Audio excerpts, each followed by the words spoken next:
Вот в таких деревнях, маленьких деревеньках, надо искать ответ на сакраментальный вопрос, как же нужно любить свою родину, свой Атайсал, и как делать ее процветающей. Ответ прост, и всему начало дух. Я бы сказала, башкирский дух, халыктың бұрынғылығы, древность народа, который передается из поколения в поколение. В первую очередь я бы хотела подчеркнуть сплоченность людей. Казалось бы, до конкурса наша деревня жила своим укладом, вела свое хозяйство, растила детей. Тихая, спокойная, особо нигде не выделялась, не участвовала. Хотя все предпосылки для участия конкурса «Трезвое село» были. Это богатая на историю природа и трудолюбивые люди. В маленьком селе есть заслуженные работники сельского хозяйства, строители, работники культуры, кавалеры ордена Ленина, отличники образования. Здесь я хочу отметить особый упорный характер местных жителей, любящих свою малую родину до забвения и готовых ради нее идти даже на определенные дополнительные хлопоты.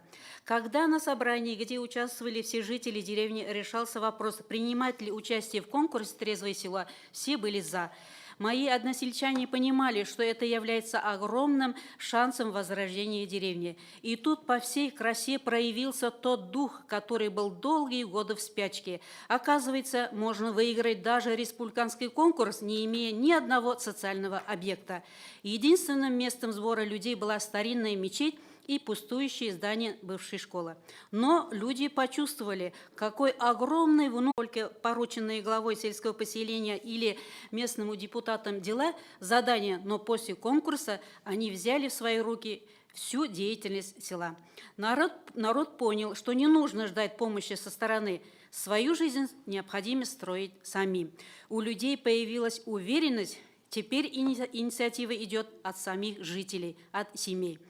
Даже сегодня регулярно организуются субботники, различные акции, тематические праздники, организуется подписка, то есть наша деревня живет активной общественной жизнью.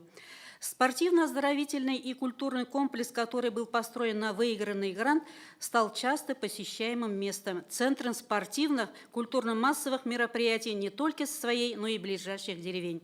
Летом вечерами молодежь играет в волейбол, а зимой на ледовой арене проходят увлекательные зажигательные хоккейные баталии. Наша деревня, моя деревня, стала яркой, узнаваемой, привлекательной. Для сельчан межмуниципальное сотрудничество было новшеством. В истории деревни не было такого, поэтому с особым волнением и трепетом приняли большую делегацию из Хайбулинского района, из Илаирского района. Также в целях обмена опытом сами посетили деревни Саляхова Зилаирского района и Абубакирова Хайбулинского района. А с деревней Саляхова Зилаирского района мы стали побратимами. Хотела бы сделать акцент на следующем. Республиканский конкурс «Айқауыл» – это не мероприятие, он не измеряется показателями, числами, он измеряется другим. Это мышление людей, это образ жизни, это пропаганда создания и стремления нового модели башкирской деревни. Айқауыл – это систематическая работа, это стратегический конкурс, который направлен на будущее. Результаты будут в будущем. Психологические, духовные изменения идут маленькими, но важными шагами, реальными делами. Поэтому нам так важно было удержать того, чего достигли. Можно сказать, этот конкурс у нас продолжается и поныне. Жители деревни с огромной гордостью приняли участие в создании музея конкурса «Трезвое село». Отремонтировали пустующее здание школы, поставили печку и там разместили все материалы. Получился поучительный, полезный музей, который с удовольствием посещают гости нашей деревни. С Сибайским концертно-театральным объединением начали совместный проект «Рухи Мирав». Сельчане присутствовали на открытии юбилейного сезона филармонии. Ожидаем артистов филармонии у себя. Вот так жизнь деревни заиграла новыми красками. Деревня Нижняя Якбаева также участвует в первом республиканском творческом акселераторе «Айны Караш». Мы сами написали сценарий, отсняли фильм, теперь нам остается его монтировать и презентовать. Особо хочу подчеркнуть, после конкурса в деревне образовались 3 семьи и родились двое детей. Для нашей маленькой деревни, где существует всего 28 домов, это большой показатель. Жители деревни осознали, что по-старому жить нельзя. Перед ними важные цели и задачи, и мы стремимся только вперед.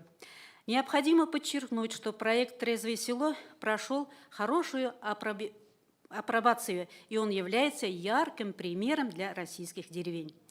Завершая свое выступление, с полной уверенностью могу утверждать, что на основании опыта деревни Нижняя Ягбаева республиканский конкурс «Трезвое село», инициированный Всемирным Курултаем Башкир, полностью достигает своей поставленной цели. Ошның менән минең сыгышым тамам. Игътибарыгыз өчен зур рәхмәт.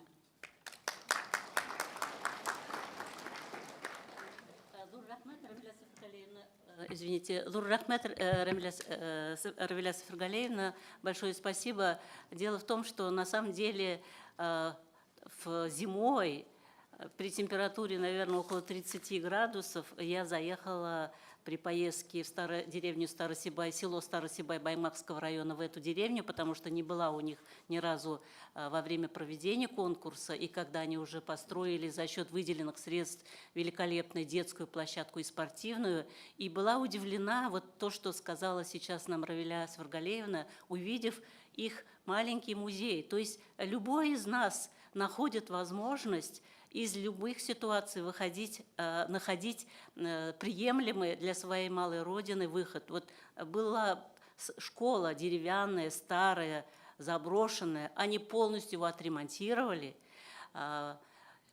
затопили печь, в которой заново тоже построили эту печь. И там все разместили все свои уголки трезвости, чтобы любой, кто приходит в школу, библиотеку, увидел ваш труд, оценил и продолжил начатое дело. Поэтому это очень хорошее начинание. На самом деле это истина в маленькой деревне, где 28 дворов, музей трезвого села есть. И мы призываем организаторы конкурса в каждом районе аналогично продумать, чтобы у вас были или уголки трезвого села, или же музеи трезвого села с учетом ваших возможностей. Спасибо за ваш труд, спасибо за ваш вклад.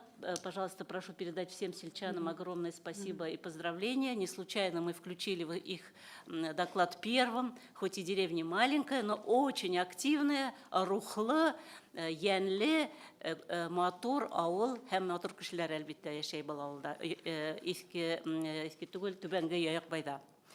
Следующий тоже у нас дальний, практически самый дальний район, Хайбуллинский район, представляет свой опыт работы. Сегодня у нас принимает участие на семинаре заместитель главы администрации Хайбуллинского района по социальным вопросам Роза Ревзатовна Расимбетова, которая является идейным вдохновителем конкурса у себя в районе. Она уже неоднократно выступала с опытом работы района и отдельных проектов, которые реализуются в районе вот уже 3 года в других субъектах Российской Федерации. Ее приглашали персонально и в Свердловскую область, и в Саратовскую область. И она постоянный наш инициатор, который делится опытом работы района во главе главы администрации, безусловно. Рустем Денисламович очень хорошо поддерживает этот проект общественников. И они у себя реализовали проекты «Аяк хатын», «Трезвая женщина», «Еті қыз». «Еті қыз», вы знаете, легенда башкирская, 7 девушек. И вот, взяв за основу легенду 7 девушек, «Еті қыз», они эту легенду используют для молодежи, для того, чтобы Роза Равзатовна сама более детально расскажет. И нас радует, что не просто они ограничились своим районом, а эти проекты активно демонстрируют для других районов и городов. Поэтому к вашему вниманию представляем проект «Аяк хатын», «Еті қыз», который реализован в Хайбуллинском районе. Пожалуйста, Роза Равзатовна. Хайырлы күн, добрый день, уважаемые участники сегодняшнего семинара. Действительно, престиж и уровень республиканского конкурса «Трезвое село» сегодня настолько вырос, что при участии в нем нельзя обходиться традиционными, обычными мероприятиями. В Хайбулинском районе муниципальный этап конкурса проходит при высокой конкуренции. Этому способствует хороший призовой фонд и района, и республики, и заинтересованность общественности. Поэтому победившее село, по мнению Организационного комитета, объявляется территорией трезвости и должен служить во благо всего района. И мы считаем, что уровень благополучия и активности данного населенного пункта должен быть использован при реализации социальных проектов районного масштаба. Вот в 2022 году в деревне Малоарслангулово, участвовавшем в конкурсе «Трезвое село-2021», стартовал проект по профилактике женского алкоголизма, реабилитации избавившихся от пагубных привычек женщин айық-қатын. Работа в данном направлении активно велась в течение нескольких последних лет, и задачами данного проекта стали рассказать общественности о существовании большой проблемы в социуме женского алкоголизма, рассказать о приемах мотивации, о приемах лечения от алкоголизма, донести до женщин информацию о пагубности вредных привычек и обмен опытом тех, кто смог избавиться от алкоголизма. И, конечно же, это пропаганда здорового образа жизни уже среди всего женского населения. Почему мы выбрали первую точку Малоарслангула? Во-первых, данное село участвовало на республиканском конкурсе. Во-вторых, действительно, это очень благополучный населенный пункт, где вот в истории не было, чтобы ни одна семья не состояла никогда на профилактическом учете. В данном селе проживает 10 семей, которые воспитывают 10 опекаемых детей, родителей которых в свое время были лишены родительских прав. И еще в данном населенном пункте каждая женщина чем-либо, каким-либо ремеслом занимается. Там изготовление тканых шалей, войлочных тюбетеек, других изделий. И нам на первое мероприятие удалось привлечь 13 мам несовершеннолетних детей, которые находятся в ремиссии. Хотя до этого в районе проводились какие-то подобные мероприятия, но это было первое, когда женщины смогли, которые избавились от алкоголизма, выйти, так скажем, в свет. И в конце вот одна женщина с нами поделилась, что она первый раз почувствовала тепло от незнакомых чужих людей. И после этого мы уже объехали все сельские поселения. В состав группы вошли служба «Семья», отдел опеки, районные больницы, члены общественных организаций. И в сельском поселении проект не проходил с успехом, где-то могли привлекать женщин, которые находятся в трудной жизненной ситуации, где-то нет. И еще самая главная задача была организаторов вообще женщин призвать избавиться от употребление спиртных напитков вообще. В районе с 2015 года проводится марафон трезвости. Кстати, там участвуют женщины, которые совсем не употребляют. Это и должностные лица, волонтеры, общественники. И финальную точку мы определили село Абубакирово. Почему? Потому что уже Абубакирово участвовал на республиканском конкурсе, он был финалистом. А здесь уже действительно Абубакирово могло делиться опытом, так как здесь в свое время на профилактическом учете состояли 12 семей, а к участию конкурса уже 0. И мы пригласили соседние районы, которые участвовали на республиканском этапе. И здесь мы уже действительно поделились своим опытом. Но в чем же заключается наш опыт?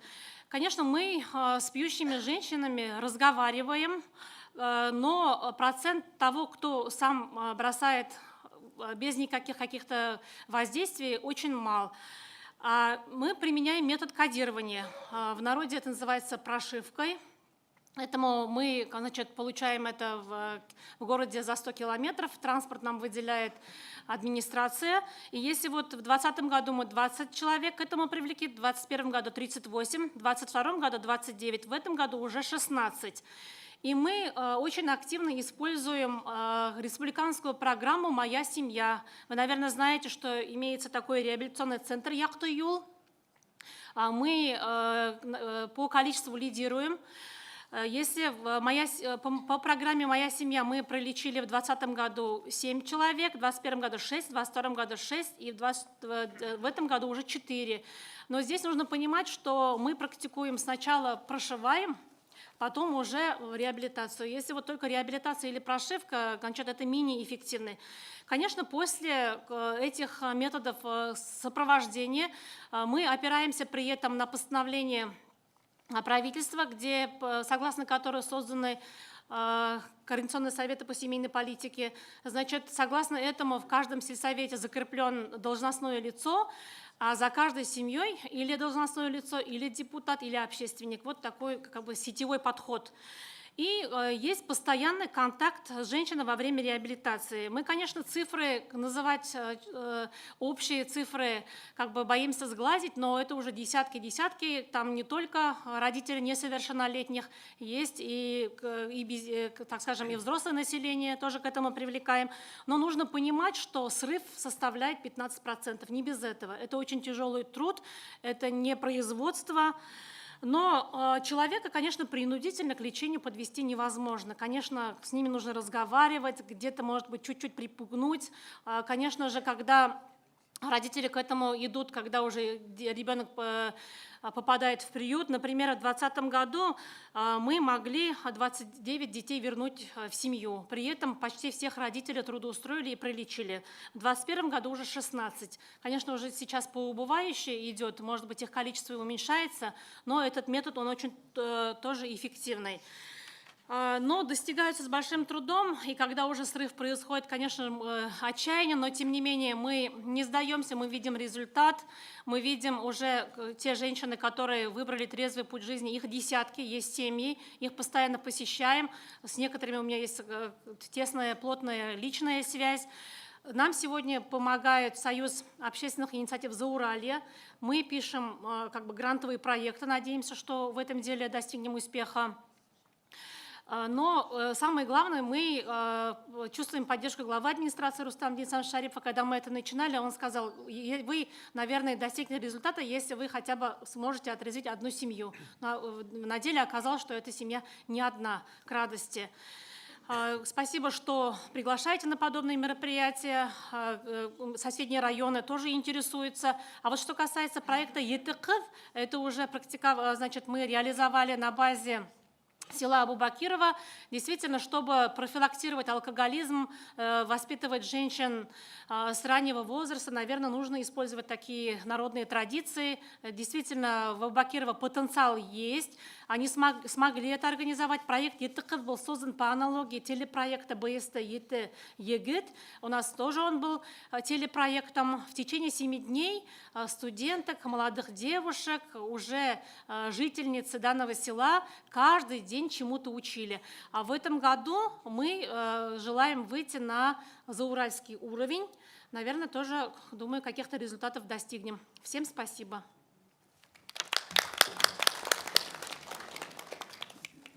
Роза Розатовна, спасибо за представленный опыт. Мы, да, действительно заслушивали на итоговой конференции эту практику, и я думаю, что надо ее как можно чаще вообще на различных совещаниях озвучить, потому что Хайбулинский район показал вот именно в борьбе с женским алкоголизмом пример.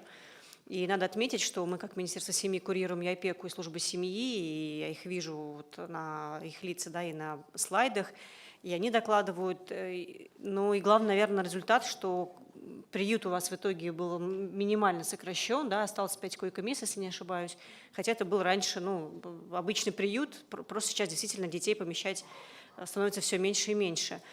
В 2019 году проект «Моя семья» у нас был впервые нам предложен. Мы тогда с Минздравом проработали алгоритмы, пошаговые инструкции. Мало, конечно, из нас, кто, возможно, верил, да, что получится, но в итоге вот 4-й год мы плотно работаем. По этому проекту уже порядка 2600 родителей, 600 родителей нам удалось через проект пропустить, а это 5800 детей.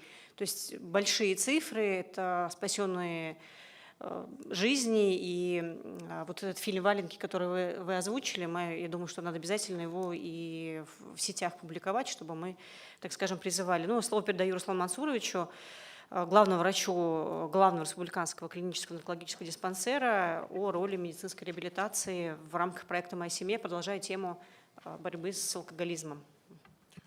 Спасибо. Добрый день, дорогие друзья. Хайрлы күн, хурматлы достар. В Республике Башкортостан медицинская помощь больным наркологического профиля организована с соблюдением этапности, собственно, как вся медицинская помощь. Преемственность между медицинскими организациями на всех этапах ее оказания организована. Наркологическая помощь оказывается во всех муниципальных районах, это в 59 медицинских организациях. При этом амбулаторная наркологическая помощь представлена 66 участковыми наркологическими кабинетами. В том числе в Республике Башкортостан функционирует и 9 специализированных кабинетов по обслуживанию детского населения. В 24 медицинских организациях функционирует 967 специализированных наркологических коек. Сразу хотелось бы отметить, что в Российской Федерации в абсолютных цифрах количество наркологических коек наивысшее, нам удалось сохранить это. И в так называемый топ-3 мы входим по обеспеченности населению специализированными наркологическими койками по Российской Федерации. Вообще наркологическая служба представлена достаточно большой такой армией специалистов. Это более 200 специалистов на всю республику у нас, в том числе 135 психиатров-наркологов, также медицинские психологи, специалисты по социальной работе и фельдшеры-наркологи. Медицинская помощь больным наркологического профиля оказывается в соответствии с требованиями федерального и республиканского законодательства. Не буду останавливаться на этом, на слайде вы видите. В республике функционирует также полный цикл организован оказания наркологической помощи от момента обращения пациента в кабинет нарколога и при показаниях дальнейшее лечение его как в условиях круглосуточного стационара и, что уже было озвучено ранее в докладах, до дальнейшей реабилитации. Гражданин, обратившийся за наркологической помощью, в том числе в рамках проекта «Моя семья», при взаимодействии всех заинтересованных ведомств получает полный спектр медицинской помощи на всех этапах ее оказания. Но все начинается с кабинета врача-психиатра-нарколога. Значит, собственно, все об этом знают, но остановлюсь еще раз, чем же все-таки занимается первоначально нарколог в кабинете в таком. Значит, он проводит как мероприятие по профилактике наркологических расстройств, осуществляет диспансерное наблюдение за лицами с наркологическими расстройствами, проводит мотивационное консультирование для лиц, для зависимых, а также созависимых. И при наличии медицинских показаний осуществляет направление для прохождения лечения в условиях круглосуточного стационара либо в реабилитацию. Повторюсь, такие кабинеты организованы в каждом муниципальном районе. И я думаю, что вот призываю участников, здесь очень много заместителей глав администрации, это активно взаимодействовать прежде всего с наркологами в ваших районах. Вы их должны знать, как говорится, в лицо. Для улучшения доступности наркологической помощи, для улучшения, так скажем, особенно мы акцентировали это на сельских районах, на отдаленных районах от города Уфы, нами с коллегами в Республиканском клиническом наркологическом диспансере было принято решение. Мы закрепили для организации консультативной организационно-методической помощи, мы закрепили своих специалистов за каждым районом на уровне заведующих отделением или опытных врачей. За каждым районом, чтобы все заместители глав администрации, руководители районов, как это правильно будет сказать, сельских населенных пунктов и так далее, могли напрямую обратиться к специалистам Республиканского наркологического диспансера за той или иной помощью. Кураторы, закрепленные, всегда готовы отдать компетентные ответы на вопросы, касающиеся организации наркологической службы. И письма с такой контактной информацией мы разослали во все муниципальные районы.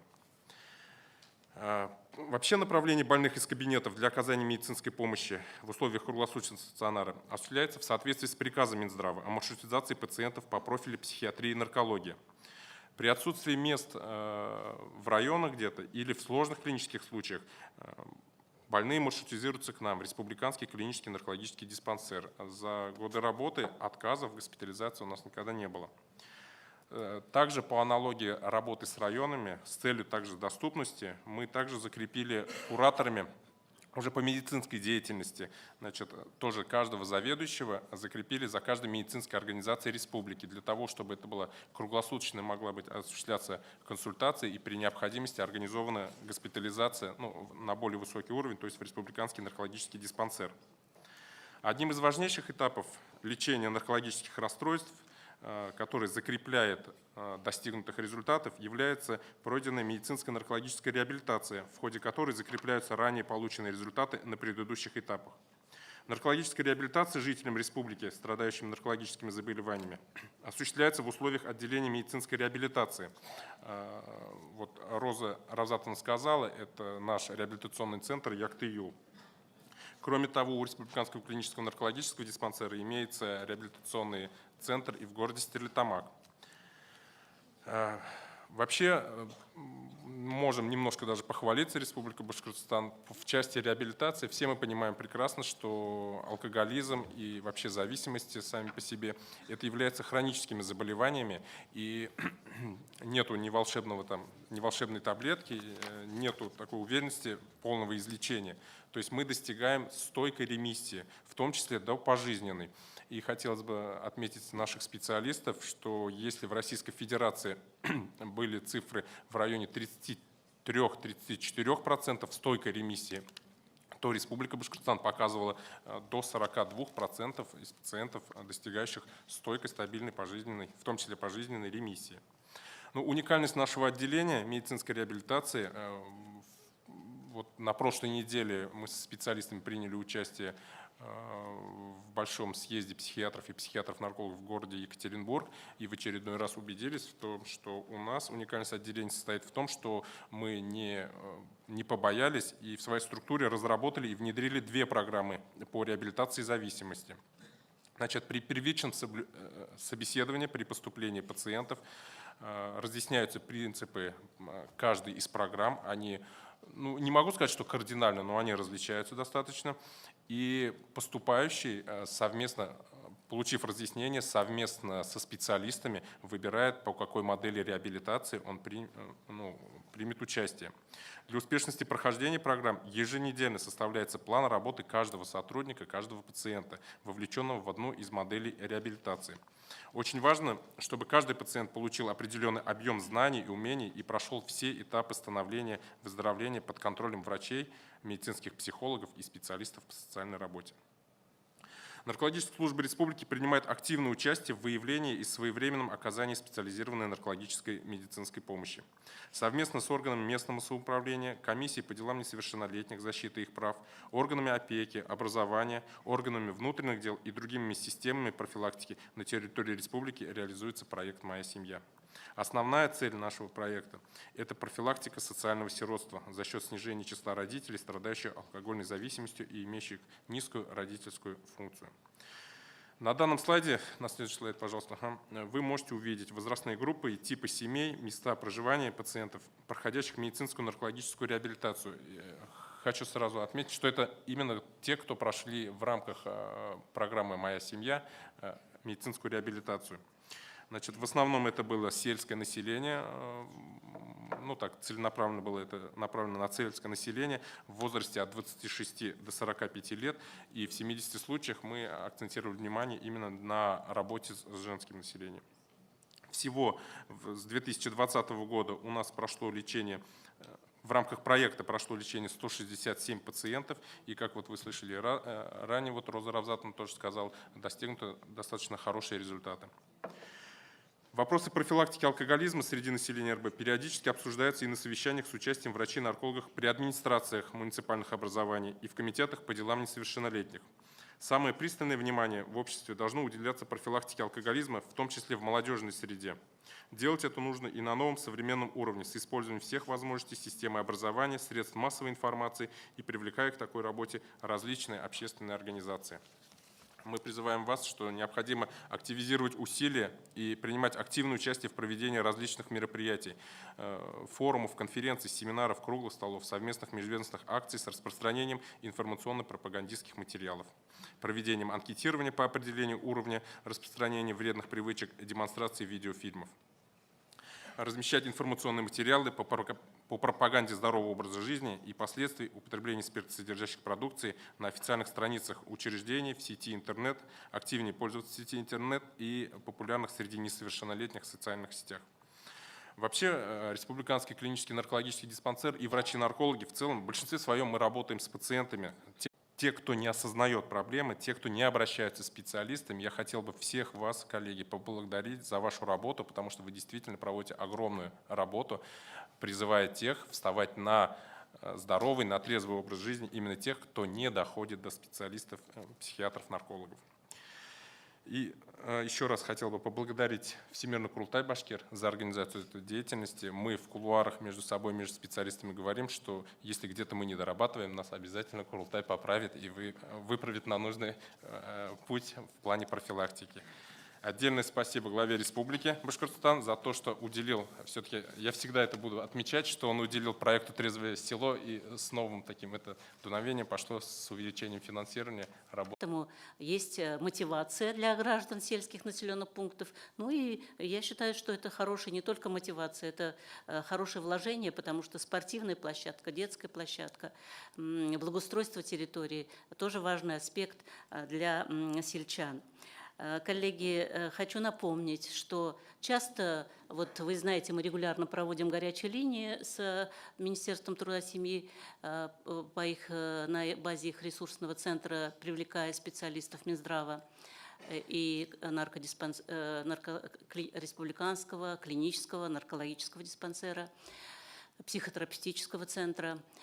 И часто задается вопрос, что, к сожалению, имея такой потенциал, ресурсы, не все обращаются и боятся обратиться к наркологу или в наркослужбу. На самом деле, чтобы этих вопросов не возникало, в аккаунте Курултай Башкир мы разместили памятку, который разработал Республиканский клинический наркодиспансер, где четко прописано в отношении того, во-первых, как снять с учета человека, который уже сейчас не пьет, но не состоит на учете, но он у вас числится. Когда мы оцениваем результаты вашего населенного пункта, получается, что вроде четверо состоят на учете, их говорят, что мы не можем снять. Там вопросов таких больших нет, если человек наблюдается с периодичностью, которая в этой памятке указана, с определенной периодичностью, и нет случаев употребления алкоголя, то тогда он снимается с учета. Соответственно, это отражается на ваших показателях. И не только в плане оценки вашего участия в конкурсе, а в целом обращайтесь лично, адресно сопровождайте, как многие районы наши сопровождают своих подопечных, и личные разговоры и с главным врачом наркодиспансера Русланом Мансуровичем, и с наркологами территориальными, все равно найдется выход, как этому человеку помочь. Если он даже сопротивляется, я думаю, и психологов, и психотерапевтов можем подключить. Психотерапевтический центр тоже готов нам оказать и амбулаторную, и стационарную помощь, чтобы уже этого человека подготовить к лечению. Поэтому, несмотря на их сопротивление, я думаю, можно найти подход, если мы профессионалов подключаем со всех наших учреждений. Ну, еще раз призываю вас, аккаунт Всемирного Курултая Башкир следить. Вся информация по конкурсу «Трезвое село» мы стараемся там разместить, и памятку наркодиспансера мы тоже там разместили. Следующее тоже нашим коллегам.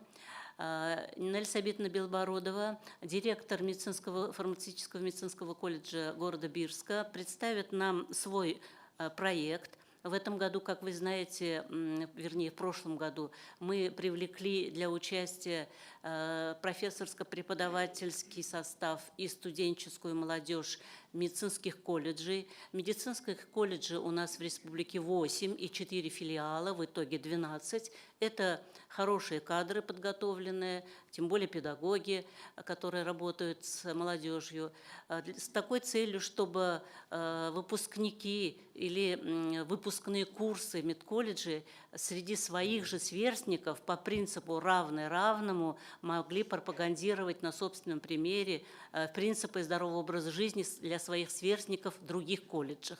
Поэтому сегодня к участию мы пригласили и директоров медколледжей, и директоров среднеобразовательных учебных заведений, и призываем вас, каждый на своей территории, самим активно сотрудничать медколледжем и средним специальным образовательным учреждением, потому что все ресурсы, наши возможности нужно использовать. И мы предлагаем проект «Трезвое село» как платформа совместной медико-профилактической деятельности Центров здоровья и медицинских колледжей. Нелли Сабитовна нам расскажет о своих достижениях. Пожалуйста, пожалуйста, пожалуйста. Да. Спасибо, пожалуйста. Добрый день, уважаемые коллеги. Представляю вашему вниманию небольшой опыт совместной деятельности Центров здоровья и медицинских колледжей нашей республики. Коллеги, всем известно, что алкоголизм сегодня – это наиболее самых острых социальных проблем в нашей стране, которые серьезно подрывают и демографический, и культурный, и духовный, и экономический потенциал нашей страны. И, конечно же, угрожает нашей безопасности в связи с высоким уровнем заболеваемости, смертности и преступности, связанной с этой пагубной привычкой. И именно поэтому акцент государственной политики до 2030 года делается на формирование здорового образа жизни, на меры по снижению массового злоупотребления алкогольной, табачной продукцией, на профилактику алкоголизма, табакокурения и наркомании. Уважаемые коллеги, вот конкурс «Трезвое село», он направлен на пропаганду здорового трезвого образа жизни и восстановление физического, духовно-нравственного здоровья сельских жителей нашей республики. Перед вами на экране отражены цели, направления деятельности, результаты данного проекта. Но хочу отметить уникальность в том, что у этого проекта очень широкая целевая аудитория. Да? Это и молодежь, это и подростки, женщины, мужчины, студенты, пенсионеры, также люди, которые страдают той или иной зависимостью. И поэтому вполне логично и, наверное, органично, что медицинские колледжи нашей республики включились в проект «Трезвое село». В настоящее время, как уже сказала Салия Шарифяновна, функционирует 8 медицинских колледжей, 4 филиала. Мы обучаем по таким актуальным для нашего региона специальностям: лечебное дело, сестринское дело, акушерское дело, фармация. Где-то у нас 7 тысяч студентов обучаются, ежегодный выпуск более 1500 студентов. Это огромная армия, огромный потенциал, который должен и мы должны использовать в таких социально значимых проектах, как «Трезвое село». Уважаемые коллеги, мы предлагаем рассматривать данный проект как платформу, в рамках которой осуществляется совместная деятельность, профилактическая деятельность Центров здоровья нашей республики и наших колледжей. Но здесь участие наших колледжей является и для нас очень важным, актуальным, потому что в данном проекте у ребят формируются как профессиональные компетенции, так и необходимые личностные качества.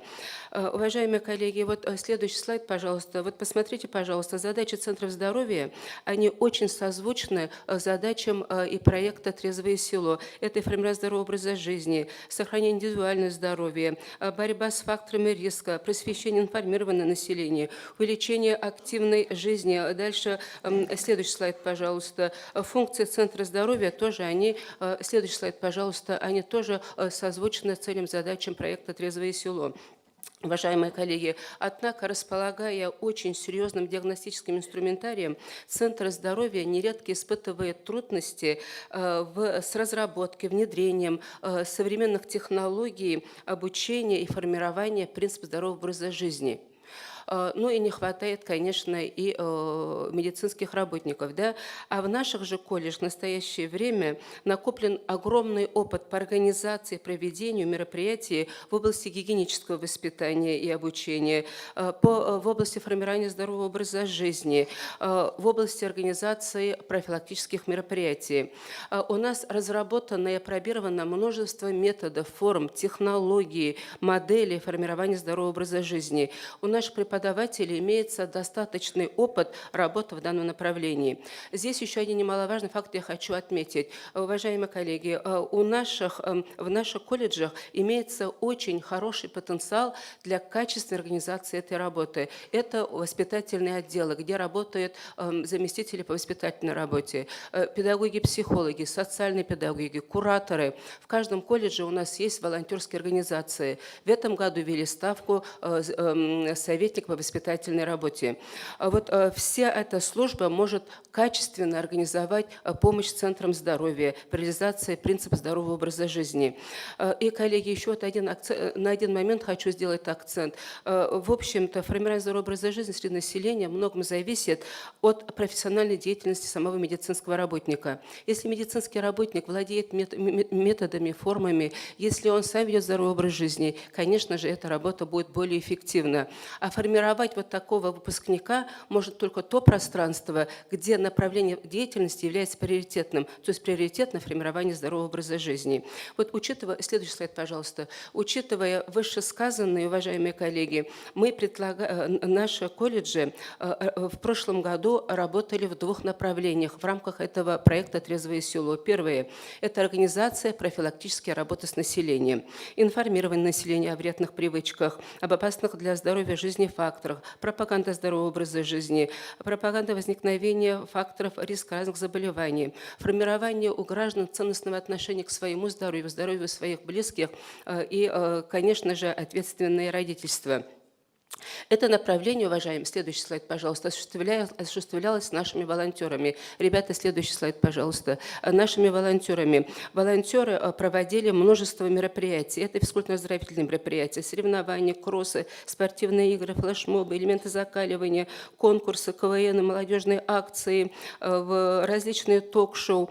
Также волонтеры вели разъяснительную работу среди населения. У входа мы развернули выставку, там вы могли видеть наши брошюры, наши памятки, которые наши волонтеры раздавали жителям сел. Особое внимание мы уделяли школьникам, потому что молодежь – это будущее нашей страны. Здоровая молодежь, здоровая нация. И знаете, коллеги, ребята очень позитивно воспринимали ту информацию, которая звучала с уст своих сверстников. То есть как принцип равный равному, как говорила Селия Шарифяновна.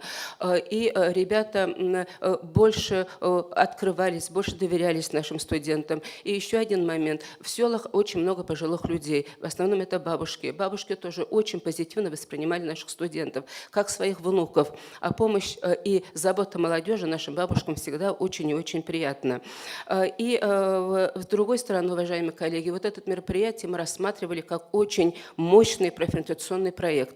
То есть уже ребята шли в медицину, понимая, какие цели они преследуют, чего они хотят в жизни добиться. Да, это тоже очень важно. Ну и второе направление нашей работы вот в рамках «Трезвого села» – это оказание сотрудникам Центра здоровья помощи в проведении диспансеризации населения. Это особенно актуально, учитывая дефицит медицинских кадров. Такая помощь уже осуществлялась не волонтерами, уважаемые коллеги, а студентами старших курсов в рамках производственной практики. Согласно новым стандартам, 60% нашего времени сейчас приходится на производственную практику. Наши будущие фельдшера, будущие медсестры, будущие акушеры, фармацевты круглый год находятся на производственной практике. И вот они помогали нашим сотрудникам проводить несложные медицинские манипуляции, потому что эти компетенции у них уже успешно выработаны. Это сатурация крови, ЭКГ, артериальное давление измеряли, рост, вес, давление глазного дна, измерение остроты зрения, экспресс-анализы общего холестерина, глюкозы крови, помощь в заполнении медицинской документации. Наши ребята все работают в Промеде, поэтому там документация целая гора, они это помогали. Ну и, уважаемые коллеги, вот следующий слайд, пожалуйста, да. Вот в рамках «Трезвого села» в прошлом году медицинскими колледжами нашей республики проведено более 200 выездных мероприятий. Охвачены такие районы, как Бирский, Белорецкий, Туймазинский, Мелюзовский, Мекинский, Стрельтамакский, Альшеевский, Бишбулякский, Кургазинский, Баймакские районы. Ну и следующий слайд. На примере нашего Бирского колледжа мы в нашем районе охватили все наши села, все наши деревни, провели более 80 мероприятий, вот поработали с сельским населением. И следующий слайд, пожалуйста. И в прошлом году наши ребята, старшекурсники, с сельскими жителями провели аудит-тестирование. Да? Аудит-тестирование – адаптированный, валидированный тест для Российской Федерации, который предназначен для выявления рисков для здоровья, связанных с употреблением алкоголя на уровне первичной медико-санитарной помощи. Всего мы протестировали 502 человека, но в основном это, конечно, участвовали женщины, но мужчины, молодежь тоже отзывались. По результатам аудит-тестирования сельские жители мы распределили на 4 уровня риска для здоровья. Вы видите на экране, в зависимости, сколько они употребляют алкогольной продукции. Да? Распределение варьировалось в зависимости от характера употребления спиртосодержащих напитков.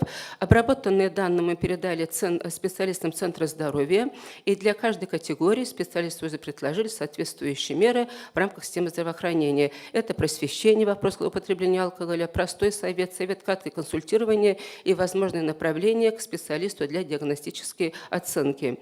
Ну и, уважаемые коллеги, коллеги, мы все, следующий слайд, все эти мероприятия очень ярко и активно освещались в средствах массовой информации. Это телевидение, соцсети, страницы газеты.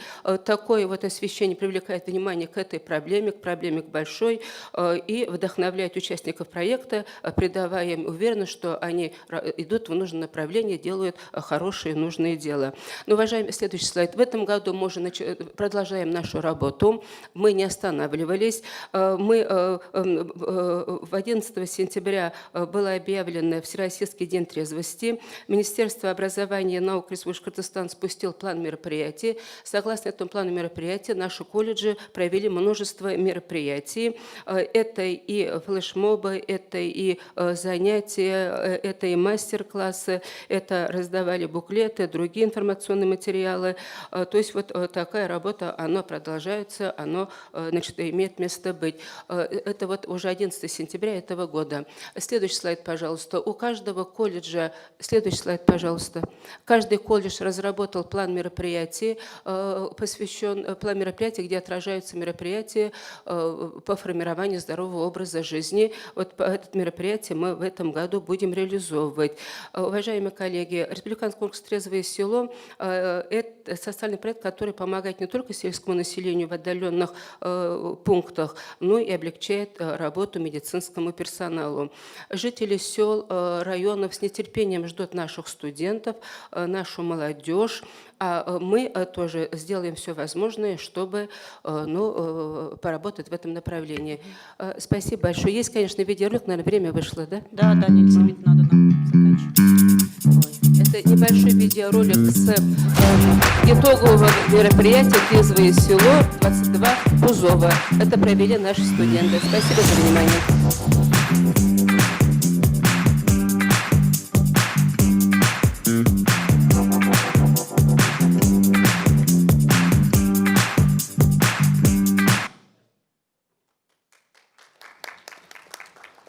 Спасибо большое, Ниль Сабитовна.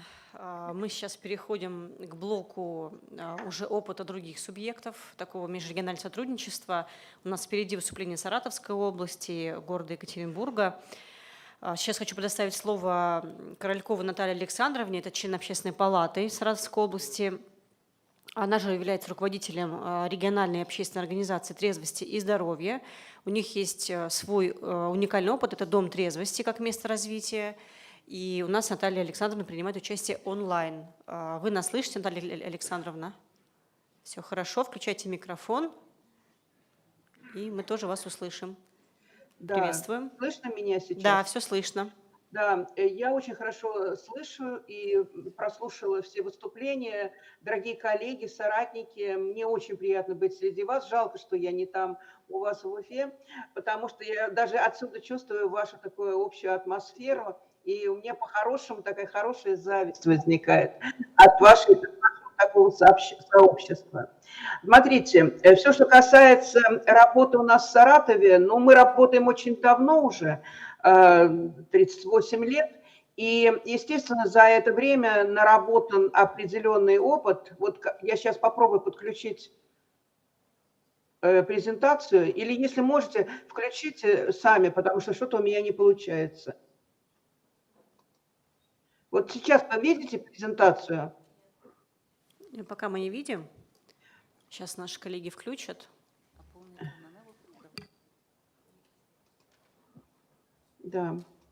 Не получается у меня здесь отсюда включить, поэтому включите, пожалуйста. Всё, да, мы вас вот, видим. да, презентация. Я не очень буду к ней привязываться, я просто расскажу сейчас о том, что мы делаем и что такое Дом трезвости. Мы сегодня с вами вообще, в принципе, говоря о трезвых селах, говорим об организации жизненного пространства, об организации жизни людей, да. И вот организация жизни людей, она в разных пространствах происходит, да. Вот мы живем в городе, в городском пространстве тоже необходимо, чтобы у людей было понимание, что такое абсолютная трезвость, природная норма, и чтобы они могли выбор для себя правильный делать, да. Вот мы в Доме трезвости организовали такой комплекс я бы сказала, помощи, которая исходит из основного понятия и болезни зависимости, как биопсихосоциодуховной болезни, и исходит из того, что, в общем-то, организация нашей жизни должна идти по разным направлениям. Вот у меня работает медицинский центр. Мы создали на базе Дома трезвости медицинский центр. Лицензионная работа, работают великолепные врачи, психологи клинические, реабилитологи. Мы объединили усилия и реабилитологов, и выздоравливающих от зависимости людей. И вот это объединение усилий создало такой конгломерат, который помогает ребятам выздоравливать. Ведь у них у всех самое страшное – это как жить по-трезвому. Они не понимают, как жить по-трезвому. И для того, чтобы им было не страшно, чтобы они не возвращались в свою привычную алкогольную жизнь, необходима вот организация такой новой жизни для них. В первую очередь на базе нашего Дома трезвости они имеют возможность получить всю помощь, какую только необходимо дать в перемене своего образа жизни. И это и в отношении семьи помощь, и в отношении детей. Поэтому мы организовываем работу и с детьми, с молодежью, с семьями зависимых. И эта работа, она очень многоплановая. Вся она, конечно, строится программно-проектным способом. Вот там листайте мою презентацию, немножечко будете видеть хотя бы какие-то фотографии. Вот проектно-программным способом строится вся наша работа, и поэтому есть определенные программы, проекты, которые вы можете увидеть на слайдах. Они у нас обрели свою методическую значимость в публикациях, то есть у нас есть уже опубликовано очень много работ. И вот когда мы начали работать с детьми по профилактике, реальную работу проводить, да, это работа по социализации. Я не успела сказать, что наша организация первой вошла в реестр поставщиков социальных услуг, и мы являемся сейчас хорошими партнерами Министерства нашего труда и социального развития. Вместе много хороших, добрых дел делаем при поддержке со стороны государства, финансовой поддержки. Это дает нам возможность выстраивать свою работу их руководителя, абсолютно трезвого человека с трезвой семьей, который дает очень хороший пример для подражания. Если мы говорим о зависимых и о детях вместе, то у нас очень хорошо работает театральная студия. Театральная студия «Абрикос», которую мы создали, вот, ну, наверное, сейчас уже скоро 5 лет будем отмечать этой студии, оказалось, что это тот самый формат арт-терапии, как мы ее называем, который очень успешно и удачно работает в плане и выздоровления, и коррекции поведения у подростков. И нет времени долго на этом останавливаться, но у нас очень интересные находки и очень интересные проекты мы сейчас разработали именно по арт-терапии с театральной студией.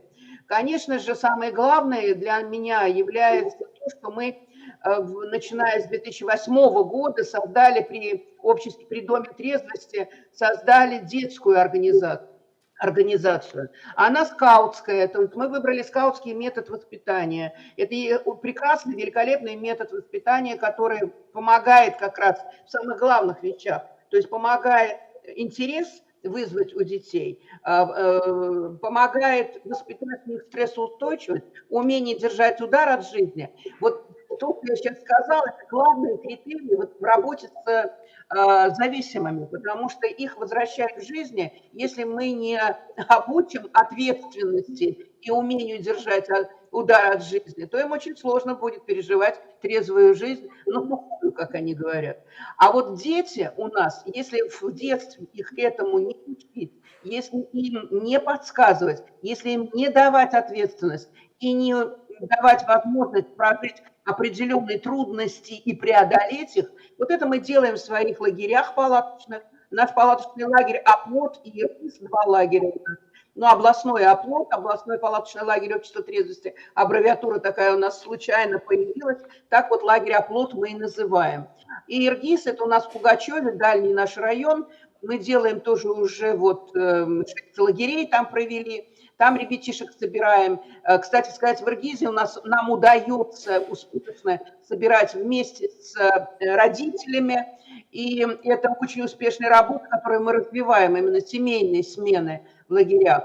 У нас уже традиционно Министерство социального развития дает нам социальный так называемый заказ, заключает с нами контракт на то, чтобы в наш лагерь поехали ребята, попавшие в трудную жизненную ситуацию. То есть мы справляемся с такой задачей, хотя, конечно, она нелегкая. Вот один раз мы брались за работу, был у нас великолепный совершенно проект, когда мы взялись за работу с детьми, условно осужденными. И вот вы знаете, мы до сих пор поддерживаем связь с ними и с психологами, с которыми мы работали в СИН.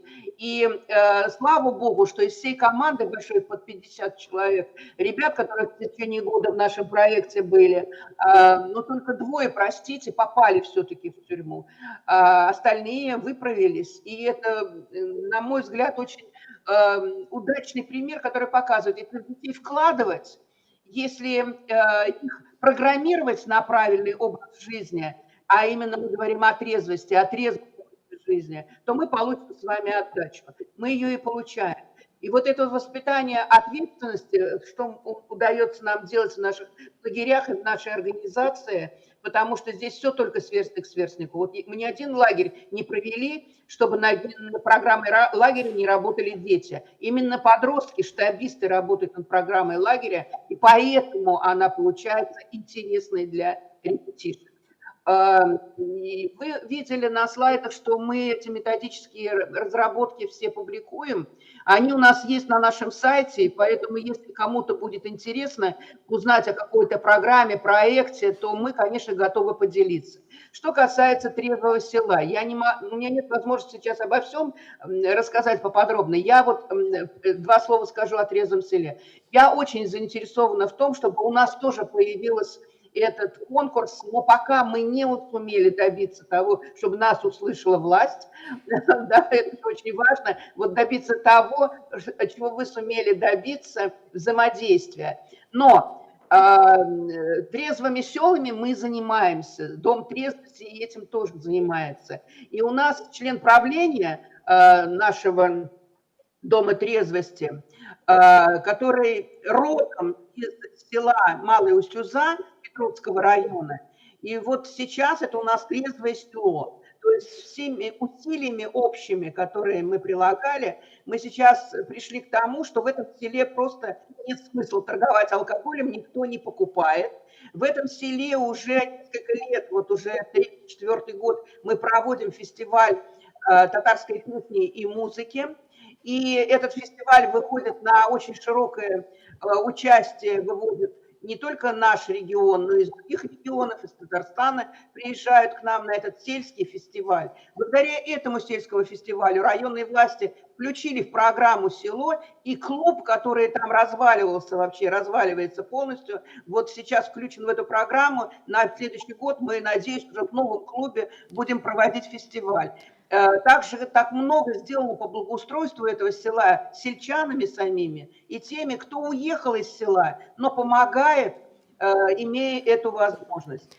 Наталья Александровна, мы вам хотим пожелать от всего нашего оргкомитета огромных успехов ваших. Я уже перебираю, да? Да, в продвижении ваших идей.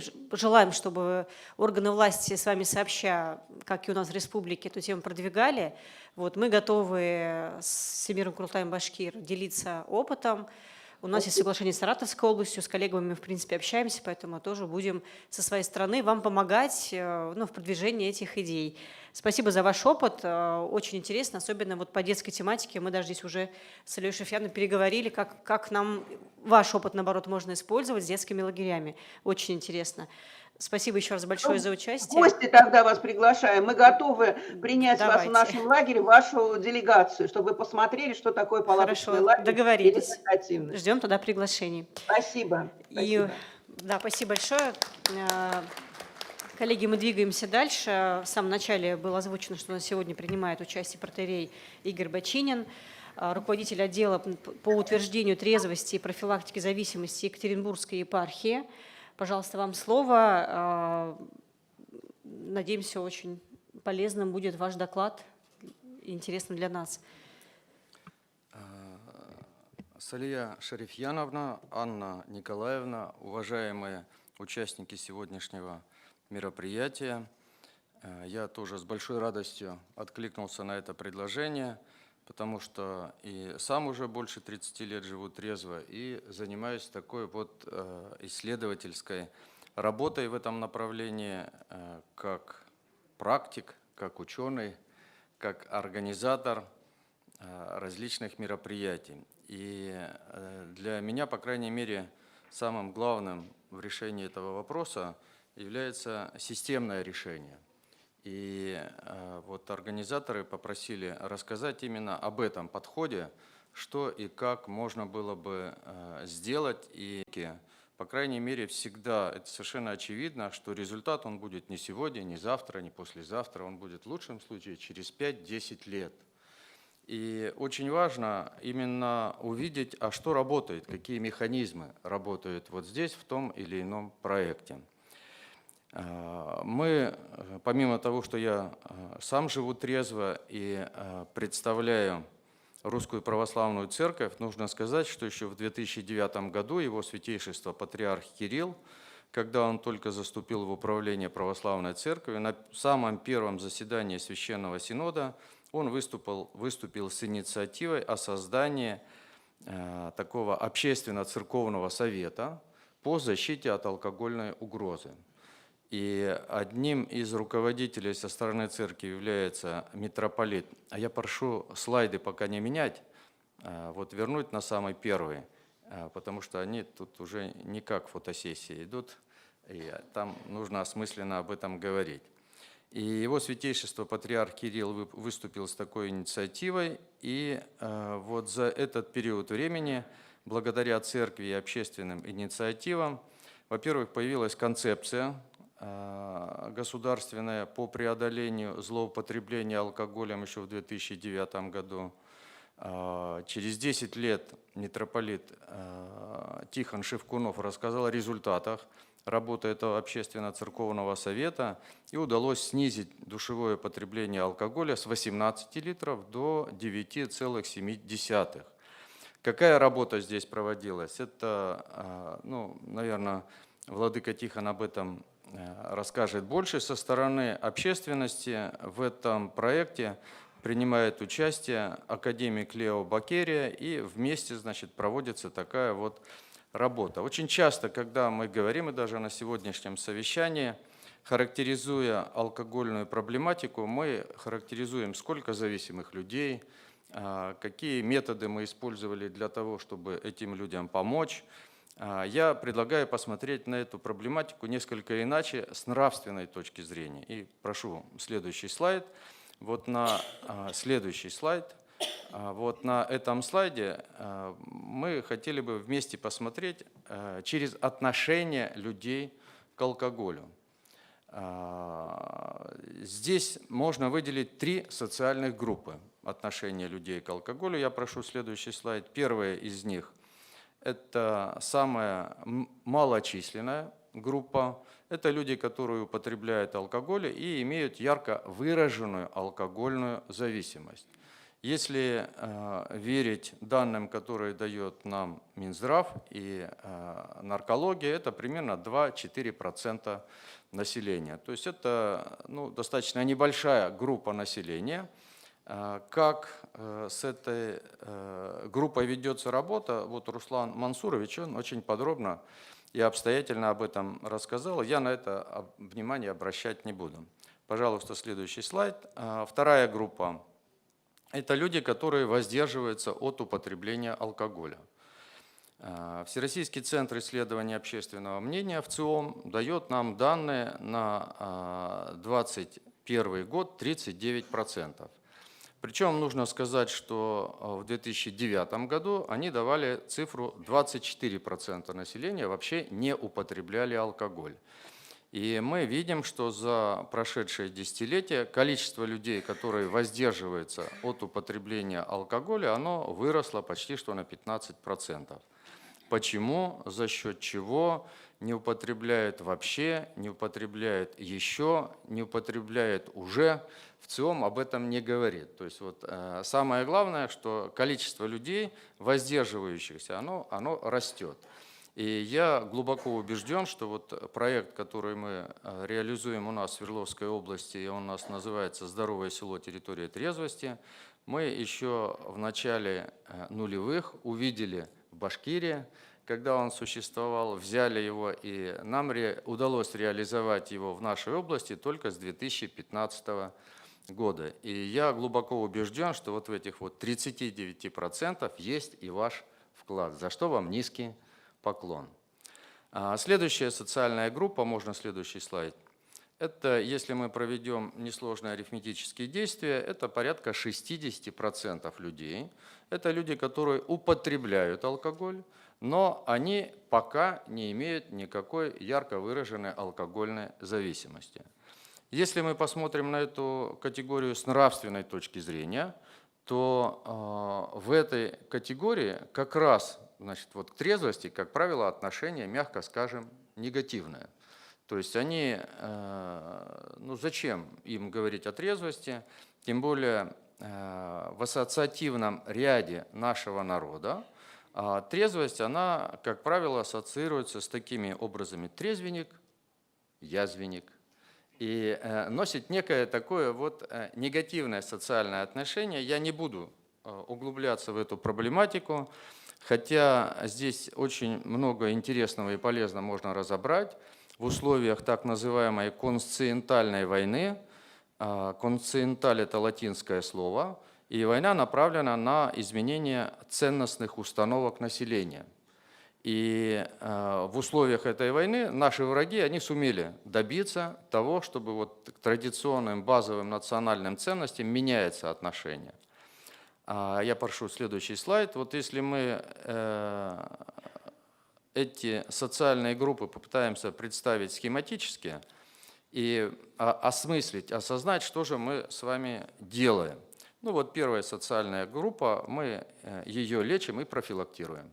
А вторая социальная, насколько профилактируем, вот мне, честно говоря, было приятно услышать от Руслана Мансуровича, что там до 43% ремиссии.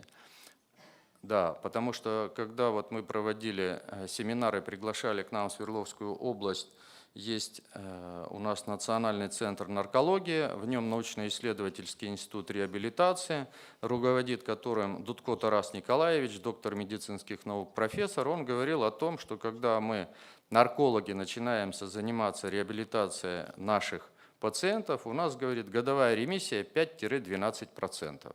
И 43% – это, конечно, очень высокий показатель. Что мы делаем со второй социальной группой? Мы занимаемся профилактикой. Как правило, профилактика у нас имеет две основных таких стратегических направленности. Первое – это мы говорим о здоровом образе жизни, и это, вероятнее всего, приносит свои положительные результаты. Второе – мы говорим о последствиях, которые человек приобретает, когда он употребляет алкоголь или иные психоактивные вещества. Занимаясь в этой области, я понял, что, вот, скажем, здоровье для подростков, оно не актуально, эта категория. Почему? Потому что о здоровье человек начинает задумываться тогда, когда он его начинает терять. И когда нигде не болит, ничего не колет, то говорить о здоровье это, конечно, нужно, правильно и полезно, но если мы говорим о подростковой категории, то здесь для них это совершенно не актуально. По крайней мере, это не воспринимается. Как вести разговор? Вот здесь нам видится очень интересный исторический пример. Это дореволюционная Россия, 1882 год. Замечательный человек, доктор биологических наук Сергей Александрович Рачинский. Он приехал в свое родовое семейство Татьево, зашел в школу и увидел, как там ребятишкам преподают математику. Ему показалось это настолько скучно, что он сказал: нет, надо учить по-другому. На свои собственные деньги построил школу, которая сохранилась до настоящего времени. И вот эта вот школа, она стала одним из таких центров духовно-нравственного просвещения. А разговор о трезвости в этой школе, он был вызван очень простым таким посылом. Как-то в один из деревенских праздников он увидел, что по деревне двигается повозка, и в ней сидит один из лучших учеников. А это был, безусловно, талантливый человек. Мы столько вместе, говорит, с ним мечтали о его будущем, о том, как раскрыть его таланты. И когда я, говорит, с радостью его увидев, окликнул, и он ко мне обернулся, меня, говорит, как молнию пронзило. Я увидел, что он совершенно пьян. И тогда я понял свою педагогическую несостоятельность, что, оказывается, я ничего не сделал, прошу быть внимательным, в плане профилактики, чтобы закалить волю своих воспитанников против такого распространенного в сельских семьях порока. Воспитание воли. Вот, на мой взгляд, на что нужно делать главный акцент, ну, по крайней мере, в подростковой профилактике с этими людьми, чтобы избежать этих проблем. Я об этом еще скажу в конце, но понимая, насколько это важно, мы в нашей Свердловской области с 2005 года реализуем такой социально-педагогический проект, направленный как раз на формирование здорового и трезвого образа жизни. И основную методологию деятельности мы используем, благодаря, вот есть замечательный человек, Слободчиков Виктор Иванович, он доктор психологических наук, член-корреспондент Российской академии образования. У него есть замечательная монография, называется она «Кризис современной системы образования». И он говорит, что не нужно профилактировать пороки. Вот как бы, значит, банально это не звучало в нашей с вами аудитории. Почему? Потому что, когда мы начинаем говорить о пороках, мы погружаем сознание человека вот в этот вот порочный ассоциативный мир. Нужно не пороки профилактировать, а нужно взращивать добродетели. И в этом отношении вот совершенно очевидно, что, знаете, вот мы проводим этот социально-педагогический проект, и когда заканчивается проект, мы ежегодно, значит, с ребятами разговариваем. И мне, как с исследовательской точки зрения, очень важно, какие результаты. А что интересно? А что сработало? Почему, значит, вот дети, они поменяли свое отношение? Но, наверное, самое главное то, что там очень серьезный приз. Там участвует класс, и класс, который одерживает победу, значит, в этом проекте, весь класс едет на море. И поездку это оплачивает Министерство образования и молодежной политики Свердловской области за счет средств, выделяемых на летнюю оздоровительную кампанию. И вот задавая ребятам вопрос, а вот что нужно, чтобы ваши сверстники, они жили трезво? И ответ оказывается очень банальным и простым. Здесь как раз подходит такое утверждение, что устами младенца глаголит истина. И дети говорят очень просто. Надо, говорит, чтобы взрослые не подавали нам такого примера. И когда мы с вами говорим о том, насколько это важно и нужно жить здоровым, насколько важно, значит, там, избежать в своей жизни вот этой вот траектории, вовлекающей человека в пьянство, но они вокруг себя видят совершенно другие примеры, и поэтому этим, конечно, нужно заниматься, но и понимать, что в этой ситуации работает. Изучая исторический опыт, пожалуйста, следующий слайд, и современные реалии, которые существуют, мы увидели, что работают две основные стратегии. Первая – это стратегия трезвенного просвещения и стратегия ограничений. Ограничения – это в первую очередь не против, а за. И здесь есть известен тоже такой исторический опыт, почему-то его называют часто сухим законом, но на самом деле там сухого закона как такового, по крайней мере, в Российской империи не было. Душевое потребление на тот период оно не превышало 4 литра на душу населения. И когда в 1914 году, 1 августа, началась мобилизация на Первую мировую войну, император Николай II, ныне прославленный в лике святых, он разрешил сельским сходом закрывать питейные заведения на своей территории. Этому, конечно, предшествовала почти что четвертьвековая просветительская работа. И вот тот вот человек, Сергей Александрович Рачинский, когда он в своей школе, рассмотрев этот вопрос, они на заседании педсовета приняли простое педагогически верное решение. Для того, чтобы наши воспитанники жили трезво, мы должны быть сами для них примером трезвой жизни. И они дали обет трезвости сначала на год, потом на следующий. И постепенно количество людей, имеющих перед собой вот этот пример трезвой жизни, оно увеличивалось. Через четверть века эти дети выросли, они создали свои семьи, принесли трезвость в свою семью, они пошли учиться в образовательные учреждения, сохранились письма духовному юношеству о трезвости, когда Сергей Александрович писал своим воспитанникам в Казанскую духовную академию и рассказывал о том, почему и для чего человеку нужно жить трезво. Это важный такой педагогический фактор, что не только рассказать и научить, а еще важно сопровождение. Антон Семенович Макаренко в своей коммуне и общине, о котором, я думаю, вы знаете, где он как раз исправлял, как бы мы сейчас сказали, ребятишек с девиантным поведением, то вот он как раз использовал вот это вот сопровождение. Но это тоже отдельная тема для разговора. И вот мне хотелось бы просто-напросто в качестве дефицита времени, пожалуйста, следующий слайд, рассказать еще об очень важных, на наш взгляд, категориях, без которых мы вряд ли можем добиться существенных результатов. Еще раз хотел бы эту мысль подчеркнуть, учитывая исторический наш с вами опыт и современные реальности.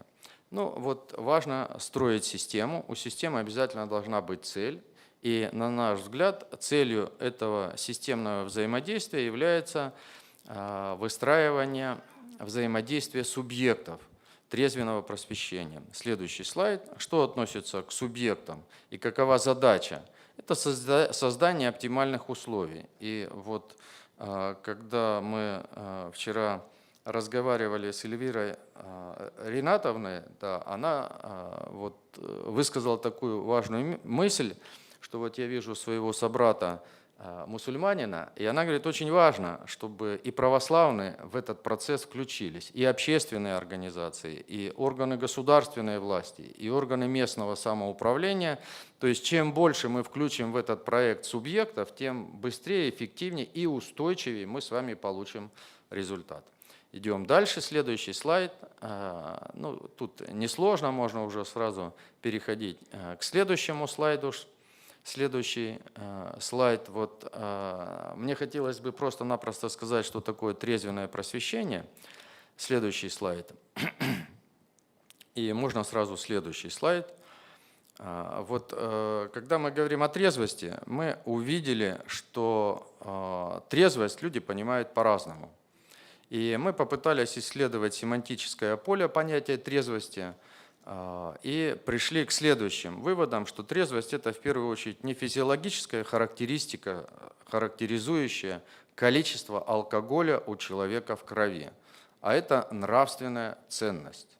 И вот с нравственной точки зрения нужно в первую очередь рассматривать этот вопрос, формировать определенные качества человеческой личности, а любая ценность любым человеком, это я как человек, имеющий отношение к педагогике, совершенно уверенно могу сказать, осваивается всего одним способом. Каким? Когда эту ценность проживают. И вот очень важная задача, нужно не только рассказать о ценности, а создать условия для ее проживания. И когда созданы такие условия, то тогда ценность осваивается и становится как руководством в жизни для деятельности человека. Спасибо. Коллеги, спасибо огромное. Мы вас благодарим за Знаете, такую можно чуткую я еще информацию. минуточку? Ну, только минуточку. Если... Минуточку, не сказал самого главного. Значит, у нас 6 проектов, которые мы реализуем. «Здоровое село. Территория трезвости» – это одно из них. Мы возродили в 1895 году Министерством финансов Российской империи было инициировано такое движение попечительства о народной трезвости. И государственным мужам того периода времени было совершенно очевидно, чтобы народ жил трезво, его этому нужно учить. Точно так же, если мы хотим, чтобы он умел читать, нужно учить, писать, учить, любить, учить, трудиться, учить, жить трезво тоже нужно учить. И в 2008 году мы у нас в Свердловской области возродили эту традицию, у нас создано общественно-государственное движение «Попечительство о народной трезвости», и мы там реализуем 6 основных проектов. О 2 из них я уже сказал, это «Здоровое село. Территория трезвости», социально-педагогический проект «Будь здоров».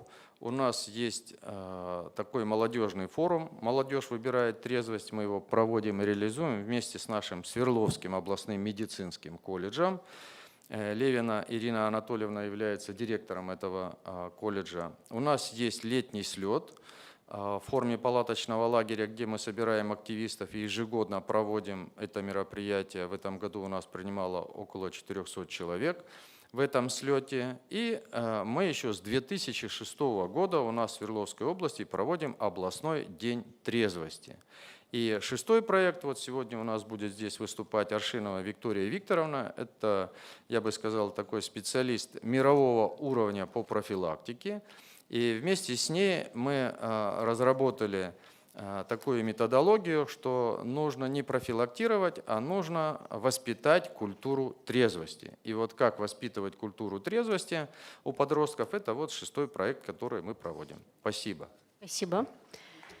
Все, записали. И у нас сейчас на связи Свердловская область, замглавного врача Центра общественного здоровья и медицинской профилактики Анна Владимировна. Вы на связи, и у вас, Анна Владимировна, будет сложнейшая задача. За 5 минут вам нужно будет уложиться. К сожалению, такая уж участь последнего выступающего в регламенте. Мы немножко выбились из графика, следующая часть начинается. Поэтому, Анна Владимировна, вам слово и просим ужаться по времени. Добрый день, уважаемые коллеги. Я благодарю вас за приглашение на сегодняшнее мероприятие. Это весьма почетно и важно. Итак, давайте приступим тогда. Я хотела начать с того, что в Свердловской области мы проводили социологическое исследование для того, чтобы понять степень вовлеченности населения в профилактические мероприятия, которые проводятся в рамках муниципальных образований. И в рамках этого исследования было выявлено, что более половины респондентов считают, что в их населенном пункте проводится работа, то есть они это чувствуют, и четверть респондентов отметили очень актуальной темой для своего населенного пункта профилактику алкоголизма. А также из важных цифр, эти цифры важны тем, что мы видим по ним, что население готово увлекаться достаточно активно, лично участвовать в акциях, готовы стать волонтером, оказать помощь в организации мероприятий.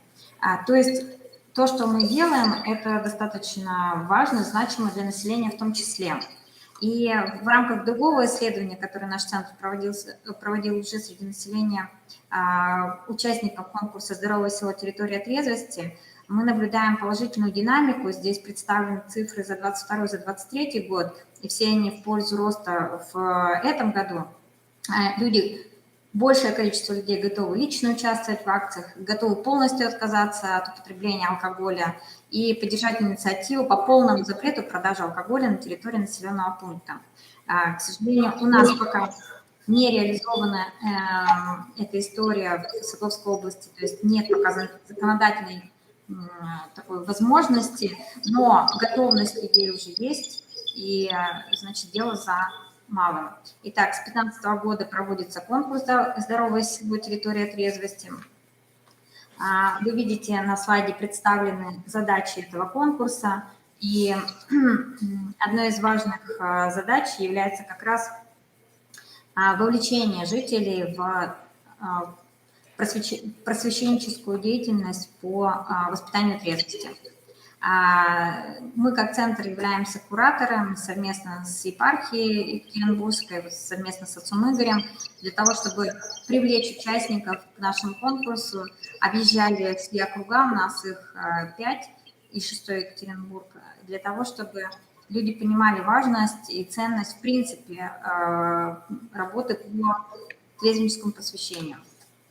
Но вот таковы результаты на данный момент. То есть, конечно, мы сейчас приближаемся к дуковидному году по популярности. У нас не такое количество сел, мы вам несколько завидуем Башкортостану по количеству участников. Однако рост есть, и это хорошая тенденция. И мы заметили, что здесь есть определенная роль глав муниципальных образований, на территории которых находятся эти села, потому что есть лидеры, явные лидеры, территории, с которых по несколько сел участвуют и доходят до финала. Для нас это признак того, что главы муниципальных образований на эту проблему понимают, поддерживают профилактическую работу и готовы вовлекаться в нее дальше. Ну, здесь вот краткая такая иллюстративная история о том, что было достигнуто в ходе проведения этого конкурса. Это действительно и акции, и заседания отделений движения попечительства народной трезвости, которые были созданы новые, и волонтерские акции, и информированное население. В августе прошла защита этих проектов, где села непосредственно межведомственному жюри представляли результаты своей практически годовой работы. То есть мы вот в сентябре начинаем новый этап, и сентябрь является финалом, в июле мы собираем как раз отчетную информацию. Было 35 финалистов, то есть не все 48 участников дошли до финала, кто-то ушел посреди, так скажем. Было выявлено 3 победителя, 3 поощрительных премии. Общий призовой фонд на данный момент у нас составляет 1,5 миллиона. И здесь я тоже хочу, наверное, поблагодарить возможность нашего общения, потому что каждый раз, когда мы встречаемся с Якутией, с Башкортостаном, с Бурятией, сейчас с Москвой, с разными регионами, с разными субъектами Федерации, Российской Федерации, и видим разный опыт, да, для нас это возможность улучшить, в том числе, те инициативы, которые проводятся у нас. И таким образом мы уже направили все документы об увеличении призового фонда для того, чтобы поощрение было больше и победителей было больше. Пока, конечно, не 40 миллионов, но мы надеемся, что все-таки в следующем году призовой фонд у нас увеличится до 10 миллионов. Хорошая новость, Анна Владимировна. Ну, Если можно, да, буквально вот последние слайды проговорить и... У меня и так последний слайд. Ага, отлично. В этом году прошел финал у нас очень символический, 11 сентября, это областной день трезвости для нас. И вот как раз отец Игорь говорил о возрожденном движении попечительства народной трезвости. И вот этот совет, заседание этого совета было той точкой, на которой мы как раз огласили победителей. А это очень важно, потому что на этом совете участвуют практически все главы округов и главы муниципальных образований. Они видят, кто у них лучше, кто впереди. Для них это мотивация развиваться дальше. И в качестве последней такой ремарки, наверное, я бы сказала, что некоторые села, для некоторых сел этот конкурс является очень мотивирующей историей для того, чтобы как раз самим становиться трезвыми. Например, здесь вот представлено на слайде село Каменка, и оно небольшое, там 289 человек зарегистрировано, ну, там дачники, да, возможно, но староста этого поселка договорилась с 3 магазинами, 3 точками торговыми, которые там существуют, о том, чтобы торговля алкоголя там не производилась. Ну, то есть там есть слабоалкогольные напитки, но алкоголь... Спасибо, Анна Владимировна, спасибо вам большое. К сожалению, да, спасибо за участие, спасибо за ваш опыт. И, коллеги, сегодня вы видите, у нас, мы почему по регламенту уже сокращаем Анну Владимировну, просим, потому что Свердловскую область представят 3 спикера сегодня, еще будет во второй половине. Коллеги, у нас вторая часть будет здесь же, через 5 минут. Спикеры все следующие здесь. Участники, кто-то онлайн выходит, кто-то офлайн. Очень интересная вторая часть в части законодательного обеспечения нашего движения, потому что проблемы есть у нас, например, в республике по продвижению инициатив населенных пунктов в плане приобретения правового статуса «Здоровое, трезвое село». И мы пригласили и спикеров федерального уровня, спикеров регионального уровня законодательной власти. Вот вы видите, Зариф Закирович Байгускаров, наш депутат Госдумы, представляющий республику в Государственной Думе уже второй созыв, он непосредственно наш единомышленник, сторонник, он уже с первой части с нами. Его выступление мы будем во второй части услышим с вами законодательного регулирования. И кроме этого остается еще опыт работы Бурятии и Якутии. Например, мы выставляли ролик, видеоролик на сайте, в аккаунте Курултай Башкир. В Якутии, например, 200 трезвенных сел. И мы сегодня сможем с вами услышать, как добиться статуса «трезвое село», законодательно закрепив такой статус. И поэтому попросили спикеров из этих регионов. Прошу срочно так отдохнуть не так долго. Мы вас ждем через 5-7 минут в этом же зале. Спасибо. До встречи. Пожалуйста, всех приглашает Нелли Сабитовна на выставку Бирского медколледжа. Можете попить фиточай.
Коллеги, пожалуйста, проходим все в зал, садимся на свои места.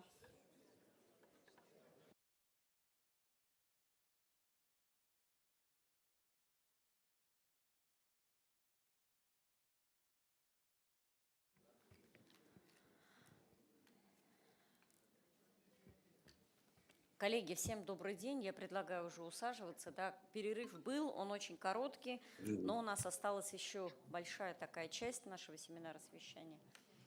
Ленар Хакимовна, со-модератор.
Хайырлы күн, хөрмәтле милләттәшләр, хөрмәтле коллегалар. Бөтәгез күрүемә бик шатбыз. Без эштә дәвам итәбез. Бик йөкмәткеле һәм кызыклы һөйләшү булган. Кызганычка каршы без Ленар Хакимовнаны ишетмәһәк тә, әле безнең коллегалар һөйләне. Шуның өчен безнең эштә дәвам итеп, һездә тагы бер тапкыр сәламләйбез. Добрый день, уважаемые коллеги, единомышленники. Продолжаем нашу с вами работу в рамках нашего сегодня большого семинара совещания гражданской инициативы, социальной практики. Я думаю, что в этом зале сегодня случайных людей нет. Есть люди, которые вовлечены в нашу с вами общую работу. Наши коллеги муниципалитеты здесь, наши общественные организации. Я думаю, что я даже список гостей представлять, коллеги, не буду по ходу выступления, потому что, мне кажется, у нас уже на уровне республики сформировалась такая команда, где мы все друг друга знаем, начиная с членов организационного комитета, куда у нас практически все наши региональные министерства входят, и наши общественные организации. Поэтому рада всех приветствовать и позвольте начать нашу работу, тем более, что мы немножко идем, коллеги, с опозданием. В первой части семинара вы уже поделились с практическим опытом и перспективными алгоритмами, а вот во второй части мы хотели бы уже сделать его такой экспертной площадкой, заслушать наших экспертов по проблеме алкоголизма, методах и мерах его профилактики. У нас выступят и коллеги-депутаты Государственной Думы, Государственного собрания, и наши уважаемые медицинские работники. И, конечно, коллеги, мы понимаем, что наш опыт, с одной стороны, для коллег, которые работают в других субъектах федерации, он интересный, он уникальный, они выходят на нас, мы с большим удовольствием и с такой большой щедростью делимся нашими всеми наработками, нашими нормативными документами, потому что, мне кажется, вот в любом проекте это тоже очень важная часть, именно наработать практику, потому что мы начинали, Ленар Хакимовна, да, там, с первых распоряжений, сейчас это уже постановление правительства, уже не локальный акт министерства, уже на уровне правительства, поэтому, конечно, вот этот большой путь, который мы проделали, мы помогаем нашим коллегам его сокращать. И сегодня в работе нашего семинара мы будем видеть, слышать наших коллег, они нас слушают, видят. Подключилась сегодня у нас город Москва, Екатеринбург, Республика Бурятия, Саха-Якутия, Саратовская область. Они видят прямую трансляцию, и в моменте, когда будем предоставить слово, мы их с вами увидим. Также, коллеги, в этом зале у нас сегодня руководители медицинских и педагогических колледжей. Коллеги, сразу хочу вас поздравить с вашим профессиональным праздником, потому что у нас вся работа происходит на местах, с конкретными людьми, с конкретными жителями. У нас не декларация, а вот такая методичная, точечная работа со всеми. И вот у нас в первой части уже сегодня отец Игорь выступал. Отец Игорь, у нас вот коллеги муниципалитета, если у вас будет желание, вот вас уже видели с выступлением, уже сейчас вот обратную связь получили, очень впечатлены опытом Екатеринбурга и работы епархии. И то же самое, я вот коллег вас призываю, муниципалитеты, если у вас есть вопросы, вопросы, подходите к отцу Игорю. И, отец Игорь, если у вас какие-то есть вопросы к коллегам с конкретными практиками, потому что вчера отец Игорь меня очень подробно спрашивал, как мы в муниципалитетах работаем, как мы оцениваем, на чем мы делаем акцент. Поэтому вот я бы вас акцентировала вот на коллег как раз муниципалитета. И, конечно, коллеги, мы как общественная организация, которая начинали эту инициативу очень давно. Сегодня в тесной связи работаем со всеми нашими министерствами, но особая роль в этом проекте, такая, наверное, главная роль из всех РАИВов, это у Министерства семьи, социальной защиты и труда, да, и труда Ленар Хакимовна. И Ленар Хакимовна у нас такой и, наверное, и пропагандист, наверное, да, в хорошем смысле этого слова, трезвого образа жизни, комсомолка, спортсменка, просто красавица. Это про вас, Ленар Хакимовна, и про ту работу, которую вы сегодня большую вашей командой делаете. И хотели бы, коллеги, предоставить слово по теме социальное благополучие как результат реализации политики трезвости. Ленар Хакимовна, вам. И Ленар Хакимовна сегодня также сомодератор нашей вот этой пленарной части. Пожалуйста. Спасибо большое, уважаемая Эльвира Ринатовна, уважаемые коллеги, дорогие друзья. Рада всех приветствовать. Новый цикл трезвого села запущен. Все в ожидании, все в предвкушении. На самом деле бесконечно интересная инициатива. Вот только что коллегам рассказывала, какой интерес это вызвало у министров социальной защиты нашей страны. Вот вообще сам по себе конкурс «Трезвое село» и то, что он завершается именно грантом на улучшение качества жизни этого села, это такая особенная такая вишенка на торте на самом деле. Конструкция очень хорошая. Так вот, если говорить, мне понравилась последняя фраза Эльвиры Ринатовны по поводу пропагандиста. И я считаю, что на самом деле здесь нам надо просто не чураться именно пропаганды. Причем пропагандировать хорошее, как вот в том конкурсе школьников, да, поощрять положительное, то есть чтобы у нас конкурсы были за, да, то есть не против. Если можно, там у меня есть презентация, кто-то курирует. Вот. У нас 11 сентября был Всероссийский день трезвости. Сегодня я вас всех поздравляю с Международным, Всемирным днем трезвости. Да? То есть, в России есть свой. Я в соцсетях запустила, получается, ранним утром, да, на заплыве, так сказать, это был понедельник. И кто-то подхватил. Вот спасибо Ринату Рамазанову, руководителю группы «Аргмак», и Гульнас Фаттаховой, которая телевизионщица, блогер и многодетная мама. Так вот, я хочу сказать, вот этого должно быть много. Вот просто нам надо заполонять, понимаете? То есть вот мы сами должны быть вот такими, да, то есть пропагандистами, постоянными глашатаями этой темы. Да, совершенно верно, амбассадорами. Вот, поэтому не умалять нужно роль именно вот этой самой правильной положительной пропаганды. Сегодня в 14:00 на странице нашего министерства ВКонтакте начнется прямой эфир с приглашением нарколога и психотерапевта, который посвящен профилактике женского алкоголизма. Так вот, я, собственно, хотела коснуться, учитывая социально-экономическую ситуацию в стране, учитывая уже имеющуюся определенную статистику, что нам необходимо усилить, хотела бы, внимание к 3 категориям с точки зрения усиления профилактики алкоголизма по этим категориям. Понятно, что нашим механизмом, нашими инструментами является работа наших центров «Семья».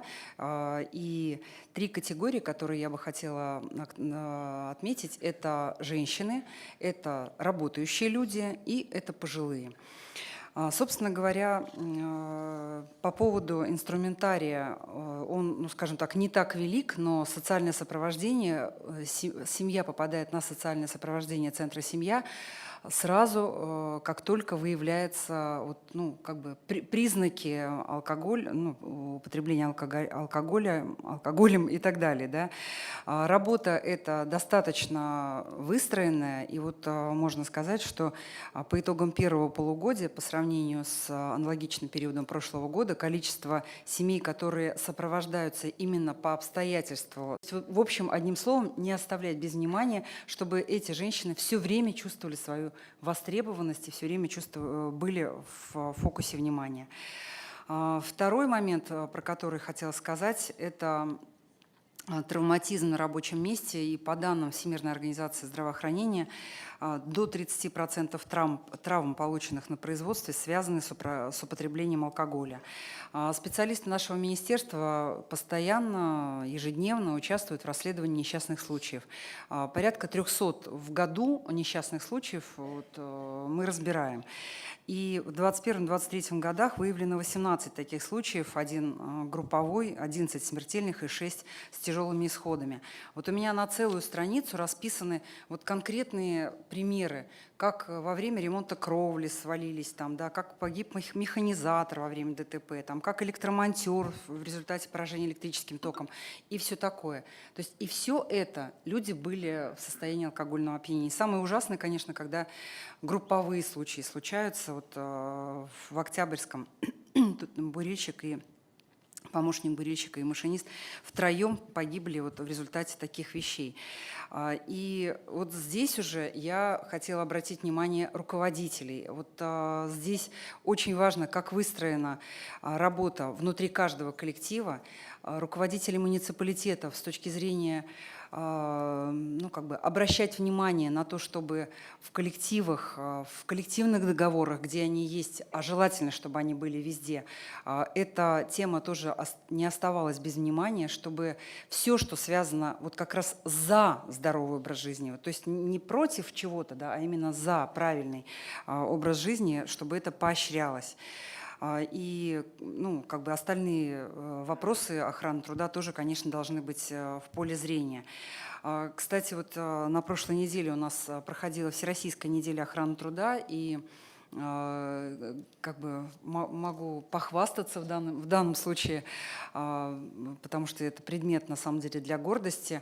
По итогам 2022 года наша республика признана лучшей, то есть мы первые в рейтинге субъектов России по управлению по государственной политике в области охраны труда. Можете похлопать. Спасибо.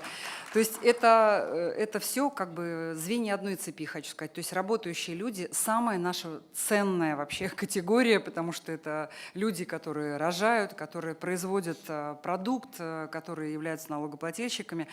То есть мы все должны беречь работающих людей, и вот эти вопросы, вот они, в том числе алкоголя на рабочем месте, имеют большое значение. Что касается людей пожилого возраста, мы с вами, наверное, бывает, что видим на кассе в супермаркете, да, то есть пожилых людей, которые покупают алкогольную продукцию. Мы неоднократно бываем свидетелями каких-то пожаров, каких-то бедствий, в результате которых, как правило, погибают именно престарелые. И в конечном итоге, к сожалению, либо они погибают, либо они становятся инвалидами. А бывают ситуации, когда в результате алкоголизма пожилого человека он остается просто на улице. И именно вот наше ведомство, мы либо в интернат определяем, то есть мы начинаем разбираться с этим человеком. И в истоках лежит именно, к сожалению, алкоголизм. То есть вот именно на пожилых просьба обратить внимание. Треть погибших в состоянии алкогольного опьянения за 8 месяцев только этого года, это 55 человек, были именно пожилые люди. Здесь также, и я думаю, что Руслан Мансурович тоже озвучивал цифры по данным республиканского наркодиспансера, тоже 3880 пациентов с наркологическими расстройствами, тоже старше 55 лет. В каждом районе у нас работают социальные участковые, социальные работники наших центров социального обслуживания населения. Мы задействуем эти силы обязательно, но опять же хочу обратиться ко всем с точки зрения, мы все видим этих людей, они наши соседи, они наши родственники. Тоже огромная просьба обратить на это внимание, потому что это все не начинается вот резко, да, то есть это все годами, как правило, происходит. И в заключение хотела сказать, что никто в поле один не воин. То есть действительно ни одно ведомство не в состоянии с этой бедой справиться. И вот наш конкурс, на самом деле, он таким стал стержнем, на который насаживается очень много смыслов, и это прекрасно. И я рада, что здесь есть коллеги из других министерств и ведомств, и самое главное, конечно, это наша земля, то есть люди из муниципалитетов. Спасибо вам огромное, уважаемые друзья, за то, что вы делаете. Давайте эту работу продолжать и сделаем так, чтобы у нас просто не было в принципе этой темы. То есть, потому что нет, наверное, счастливее семьи, чем та семья, где вообще просто об этом не думают и не говорят. То есть они просто живут, радуются жизни, они ездят, растят детей, да, то есть и все там хорошо, потому что места вот теме алкоголя просто нет. Поэтому всем удачи, спасибо вам большое. Всем отличного дня, всех со Всемирным днем трезвости.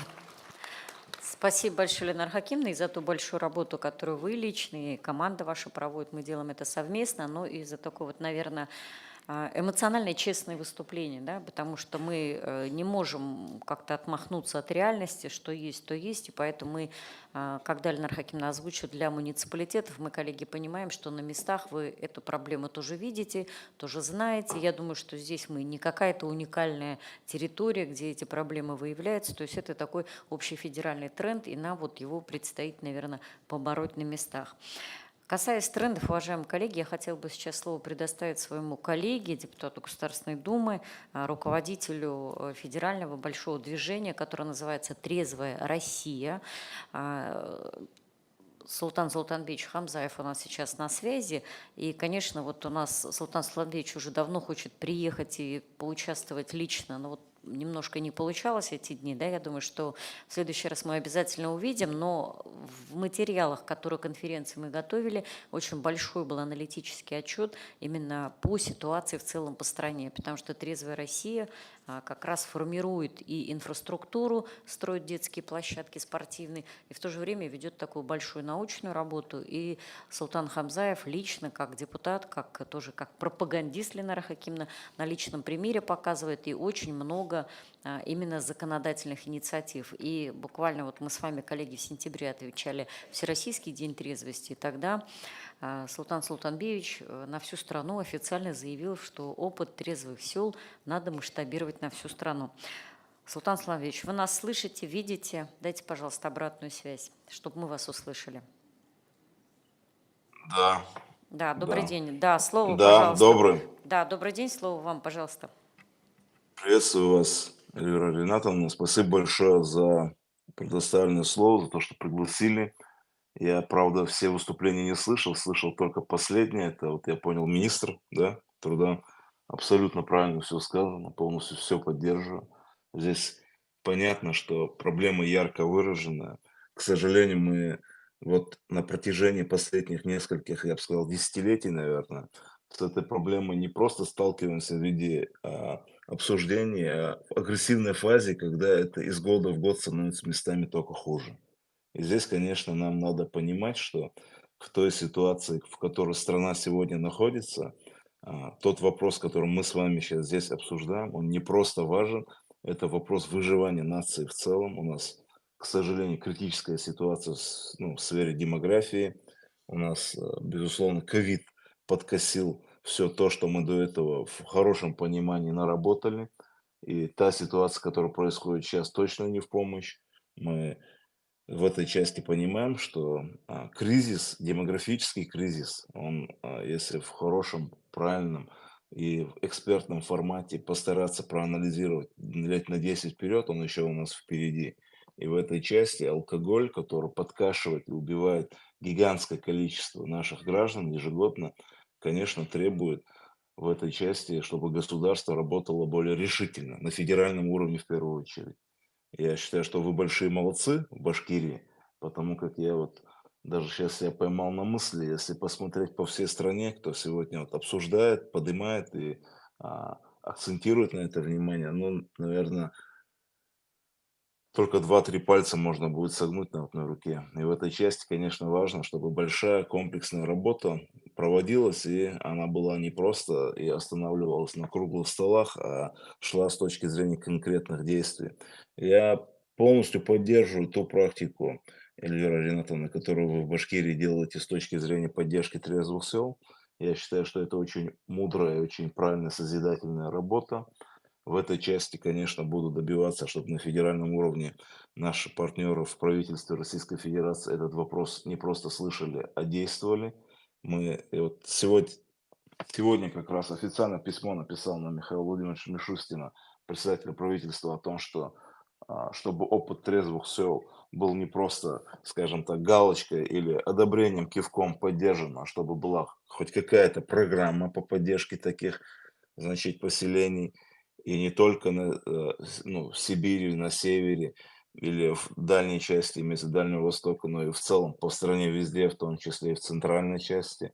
Если вот взять вот алкоголь, мы сегодня видим, что с одной стороны государство делает попытки, значит, хоть какие-то действия предпринять, а с другой стороны агрессивное лобби. Люди, которые привыкли зарабатывать гигантские деньги, каждый по-разному. Разница у нас гигантская часть находится, конечно, в серой зоне. Это ни для кого не секрет, мы об этом постоянно говорим, акцентируем на это внимание. Где-то нас слышат, где-то не слышат. Это как-то худо-бедно движется. Якобы, с одной стороны, мы смотрим вроде позитив, а как доходит дело до большого мониторинга, я имею в виду, когда мы акцентируем и смотрим по уровню смертности, например, по стране, туда же, если поставим отравления алкогольные, и еще, ну, и, например, бытовые конфликты, которые происходят, то, к сожалению, ситуация не такая прекрасная, как у некоторых чиновников в отчетах, когда выходит. Поэтому здесь важно, чтобы при мониторинге, например, Минздрав, да, когда нам отчитывается и говорит о том, что доля потребления алкоголя в стране, значит, сократилась, они же вот рапортуют, значит, там чуть ли не такими там, ну, 50 раз я не буду говорить, но тоже прожекторские заявления. А по сути, когда начинаешь разбираться, они мониторят только легальную часть рынка, а нелегальную не трогают. А здесь получается так, что сегодня доля легального, нелегального, значит, алкогольного рынка отметку 50% давным-давно прошла. Вот сразу, когда начинаешь говорить цифры, люди спрашивают, как, не может быть, невозможно. Просто здесь нужно разделять, когда мы говорим про нелегальный рынок, что мы имеем в виду. Ну, то есть понятие контрафакт и суррогат разделить. Понятно, что суррогат – это все, что с изменением в ТУ, ГОСТе при изготовлении. А контрафакт – это все там, где кража акцизов, налогов и, соответственно, все остальное с точки зрения нелегальной продажи. Вот доля контрафакта у нас в зависимости от региона находится в отметке 60%. Доля контрафакта в среднем по стране находится в отметке где-то 30-37%. То есть, и здесь, конечно, цифры чудовищные. Плюс сюда еще наложите, значит, объемы потребления алкоголя в целом по стране. Вопрос, наверное, будет правильный, сколько нас сегодня в стране в целом находится. Ну, возьмем даже отметку 147 миллионов, например. Да? То есть на 147 миллионов мы в год потребляем порядка около 19 миллиардов литров алкоголя. Вот много или мало? Я считаю, что это цунами чудовищное в целом. На статистику, на смертность, на все вместе, если взять. Сюда же, если поставить отпечатком детский алкоголизм, который, безусловно, присутствует, но при этом программ реабилитации детей нету в этой части, лечения детей нету и так далее, и так далее. Это, конечно, большой-большой снежный ком, который, безусловно, требует решения. Поэтому трезвые села должны быть, их надо поддерживать, и не просто на словах, как я сказал, программа должна быть федеральная. Что касается, значит, молодежи, безусловно, мы должны все вместе добиваться увеличения возраста продажи алкоголя. Сейчас отметка 18, мы должны добиваться 21. Я думаю, специалисты прекрасно понимают, почему 21. Не буду как бы раскрывать, если интересно, готов потом предоставить. Что касается, значит, жилых многоквартирных домов, вот Эльвира Ринатовна знает, у нас тяжелейшая идет дискуссия в Государственной Думе. Отдельные коллеги просто работают по принципу, значит, собака на сене, значит, ни себе, ни людям, да, то есть, хотя, ну, не пойман, не вор, я понимаю, есть такая, как бы, презумпция невиновности, да, как бы, когда, но при этом ты видишь, что люди просто сопротивляются любым правильным инициативам, то здесь, конечно, остается много разных вопросов. И в этой части, конечно, надо двигаться тоже правильно всем нам. Я извиняюсь, у меня ребенок подошел. Да. Нормально так, Султан Султанбиевич. Семейные ценности на первом месте. Это мы приветствуем. Да. Спасибо вам. Демографические, да, показатели налицо. Султан Смаилович, спасибо большое, да, за большое такое развернутое приветствие. И мы обязательно сегодня здесь с нами наш коллега Зариф Закирович Байгускаров добавит по поводу работы на федеральном уровне. И, может быть, там и комментарий по поводу 21 года, да, который действительно очень давно и тяжело это обсуждение идет. Спасибо большое. Я думаю, что мы с движением «Трезвая Россия», поскольку мы достаточно давно этот проект обсуждаем, и более того... Эльвира, можно один момент скажу? Вот Да. хотела сказать, вы на связи, если да. Да, спасибо большое. Я бы хотел, чтобы мы понимали следующее. Вот я почему считаю, что вы в регионе молодцы и правильно делаете. Даже если вы видите, что тяжело идет восприятие на федеральном уровне, вы должны понимать, что битва в хорошем понимании за здоровье и за жизнь наших людей – это наше обязательство в том числе, и в регионах в первую очередь. И основная задача региональных, муниципальных властей заключается в том, что вот эта, значит, защитная функция, да, то есть инстинкт самосохранения, он должен срабатывать не с отставанием. Поэтому алкоголь, табак, другие наркотики в целом, я имею в виду синтетика, все остальное, то, что происходит, мы знаем, мы должны понимать, что с точки зрения генетических определенных действий для развития молодежи, это вопрос должен быть номер один. Вот здесь в этом плане вы на меня всегда можете рассчитывать тоже. Спасибо большое вам.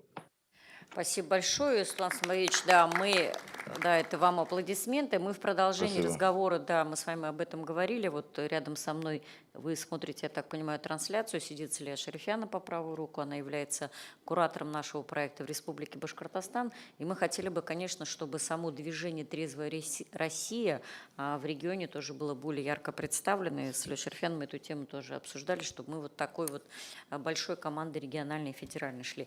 Спасибо огромное и за Полностью приветствие. поддерживаем. Да, и за благодарность в адрес наших муниципалитетов. Они слышат. Всегда ждем вас в городе Уфе.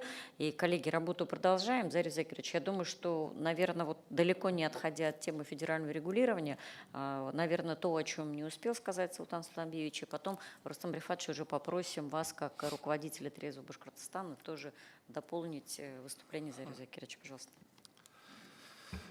Хайрлы күн, хөрмәтле якташтар, фикердәштәр.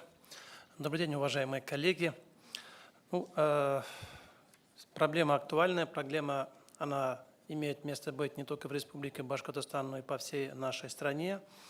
И, конечно, это правильно, что у нас республика является таким новатором. Эта работа организована лучше или как-то более, наверное, нестандартно, чем в других субъектах Российской Федерации. Я буквально, наверное, несколько слов по статистике. У нас ежегодно около 400 тысяч человек умирает от болезней, в том или ином смысле связанных с алкоголем, то есть от этой болезни. Или 25% всех расходов на медицину, они уходят на лечение болезней, связанных с алкоголем. Это миллиарды рублей. Мы здесь не говорим количество разводов, смертей, детей-сирот, которые из этого возникают, или практически почти половина всех преступлений совершаются в состоянии алкогольного опьянения. Это более 60% убийств, также такой же процент самоубийств. Это хулиганство и так далее, их там даже больше половины. Это огромное количество таких людей умирает, становятся калеками. И, конечно, мы проводим работу в Государственном Доме по внесение изменений в закон для того, чтобы этих смертей было меньше, чтобы погибали меньше и разводов было меньше и так далее. И все вопросы, которые просили субъекты или муниципальное образование, мы за последние 6 лет внесли изменения. Сегодня 15 законов мы приняли по этому направлению. И сегодня у субъектов, в данном случае Республики Башкортостан и муниципальных образований, есть все полномочия по борьбе с суррогатом либо спиртными напитками. Вот полностью все. Вот нет ни одного вопроса, который бы остался за нами. Я, наверное, только скажу, какие законы мы приняли. Вы помните, были у нас фанфурики, боярышники, которые каждый автомате можно было купить. Мы этот вопрос решили, то их запретили вовсе продажу. И это мы сегодня ощущаем, их нет. Также вынести изменения в Кодекс Российской Федерации об административных правонарушениях и Уголовный кодекс по части продажи суррогата. Ну, я являюсь одним из авторов этих законов, я их сам вел в Госдуме. Штраф был всего 2500 рублей, мы сделали минимально 30 тысяч рублей и максимально 50 тысяч рублей. И этот закон тоже работает. Кстати, ежегодно, иногда и чаще, я направляю запросы министру МВД, прокурору республики, МВД России, и всегда спрашиваю, вот такие-то законы мы внесли изменения, как они работают, дайте стат-данные, и какие проблемы возникают при их выявлении. Есть ли необходимость внести еще изменения в законодательство для того, чтобы эту работу улучшить. За последние 2 года всегда они отвечают, что необходимости нет, законы они хорошие, они работают, и мы благодарны за то, что вы такие законы нам приняли. Поэтому мы всегда готовы рассмотреть и готовы внести изменения. Также мы предусмотрели этим же Уголовным кодексом за повторную продажу суррогата, даже если не привлекло какого-то здоровью вред, возбуждается уголовное дело. Этот закон работает, и в Республике Башкортостан каждым годом все больше и больше дел возбуждается. Это правильно. Также мы предусмотрели возбуждение уголовных дел за причинение вреда здоровью, либо смерти человека. В случае, что у нас тоже бывает и в Башкортостане, к сожалению, когда люди употребляют и получают тяжкий вред здоровью, либо умирают. И мы за это предусмотрели уголовную ответственность. Возбуждаясь уголовное дело, человек сажается в тюрьму. Этого тоже не было. Но сегодня, если, например, они купили суррогат, отравились, получили тяжкий вред здоровья, либо скончались, то есть уголовная ответственность тоже наступает сегодня. И это, я считаю, что правильно. Также, помните, такая была очень большая проблема по наливайкам, так называемым, когда можно было зайти, там бутылку взять, наливать его, выпить. И люди об этом нас спросили, и мы установили законом, что это должно быть, это просто обычный магазин был. Да. То есть поставили там стол. Сейчас так же. Кстати, я сейчас скажу по этому поводу. Мы предусмотрели, что должно быть отдельное помещение, должно быть не менее 20 квадратных метров, то есть это должен быть не магазин, а отдельное помещение. И при этом дали полномочия субъектам Башкортостану устанавливать свои правила. То есть сегодня Башкортостан может сделать, например, это должно быть помещение не менее 100 квадратных метров. И я думаю, что Башкортостан этим воспользуется. Кстати, этот закон уже действует 2 года. Я знаю, что в Башкортостане установили 25 квадратных метров, но можно установить 100, еще раз повторюсь, для того, чтобы их вообще не было. Это полномочия субъекта. Я думаю, тоже это идет для того, чтобы люди не пили ночами, чтобы людей не беспокоили. Там, как правило, они находились в жилых домах. Также, кстати, мы установили ответственность за перевоз спиртных напитков. Их тоже ответственности такой не было. Кстати, и последний наш закон, который мы приняли, мы установили ответственность за хранение, перевозку метилового спирта. Потому что метиловый спирт – это, по сути, яд. И люди в основном умирают от употребления метилового спирта. А ответственности тоже не было. Мы установили от 100 тысяч до 1 миллиона рублей штраф. И если это повлекло вред здоровью человека или смерть, то возбуждается уголовное дело, и от 5 до 10 лет человек будет сидеть. Это буквально мы сделали недавно. Я считаю, это тоже правильно, потому что, да, кто-то говорят, что зачем 10 лет сажать, он же никого, муж не убивал. Но, извините, он отраву продает, он отраву перевозит. Мы считаем, что это все-таки правильно. Также мы приняли закон по возобновлению работы вытрезвителей. Почему? Потому что, к сожалению, у нас только в республике около 100 человек ежегодно умирают от переохлаждения. Да, конечно, говорят, что это для бомжей сделали, но, извините, бывают и нормальные люди, там перебирают и просто падают и получают обморожение. Это не считая тех, которые получили инвалидности, и мы со своего уже кармана всю жизнь им выплачиваем еще и пенсию. Так лучше, может, их просто подобрать, может, их просто спасти. Но это будет платно, но, тем не менее, вот такой закон мы приняли, дали полномочия субъектам принимать свои законы, потому что у них такие полномочия сейчас в Республике Башкортостан есть, поэтому я надеюсь, что это тоже уже 2 года прошло, как этот закон приняли. Автором являюсь тоже также я, и Республика Башкортостан тоже закон заработает. Поэтому здесь, кстати, еще пару законов мы приняли по ужесточению ответственности за пьяное вождение. Сегодня можно уже конфисковать автомашину, если это за повторное пьяное вождение. И, конечно, мы установили ответственность в Уголовном кодексе до 15 лет лишения свободы, если повлек тяжкое вред здоровью либо смерть человека. Да, конечно, нам говорят, что за умышленное убийство так сажают. Почему вы, это же не умышленное? Да, это не умышленное убийство. Но если ты сел пьяным за руль, это ты уже прекрасно понимаешь, что можешь кого-то убить. Поэтому закон работает, повторюсь, и я считаю, что сделаем мы правильно. Поэтому вот такие изменения мы приняли. Что касается по нашим... Вот сегодня выступал у нас главный врач наркологического диспансера. Он сказал, что у нас более 40% людей вылечиваются. Ну, я считаю, что, мягко говоря, это, наверное, не совсем правильно, потому что здесь надо нам продумать, как мы должны лечить больных людей. Потому что сегодня, наверное, я так думаю, не более 10% алкоголиков обращаются за лечением, потому что это тяжкие последствия для них. Это они водительское права не могут получить. Они не могут, например, получить оружие и так далее. Их очень ограничений много. Кстати, недавно мне только обратились в очередной раз участники специальной военной операции, которые хотели поехать. Их не приняли из-за того, что они стоят на учете в наркологии.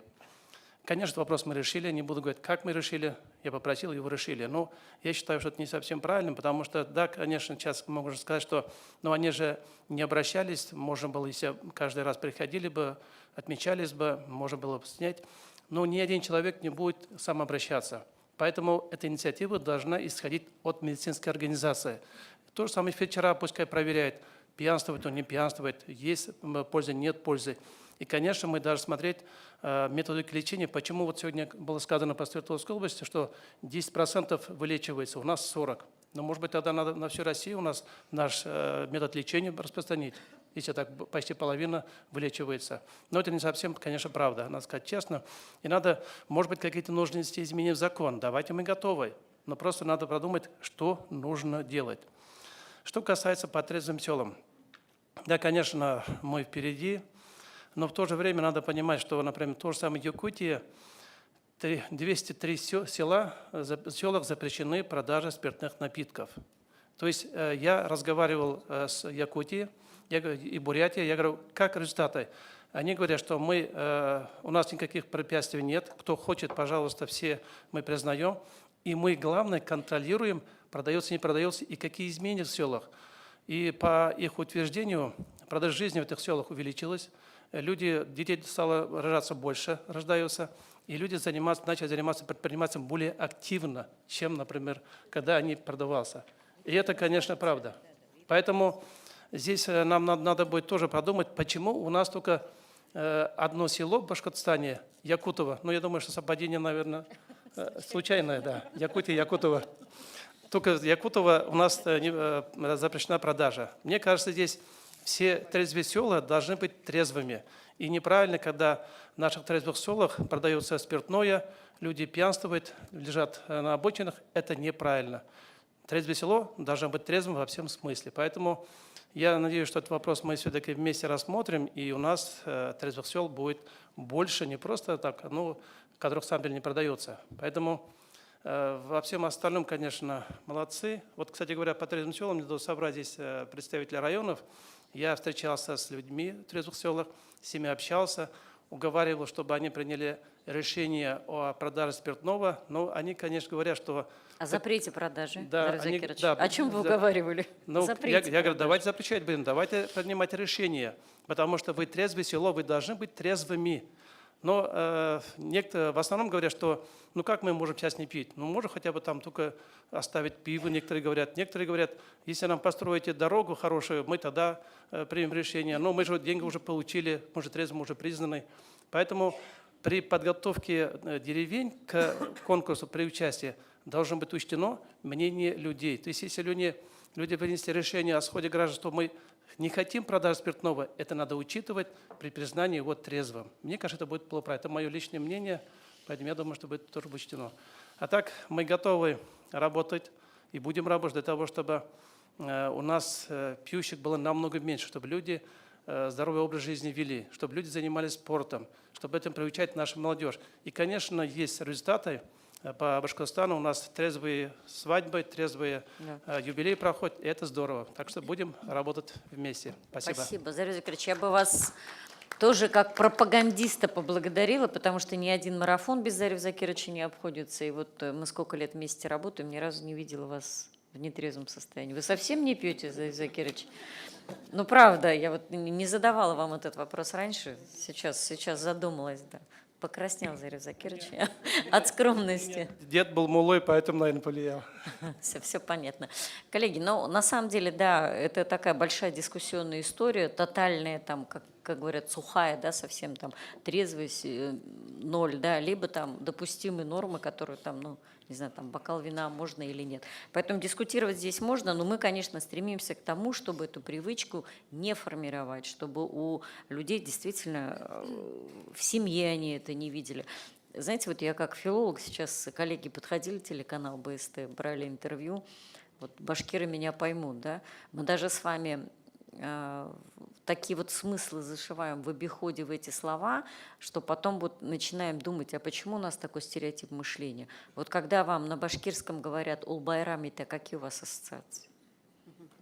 Вот поднимите руки, у кого ассоциация «байрам»-то это пьет. Просто поднимите руки, «байрам»-то это пьет. У кого это вот совпадение? Ну, вот прям скромно. Мне кажется, у всех, да, вот смотрю Хайбулинская. Когда говорят «ул байрам»-то, это все понимают. Хотя, вот я переведу на русский, «байрам»-то, это значит, ну, хотя и в русском языке празднуют такая, но в русском языке не так явно, да, празднуют, может, еще и там какие-то большие торжества. А в башкирском это однозначно, «ул байрам»-то. Нам тоже надо как-то с этим работать, чтобы у человека слово «байрам» и слово «аракы», они не стояли рядом. У нас фактически сейчас это вот синонимы, да. Как слово сказали «байрам», сразу идет там, сколько бутылок купить, да, сколько будем брать. Да, поэтому здесь есть момент, да. Можно реплику? Реплику небольшую, да. У нас в братстве есть общество трезвости, которому 129 лет. И в этом обществе есть люди, которые в 4-м поколении вообще не употребляли алкоголя. То есть ни сами, ни их родители, ни дедушки, ни бабушки, ни прадедушки, ни прабабушки. И знаете, вот когда ты общаешься с такими людьми, ты видишь, что это совершенно другие люди. И вот хотелось, чтобы действительно, ну, во-первых, это наша традиция. Трезвость – это вот наша базовая национальная ценность. И чтобы не только не употребляли, а все жили трезво. Спасибо большое, отец Игорь. Мы вчера, на самом деле, очень достаточно подробно с отцом Игорем обсуждали наш проект и все-таки вышли на то, что и трезвое село, и в целом, наверное, наше движение, это еще и укладывается в рамки реализации Ленара Хакимовна 809 указа президента Российской Федерации о духовно-нравственных ценностях. Потому что на самом деле трезвый образ жизни – это ценность. Мы это, может быть, воспринимаем как работу, да, как, не знаю, там, суровую необходимость, а это ценность. То есть как сделать так, чтобы у человека желания не возникло. Мы-то, как всегда, подключаемся уже тушим пожара, да, а вот как сделать, чтобы это было действительно ценностью. Рустам Альфатович, очень такой большие были в огород республиканского парламента заброшены камешки со стороны Зарифа Закировича.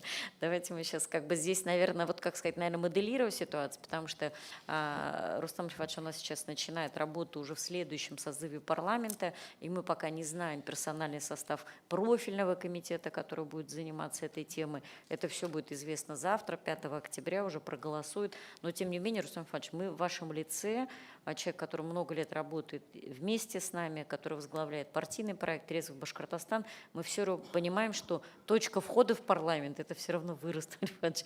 Пожалуйста, депутат Государственного собрания. Спасибо, уважаемая Лилия Ринатовна, уважаемые коллеги. Действительно, сейчас 6-й созыв парламента республики завершил свою работу, начинает работу 7-й созыв, и в непростых условиях начинается работа. И, конечно, нужно отвечать и соответствовать тем вызовам, которые сегодня есть перед обществом, перед республикой, в том числе по заявленной теме, которая сегодня обсуждается. Конечно, я тоже поздравляю всех с Международным днем трезвости. И, конечно, вот у нас сегодня здесь присутствует наш актив, общественный совет партийного проекта «Трезвый Башкортостан». Здесь представитель общественного совета Халиков Айрат Анварович, доктор медицинских наук, здесь тоже присутствует, и другие коллеги. Поэтому, уважаемые коллеги, я хотел бы напомнить, что мы в нашем проекте «Трезвый Башкортостан» мы акцент делаем на совершенствование нормативной базы, совершенствование законодательной базы. И это главный блок. Но в то же время видим, что мы в прошлый раз обсуждали, да, что «Трезвое село» нужно как проект, как конкурс тоже расширять, и, возможно, и городские поселения, городские округа вовлекать в эту работу.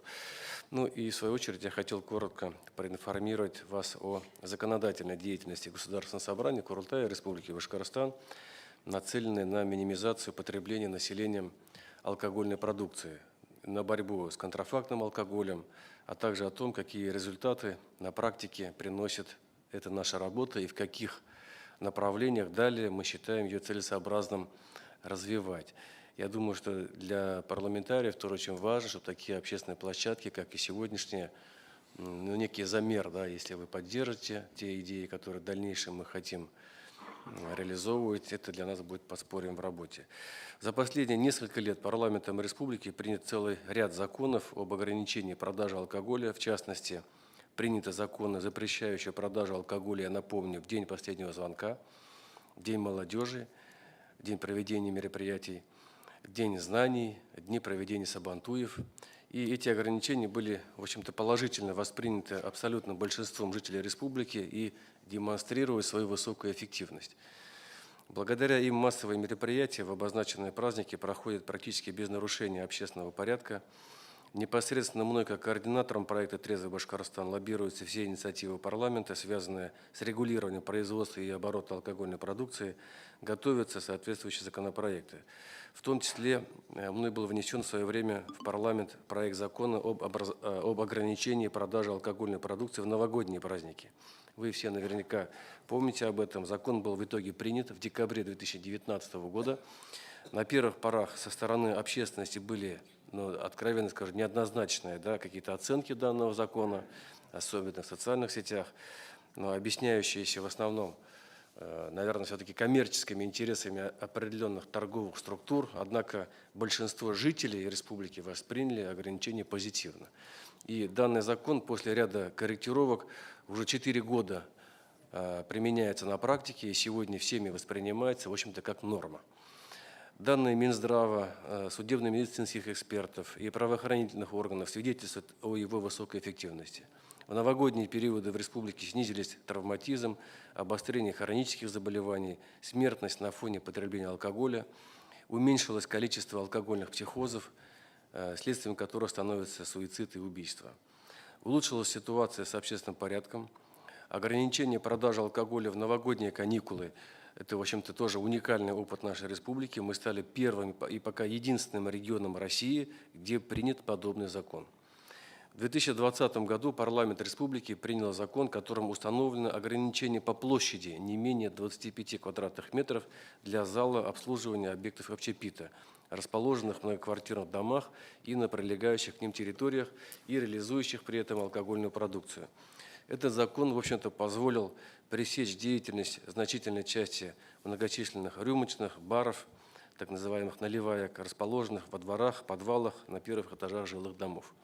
Они, как правило, собирают вокруг себя, в общем-то, асоциальных личностей, которые нарушают и тишину, и покой граждан, создают неблагоприятную криминогенную обстановку. И с принятием закона ситуация заметно улучшилась. Хотя, надо признать, окончательно эта проблема в республике не решена. Коллеги, все ограничения в сфере продажи алкоголя вводятся нами поэтапно. Мы не вводим так называемых сухих законов, да? Сторонимся, наверное, все-таки жестких мер, которые могут вызвать и негативные экономические, и социальные процессы, или недовольствие значительной части жителей республики. Все мы помним попытки кардинальных решений в обозначенной сфере в масштабах страны в перестроечный период и к чему они привели, поэтому мы идем по пути поэтапных реформ, которые с годами дают, в общем-то, ощутимый накопительный результат. Этот результат мы регулярно отслеживаем, как исполнение наших законов в целом, так и динамику проблем граждан со здоровьем и правонарушений на почве потребления алкоголя. С каждым годом по мере вступления в силу на территории республики все новых и новых законодательных ограничений в сфере продажи алкоголя ситуация улучшается. Об этом свидетельствуют показатели каждого последующего года по сравнению с предыдущим. Например, в 2022 году, по данным портала правовой статистики Генеральной прокуратуры Российской Федерации, в Башкортостане выявлено немногим более 8 тысяч лиц, совершивших преступления в состоянии алкогольного опьянения. Это на 13% меньше, чем в 2021 году.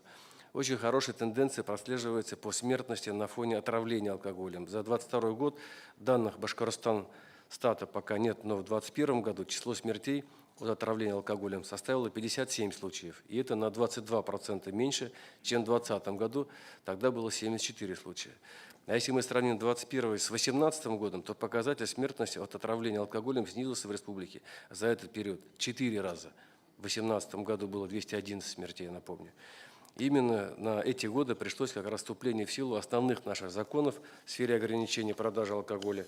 И таким образом результат принятия принятых нами мер очевиден, и снижение смертности в 4 раза менее, чем за 4 года. Ну и, конечно, мы видим, что такая динамика постепенно она будет идти. Отмечу также, что параллельно ограничениям в сфере продажи алкоголя мы за последние годы приняли еще ряд законов, запрещающих продажу на территории республики сжиженного газа, безалкогольных тонизирующих напитков, кальянов, вейпов, курительных смесей детям. Хотя с алкоголем данные законы вроде как бы не связаны, да, но направленность у них, конечно, смежная. Все они нацелены на борьбу с распространением среди подрастающего поколения курения, токсикомании и других пагубных пристрастий, наносящих непоправимый вред здоровью.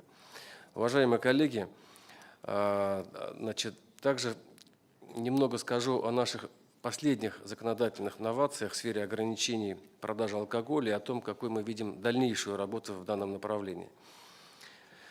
Как уже сказал наш коллега Байгускаров, в прошлом году наш парламент принял о полном запрете закон продажи алкоголя на территории села Якутово. Проект закона был внесен Советом Куйргазинского района, и мы его поддержали. Конечно, на сегодняшний день, в общем-то, эта история выглядит немножко как эксперимент, да? Потому что в этой деревне, в общем-то, и магазина-то нету.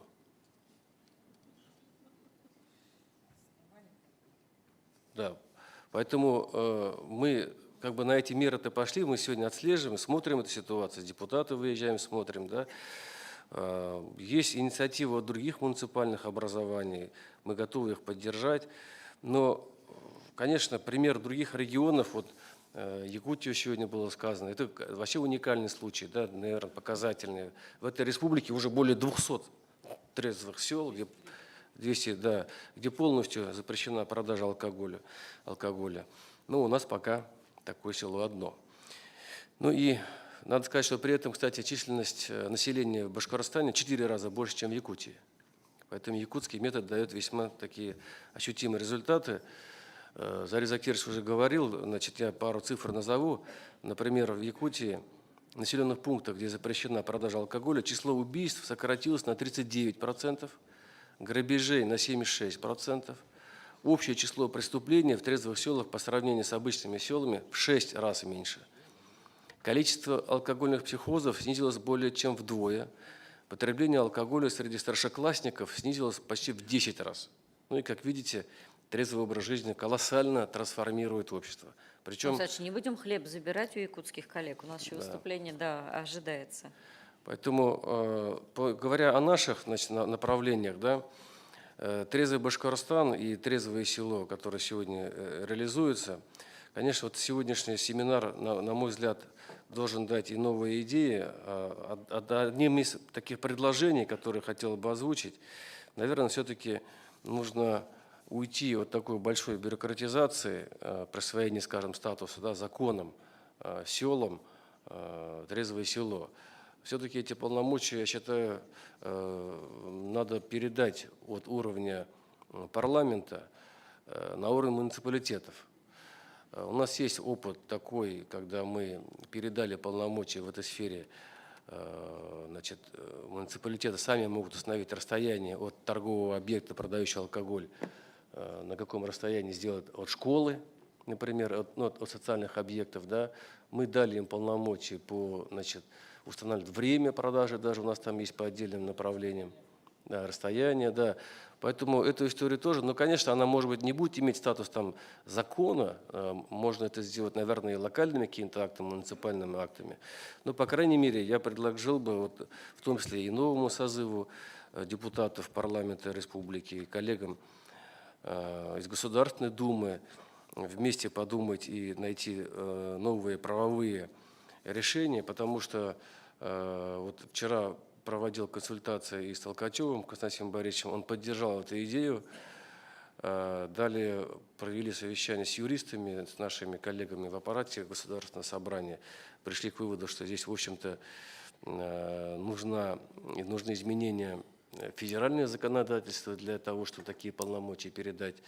Поэтому, значит, мы здесь готовы вместе с вами, Эльвира Ринатовна, и Бисултан Султанбеевич, и Зариф Закирович, вместе с вами поработать по этой теме. Тогда, если мы на федеральном уровне такие кардинальные решения будут в пользу упрощения порядка создания трезвых сел, будут приняты, да, они, конечно, послужат не только нашей республике, но и другим регионам, о чем говорил и Султан Хамзаев. Поэтому такое у нас с коллегами по проекту «Трезвый Башкортостан» видение совершенствования дальнейшего регулирования оборота алкогольной продукции. Благодарю за внимание. Спасибо большое, Рустам Ифатович. Да, коллеги, поблагодарим Рустама Ифатовича. И мы все-таки на весенней встрече, когда обсуждали эту тему, договорились, что после того, как у нас уже будет понятен состав комитета в парламенте, мы сделаем уже рабочую группу на площадке парламента. И мы все-таки, Рустам Ифатович, настаиваем на этом предложении. И мы готовы с Зарифом Закировичем подключиться от региона. И давайте мы тогда как законодательную инициативу выработаем и будем ее уже продвигать там на региональном, на федеральном уровне. Коллеги, вот главы муниципалитетов, заместители глав, кто сегодня представляет, поднимите руки, кто вот за такое правовое решение, что мы вам отдаем право устанавливать трезвые села. Я вижу только одну руку. Вы муниципальный у нас, Эсля Шерфяна? Новый глава какой-то. Здесь я вижу коллег, да? Но вот почему-то не массово, коллеги, или стесняетесь, или... Поддерживаем, да, чтобы мы, допустим, с Зарифом Закировичем работают, отрабатываем. У них бумажная работа прибавится, поэтому руки не сильно тянут. Коротко, да, Зариф, мы выбиваемся, коллеги, из регламента, прям по сути, да, пожалуйста. Вот сегодня полностью есть полномочия у Госсобрания Курултая Республики Башкортостан признавать села трезвыми и запретить продажу спиртного. В Якутии то же самое. И здесь не нужно сейчас перекидывать на районный уровень, чтобы они сами принимали решения. Надо принимать решения госсобранием. Здесь никаких проблем нет. В Якутии же проблем не возникает. Перекидывать давайте нам тяжело, сами принимайте, мне кажется, неправильно, мягко говоря. Зариф Закирович, я предлагаю дискуссию не развязывать. Еще раз давайте вернемся на формат обсуждения на площадке Государственного собрания с участием коллег, наверное, пригласим и муниципальных наших депутатов, чтобы уже учесть их позицию в рабочую группу нас. Рустам Ифатович, Зариф Закировичем, пожалуйста, включите, и мы на площадке парламента уже вот свои такие пообсуждаем, да, кто за что отвечает. Коллеги, у нас на связи достаточно давно, да, Виктория Викторовна Аршинова, заместитель председателя Координационного совета при Общественной палате Российской Федерации по поддержке и развитию норм здорового образа жизни российских граждан, профессор Московского госуниверситета имени Ломоносова. Виктория Викторовна, ну, у вас была возможность уже немножко еще погрузиться, наверное, в нашу часть законодательную, посмотреть, как мы отрабатываем. Мы хотим поблагодарить Общественную палату, потому что мы видим, что на площадке очень много мероприятий, прям приуроченных здоровому образу жизни, и очень активно вы продвигаете эту повестку, и очень часто мы тоже на ваших площадках выступаем спикерами, и хотели бы от вас, Виктория Викторовна, услышать все-таки вот по тем актуальным проблемам, где вы двигаетесь и где мы можем вам помочь. Пожалуйста. Спасибо большое. Здравствуйте, уважаемые коллеги. Мы очень благодарны вам за то, что мы можем принять участие и совместно посмотреть на те проблемы, которые сегодня возникают в нашей теме. Но вначале разрешите зачитать приветственное слово участникам межрегионального семинара совещания «Трезвое село. Гражданские инициативы и социальные практики», посвященное Всемирному дню трезвости и борьбе с алкоголизмом, от Ирины Александровны Винер, председателя Координационного совета Общественной палаты России в сфере здорового образа жизни. Ее заместителем я являюсь. Лучшие практики здорового образа жизни на территории России сегодня распространяются в хорошем темпе. Республика Башкортостан занимает передовые позиции по данному вопросу среди других субъектов и активно продвигается по пути расширения пространства здорового образа жизни, физической культуры и спорта. Народ республики ясно и уверенно смотрит в счастливое будущее. Не устаю повторять, взрослые вырастают из детей. Поэтому желаю вам плодотворной работы на пути укрепления правового статуса трезвости и здоровья на благо каждой семьи, каждого жителя сел, городов и Республики Башкортостан. Хочу немного сказать, что впервые с Республикой Башкортостан познакомилась в 2009 году. Мы как раз готовили совместно с нашей Всемирной Лигой Здоровья, то есть Всесоюзной Лигой Здоровья, социальную эстафету «Волонтерский профпост». И надо сказать, что тогда мы встречались и с правительством Башкортостана, и ведущими университетами. И снова мы здесь с вами. Представляя Координационный совет, могу сказать, что приступили к работе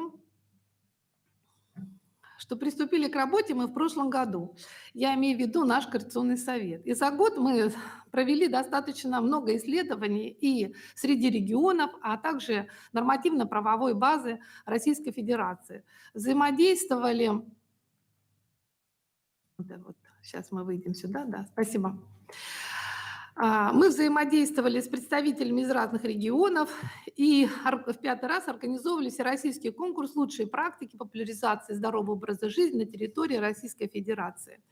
Сейчас мы работаем над реестром, нашей уже непосредственной работы, которые, можно сказать, что они закончили. Это реестр перечень навыков воспитания трезвости и здоровья и над моделью государственной региональной программы «Система социальной реинтеграции здоровья для лиц, имеющих проблемы с законом вследствие опьянения». Мы ищем правовые пути, разработаны законодательные инициативы, помогающие воспитывать трезвость с детских лет и восстанавливать трезвость при ее нарушении. Сравнение МПА, это нормативно-правовые акты, в области здоровья в мире и в России показало, что законодательное поле Российской Федерации больше всего контроля над табаком, алкоголем, наркотиками. Нам известно и уважаемому собранию, что здоровый образ жизни касается не только этих вопросов. Но, тем не менее, больше всего у нас это серый, вы видите, сегмент, который в России резко расширен. Но, несмотря на это, численность лиц, имеющих проблемы с законом по причине опьянения, у нас на сегодняшний день, по данным МВД, составила почти 8 миллионов человек. То есть ежегодно столько народу нуждается в нашей помощи.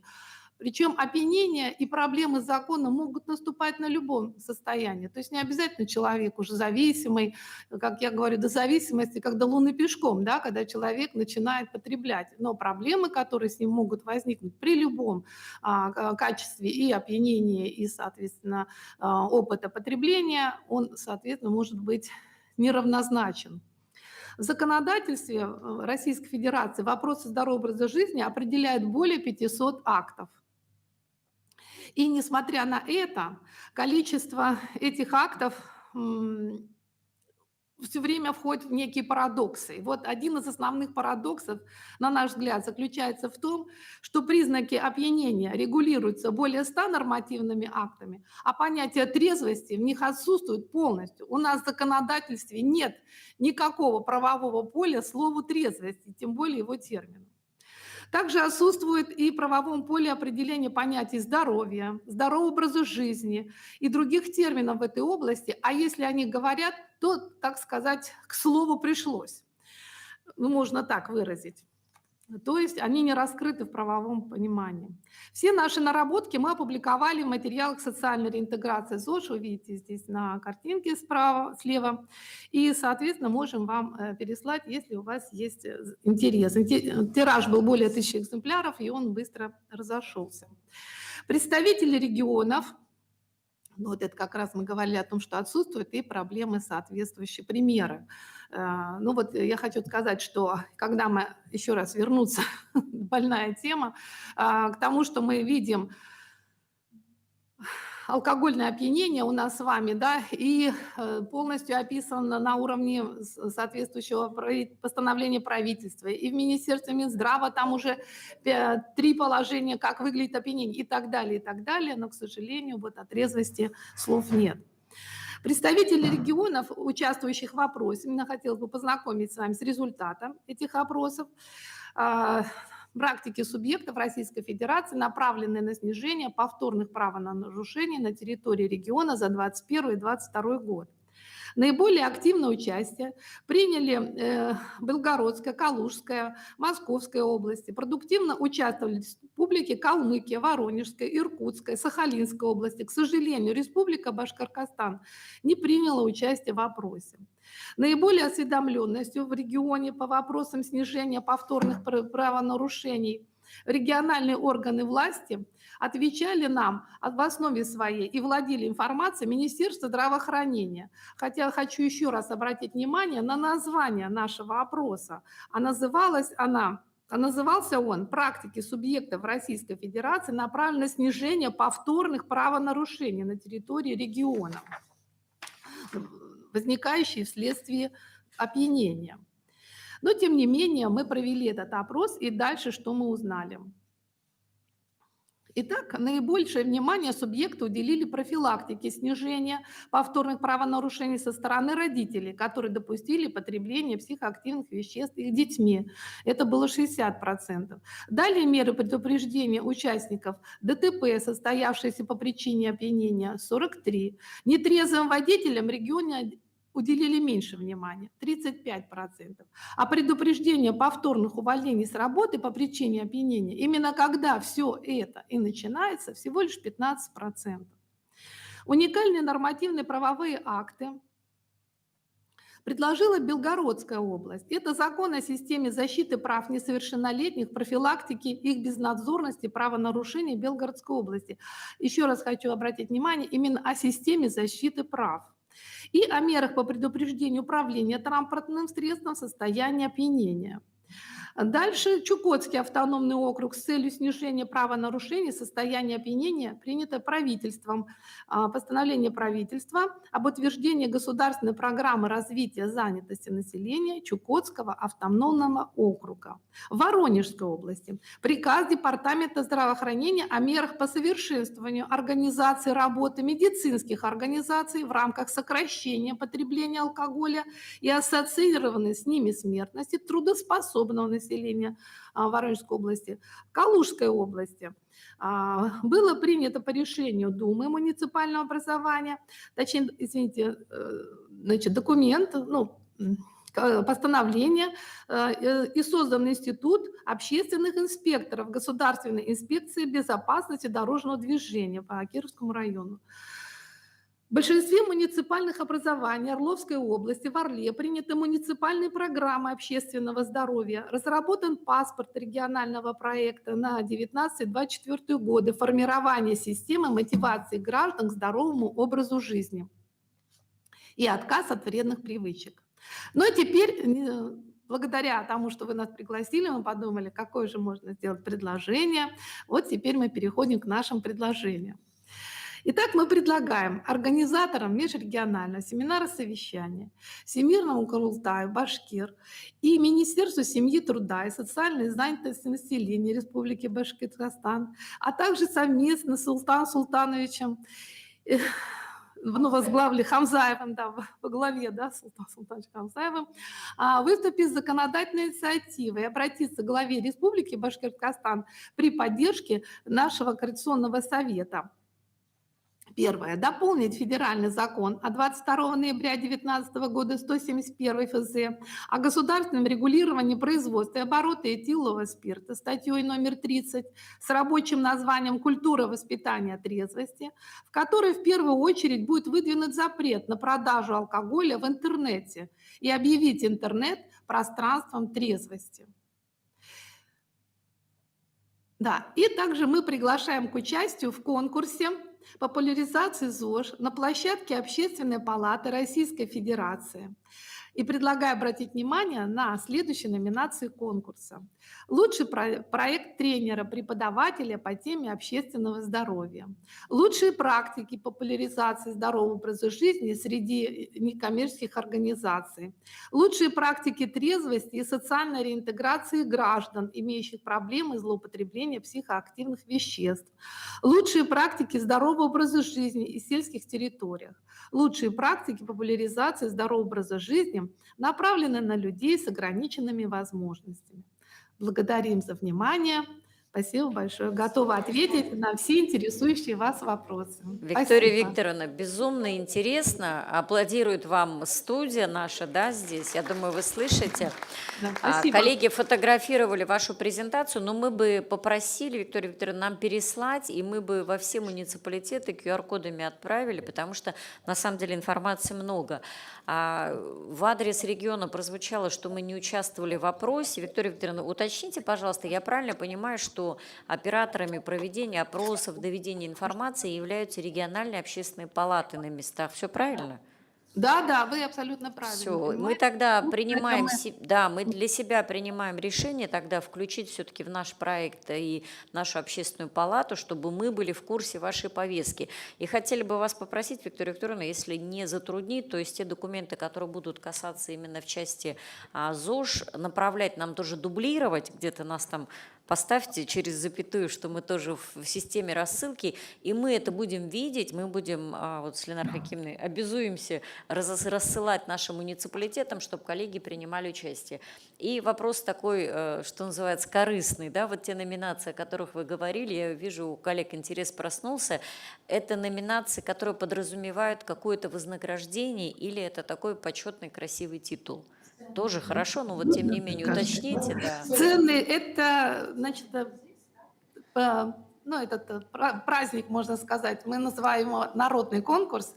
Он подразумевает призы, соответственно, он получает ценные подарки и в данном случае сертификаты и рекомендации и дипломы. Да, именно непосредственно. Спасибо. Я так понимаю, что участие могут принимать как физлица, так и муниципалитеты, и общественные организации. Да. Все, Виктория То есть Викторовна. каждый может направить, кто считает свои достижения, свой результат достойным, чтобы его представляли. Да. Вы знаете, вот мне кажется, Саля Шарафьяновна, Ленара Хакимовна, может быть, нам даже в критерии оценки работы конкурсантов включить вот участие в каких-то тоже федеральных, вот в таких больших, допустим, конкурсах. Коллеги, я к вам обращаюсь, Да, это было бы муниципалитеты. замечательно. Если мы, допустим, добавляем, если у вашего трезвого села уже есть победы на федеральном уровне, мне кажется, это тоже такая большая заявка. Поэтому мы обязательно все, что вы сказали, перешлем нашим коллегам. И, безусловно, нам с Зариф Закировичем и Султаном Султанбиевичем очень интересны те инициативы, о которых вы говорили. Я думаю, на площадке Государственной Думы мы с вами тоже увидимся.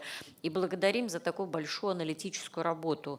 И на самом деле, вот вы посмотрели там региональный опыт, муниципальный опыт. Здесь всегда интересно, как мы через нормативку регулируем. Ну и вот я скажу, что, не знаю, вот как отец Игорь впервые это услышал или нет. Я, например, вот впервые поняла, что действительно главных-то слов у нас нет в федеральном законе, слово трезвость. Да. Ленара Хакимовна, говорю, у нас анархия. Мы, говорю, занимаемся темой, а понятия нет в федеральном законе. Хотя это нам не мешает, но тем не менее наличие в законе, это бы вот упрочило наши позиции. Спасибо за очень и подробно, и конструктивно. Давайте дружить организациями, да. Мы всегда на связи. Спасибо большое. Все, спасибо большое. Спасибо. Коллеги, у нас вот обеденный перерыв с вами назначен на час, но мы с вами начали немножко позже, график мы нагнали. У нас с вами осталось, коллеги, 2 приветствия и 1 выступление. У нас выступление от Министерства внутренних дел. Я вот на нашего уважаемого спикера смотрю. Я хочу все-таки, чтобы вы вот так вот завершили на такой тревожной ноте, да, перед обедом. Но до вас я бы хотела дать слово коллегам, которые с приветствием не выступили в начале. Очень коротко мы пригласили наших коллег, поскольку отец Игорь у нас в первой части выступал, да. Сегодня с нами Артур Хазрат Русланович Сулейманов, это ректор Российского исламского университета, потому что в нашем проекте духовенство играет одну из ключевых позиций. Вот наши коллеги муниципалитеты подтверждают, там, где имамы очень активны, вам легче работать. Так или не так, коллеги?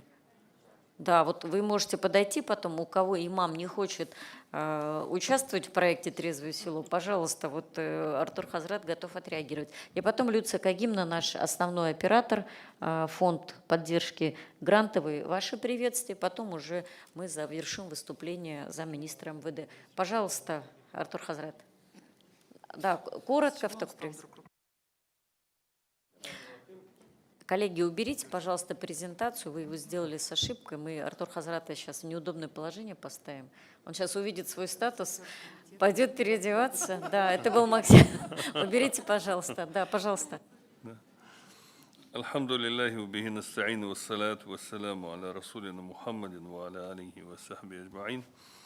Уважаемая Эльвира Ринатовна, уважаемая Ленара Хакимовна, уважаемая Зариф Закирович и, в общем, участники нашего семинара совещания «Трезвое село».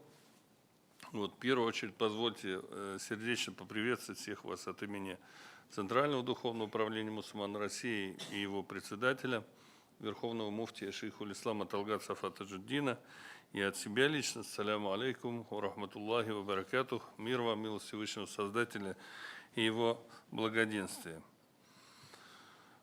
Основой этого семинара совещания является проблема алкоголизма, которая является основной проблемой общества, наверное, одной из основных проблем общества. Вот, потому что даже в самом названии «Трезвое село», да, ну, трезвость – это само по себе это естественное состояние человека, да, ну, как бы, а мы с вами пришли к тому, что мы вот выделяем вот это естественное состояние, да, то адекватности восприятия действительности, да, вот так в качестве какой-то исключительной, да, составляющей. Но это говорит о самой проблеме. И в Священном Коране Всевышний Создатель говорит: они спрашивают тебя о вине, то есть о всем том, что затуманивает разум, и об азартных играх. Скажи, в них есть большой грех и польза для людей, и греха в них больше, чем пользы. Да, кто-то хочет расслабиться, кто-то отвлечься от забот, может быть, кто-то на этом деньги зарабатывает, но, как мы видим на практике, грех и вред от этого превышает все эти пользы. Вот предыдущие выступающие говорили, приводили ужасающие цифры бед, которые несет вот эта проблема алкоголизма. Вот. И именно поэтому посланник Всевышнего Мухаммад, саллиллаху алейхи вассалям, говорил, что сторонитесь алкоголя и всего опьяняющего, ибо они являются матерью всех зол и несчастий. Почему? Потому что заложенные Богом ограничения, стыд, совесть, они, когда человек начинает употреблять опьяняющие, одурманящие вещества, они перестают работать у пьяного человека. У него отключается понятие норм поведения, норм нравственности, отсюда все беды и происходят. Поэтому для верующих людей неприятие пьянства, трезвость мышления и поступков являются традиционными ценностями. О них мы постоянно говорим с мимбаров мечетей, ведем проповедь, профилактику, но алкоголизм и наркомания в целом это духовно-нравственная нищета, обнищение. Проблема не только духовенства, села, это общая проблема нашего общества. Да? И вот эта тема трезвого села очень нам близка, ибо она объединяет все здоровые силы общества на созидательный труд в стремлении преодолеть эту социальную проблему и в сохранении наших традиционных нравственных устоев и ценностных ориентиров. И мы в этой связи сердечно благодарим и органы государственной власти Республики Башкортостан, ее министерства, ведомства, общественные организации и всех тех, кто принимает участие в этой работе. Несомненно, именно так вот сообща эта работа и должна вестись. И государство, общество, духовенство, вот здесь вот присутствуют, как сказали, заместители глав администрации, мы все вместе должны выступать единым фронтом в этой работе. И на конференциях, и на сабантуях, и на любых мероприятиях, которые проводятся в наших муниципальных образованиях, мы должны вместе выступать. И в первую очередь мы должны вместе выступать в организациях, где формируется человек как личность. Это в школах, в колледжах, в вузах, Поэтому мы ратуем за введение уроков нравственности. Вот, пользуясь тем, что вы как раз-таки являетесь представителями Федерального собрания, наверное, там тоже эти вопросы поднимаются, насколько мы знаем. Вот, чтобы духовенство также сообща вместе с государством принимало участие в воспитании подрастающего поколения и могли давать уроки нравственности, какие-то лекции в учебных заведениях. Ибо вот эта духовная культура, она заложена в наших российских традиционных духовно-нравственных ценностях, которые являются нравственными ориентирами, формирующими мировоззрение граждан России. И слава Всевышнему, есть сегодня и соответствующий указ президента Российской Федерации номер 809, который закрепляет основы и должное сотрудничество. И в названном указе в числе задач государства по сохранению и укреплению традиционных ценностей упомянута поддержка религиозных организаций традиционных конфессий, обеспечение их участия в деятельности, направленной на сохранение традиционных ценностей. Вот таким образом, только так, лишь прилагая совместные усилия, действуя сообща, мы сможем эффективно бороться с недугами современного общества, чтобы их и порождаемых ими бед становилось все меньше и меньше, чтобы наше общество, наше Отечество находилось в здравии, мире, согласии и процветании. Ассаляму алейкум, спасибо за внимание. Рахмат, Артур Хазрат. Говоря о духовенстве, вот мы в кулуарах обменялись мнениями, но я здесь публично тоже озвучу, потому что отец Игорь, я думаю, в первой части рассказа о работе, которую ведет епархия в Екатеринбурге, очень подробно остановился, что, конечно, большая роль духовенства не просто наставничество, да, а прям организующая роль епархии в Екатеринбурге. И поделился отец Игорь, я не знаю, вы в этой аудитории говорили или нет, что сегодня у нас епархия в Екатеринбурге занимается еще обучением учителей. То есть как учителям, в том числе о трезвом образе жизни, о здоровом образе жизни, разговаривать с детьми, потому что это тоже такая, есть своя специфика. И здесь нам, наверное, тоже, Артур Хазрат, учитывая, что вы ректор Исламского университета, нам, наверное, здесь тоже надо теснее сотрудничать, потому что, на самом деле, та работа, которая идет в муниципалитетах, вот я тут, коллеги, от вашего имени скажу, если не согласны, или руки поднимите, или в кулуарах об этом поговорим. Мне все-таки кажется, что в муниципалитетах иногда не хватает таких авторитетных спикеров со стороны, потому что когда районная администрация приходит домой, там по-соседски вроде рядом живут, но все равно это эти люди, которые тебе о том, что не надо пить, уже сказали 100 раз. А когда приходит человек со стороны с какой-то новой информацией, с научной какой-то выкладкой, пусть это будет, да, если это врач, если духовенство, работает по-другому. Поэтому давайте здесь подумаем, потому что не всегда и не везде, вот я сказала, что имамы активно участвуют, но имамы тоже рознь, к сожалению. У нас нет сегодня какого-то там профессионального стандарта имамов, чтобы все были вот прям готовые, и все с нами готовы были работать с населением. Тоже и к ним отношения разные, и у них отношения разные к тому, чем они занимаются. Поэтому здесь хочется вот так вот выравнивать. Люция Кагимовна, пожалуйста, очень коротко, потому что через фонд проходит огромное количество заявок. Мы там один из крупных грантополучателей. Ежегодно мы получаем, потому что действительно большой социальный проект. И вот есть у нас в этом вопросе партнеры, прям, наверное, короткие цифры. Люция Кагимовна Сайфуллина, генеральный директор фонда содействия гражданскому обществу Республики Башкортостан. Пожалуйста. Добрый день, уважаемые участники совещания. Действительно, как уже отметила Эльвира Ринатовна, мы все 4 года, вот фонду исполнилось на днях 4 года, фонду грантов главы республики, и все 4 года мы в тесном сотрудничестве знакомы и работаем с проектом «Трезвое село». Если говорить, в принципе, в разрезе всех остальных проектов, которые к нам поступают, конечно, это один из немногих, который спускается непосредственно до каждого жителя. Он охватывает все муниципалитеты республики, спускается на все села. И глядя уже на отчеты, я скажу как оператор, да, здесь идет подключение, актив такой вот на местах. Жители борются за те призы, которые вы предоставляете, направляете на благоустройство сел-победителей, поэтому нам очень приятно быть причастным к этому важному, нужному и социально значимому проекту для, в принципе, социальной политики региона. И сегодня вот тоже посмотрела программу, очень много других практик, тех, кто выступает, поэтому я думаю, что у проекта должно быть большее развитие, не только грант, у гранта есть всегда порог финансовый, больше, чем положено, мы не можем предоставлять, а работа, которая делается, она многократно больше охватывает, то есть и количественным, и качественным, и, в принципе, влиянием на жизнь каждого человека и общества в целом. Поэтому с нашей стороны только пожелание развития проекта, работы его в новом формате и применение лучших практик. Спасибо. Спасибо вам за краткость от всех в этом зале. Я прям вот ремарку скажу, тоже от имени муниципалитетов озвучу позицию коллег, которую мы часто слышим на встречах наших.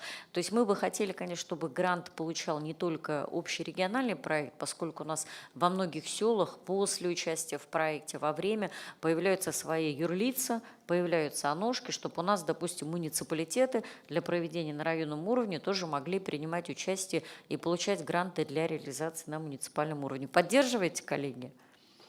Да, если поддерживаете, вот Люция Кагимовна вам в помощь с тем объемом поддержки, только сумму озвучите, у нас какой объем сейчас грантовой поддержки общей по региону? Грантовой поддержки на трезвое село за 4 года поступило почти 14 миллионов рублей, то есть 13,9. Общей грантовой поддержки в этом году было 218, на следующий год будет почти под 300. Но ожидается, я говорю, почему ожидается, потому что Минфин пока деньги не посадит, как говорится, и сколько федеральных средств мы привлечем. Но в этом году было уже 318 миллионов, на будущий год Алла Берсановна 60 миллионов плюсом. Спасибо. Видите, спасибо за информацию, Люка. Я думаю, что так и будет, потому что мы эффект от реализации этих грантов очень большой видим. И самое главное, что в это вовлечены сами люди, да, то есть мы никого не заставляем. Дурахмат. Ну и вот финальный доклад, как мы обещали, такой из разряда, наверное, цифр, который, может быть, нас обрадует, а может быть, расстроит и заставит еще сильнее работать. Нам озвучит сегодня Министерство внутренних дел Роберт Рашитович Мурсалимов, начальник отдела по борьбе с преступлениями в сферах игорного бизнеса, потребительского рынка, защите интеллектуальной собственности, управления экономической безопасности, противодействия коррупции, МВД по РБ. Такое длинное у вас название. Я бы попросила, да, Роберт Рашитович, чтобы вы прям вот коротко, вы уже в повестке, не рассказывая про вред или пользу, да, того или иного другого, прям коротко по цифрам. Спасибо, пожалуйста.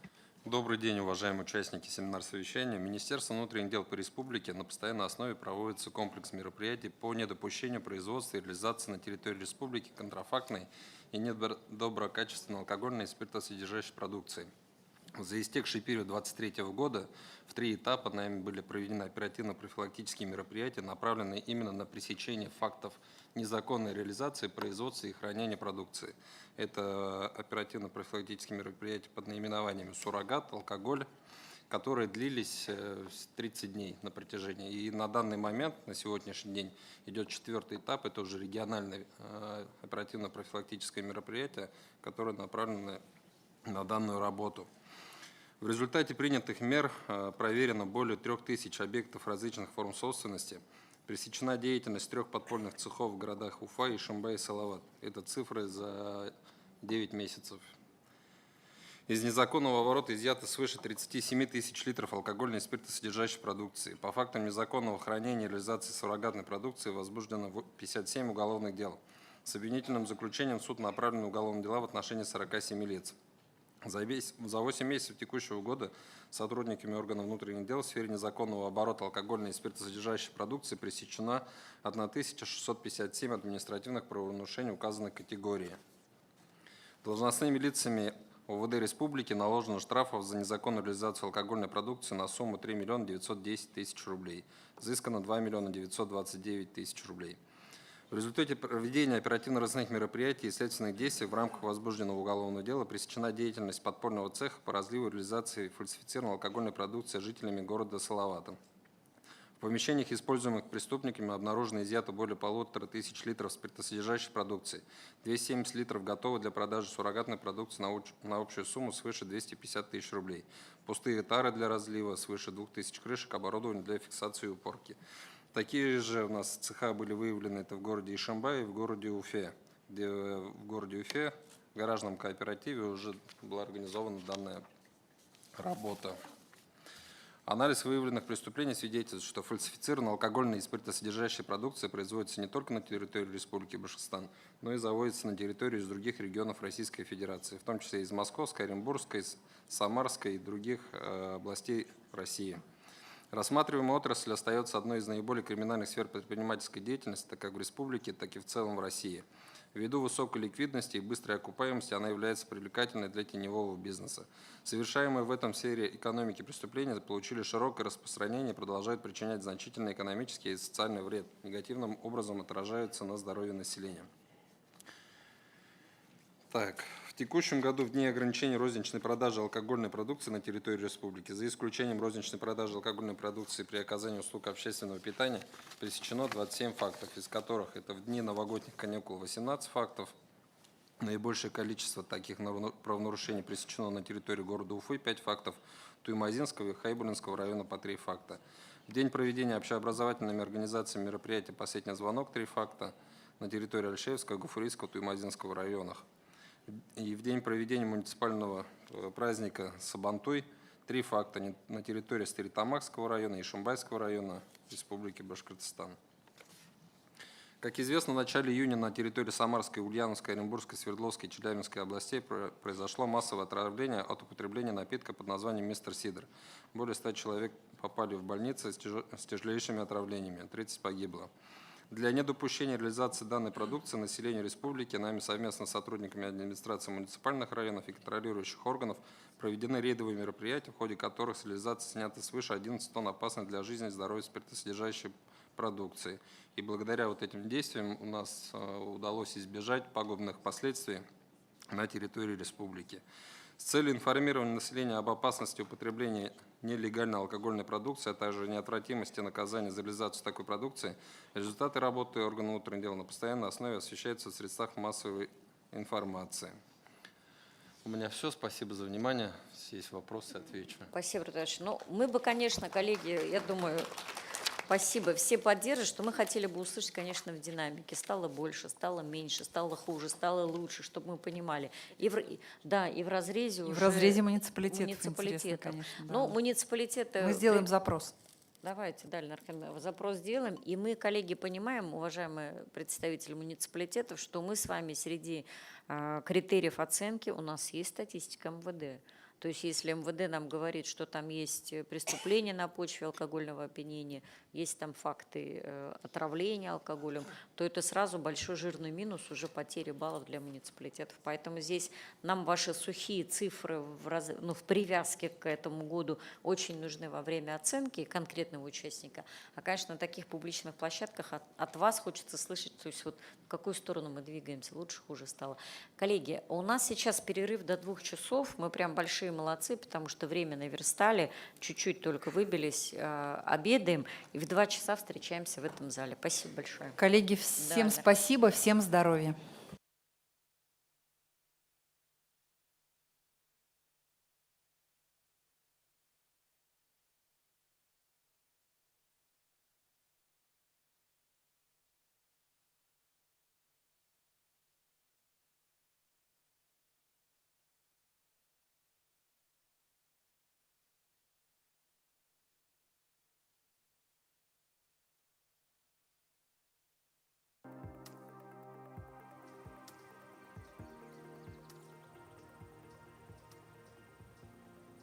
Привет, меня зовут Денислам, и сегодня я познакомлю вас с нашей деревней.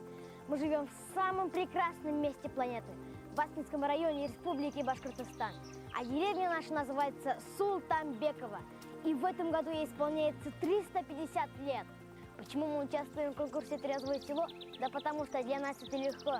Мы и так отмечаем все праздники без алкоголя, и нам не составило труда выиграть гран-при муниципального этапа.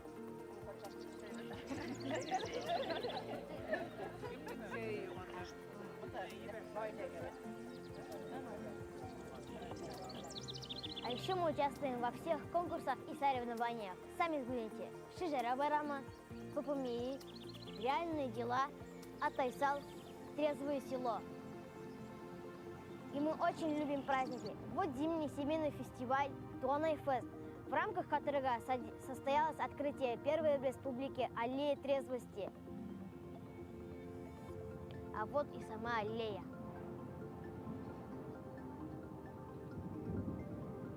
А еще у нас есть 2 организации, которые помогли пропаганде трезвости. Давайте я вам их покажу.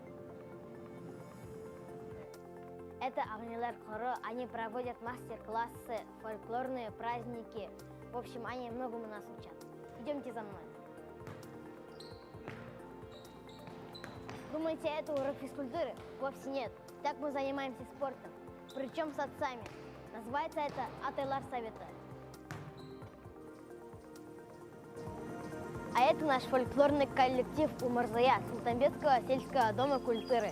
Он участвовал в 5-м зональном фестивале башкирского фольклора Сунрау Турна.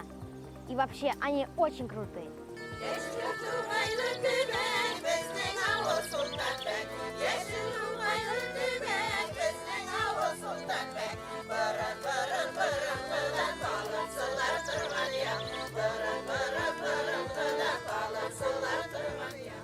В нашей деревне многие бросили пить, даже те, кто пили. О, кстати, Нафиховой, салям.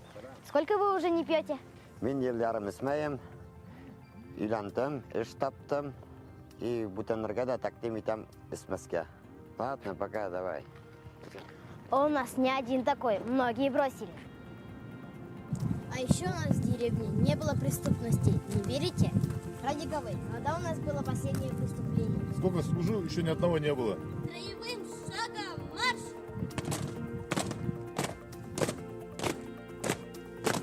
Наши ребята одними из первых вступили в ряды юноармейцев.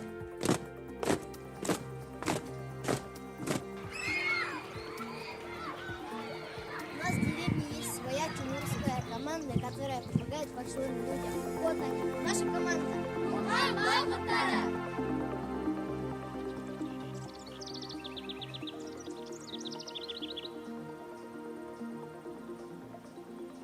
Neyse patanın meşleri.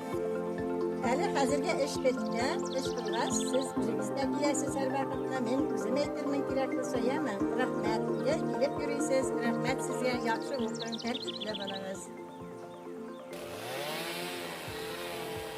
Давайте я вам кое-что покажу. Это наш магазин. И здесь вообще нет алкоголя. Спросим, почему. Фаниль Фангатович, почему здесь нет алкоголя? Біздің магазинда спирттесімдіктер сатылмайды. Оны законлаштыру үшін біз ауыл советі депутаттарымен біргелікте керекті документлерін жиып, район советіне жібердік. А знаете, какое самое главное достояние деревни? Семьи. Султанбекова 22 многодетные семьи и 11 опекунских семей, в которых воспитано 30 детей. А это мои братья и сестры. Нас всего 6, а скоро будет 7. А это наша мечеть. Правда красивая? Назим Хазрат, ассаляму алейкум. Алейкум ассалям ва рахматуллахи ва баракатуху. Здесь мы изучаем основу ислама и арабскую графику. Только тут сейчас урок идет.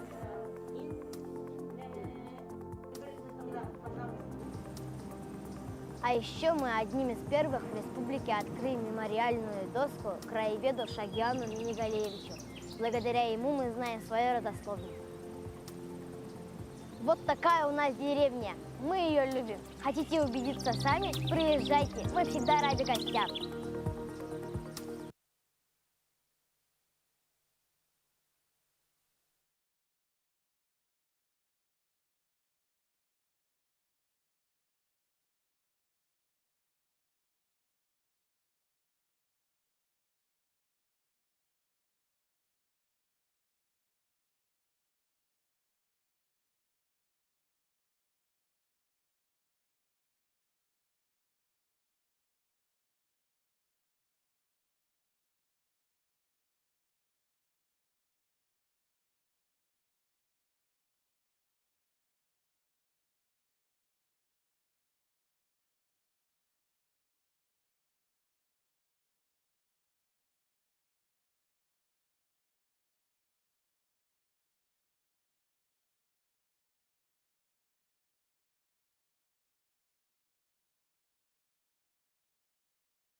Раз, два, три, проверка связи.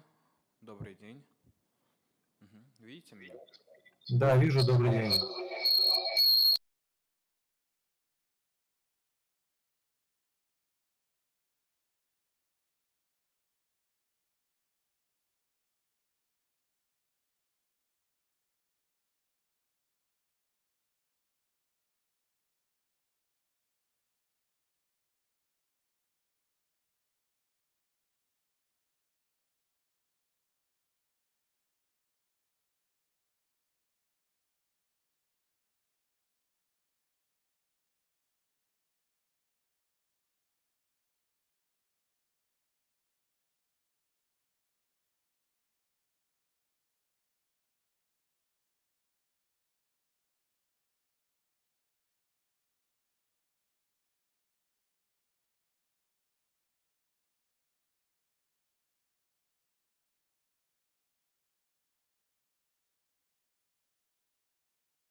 Запись встречи остановлена.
Уважаемые коллеги, у нас остается третья, последняя, финальная часть. Я просила бы коллег, заместителей глав администрации, пожалуйста, займите места за столом.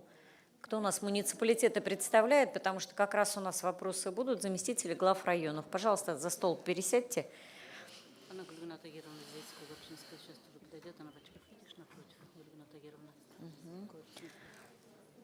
Коллеги, давайте, чем быстрее мы с вами пересядем, начнем, тем быстрее завершим.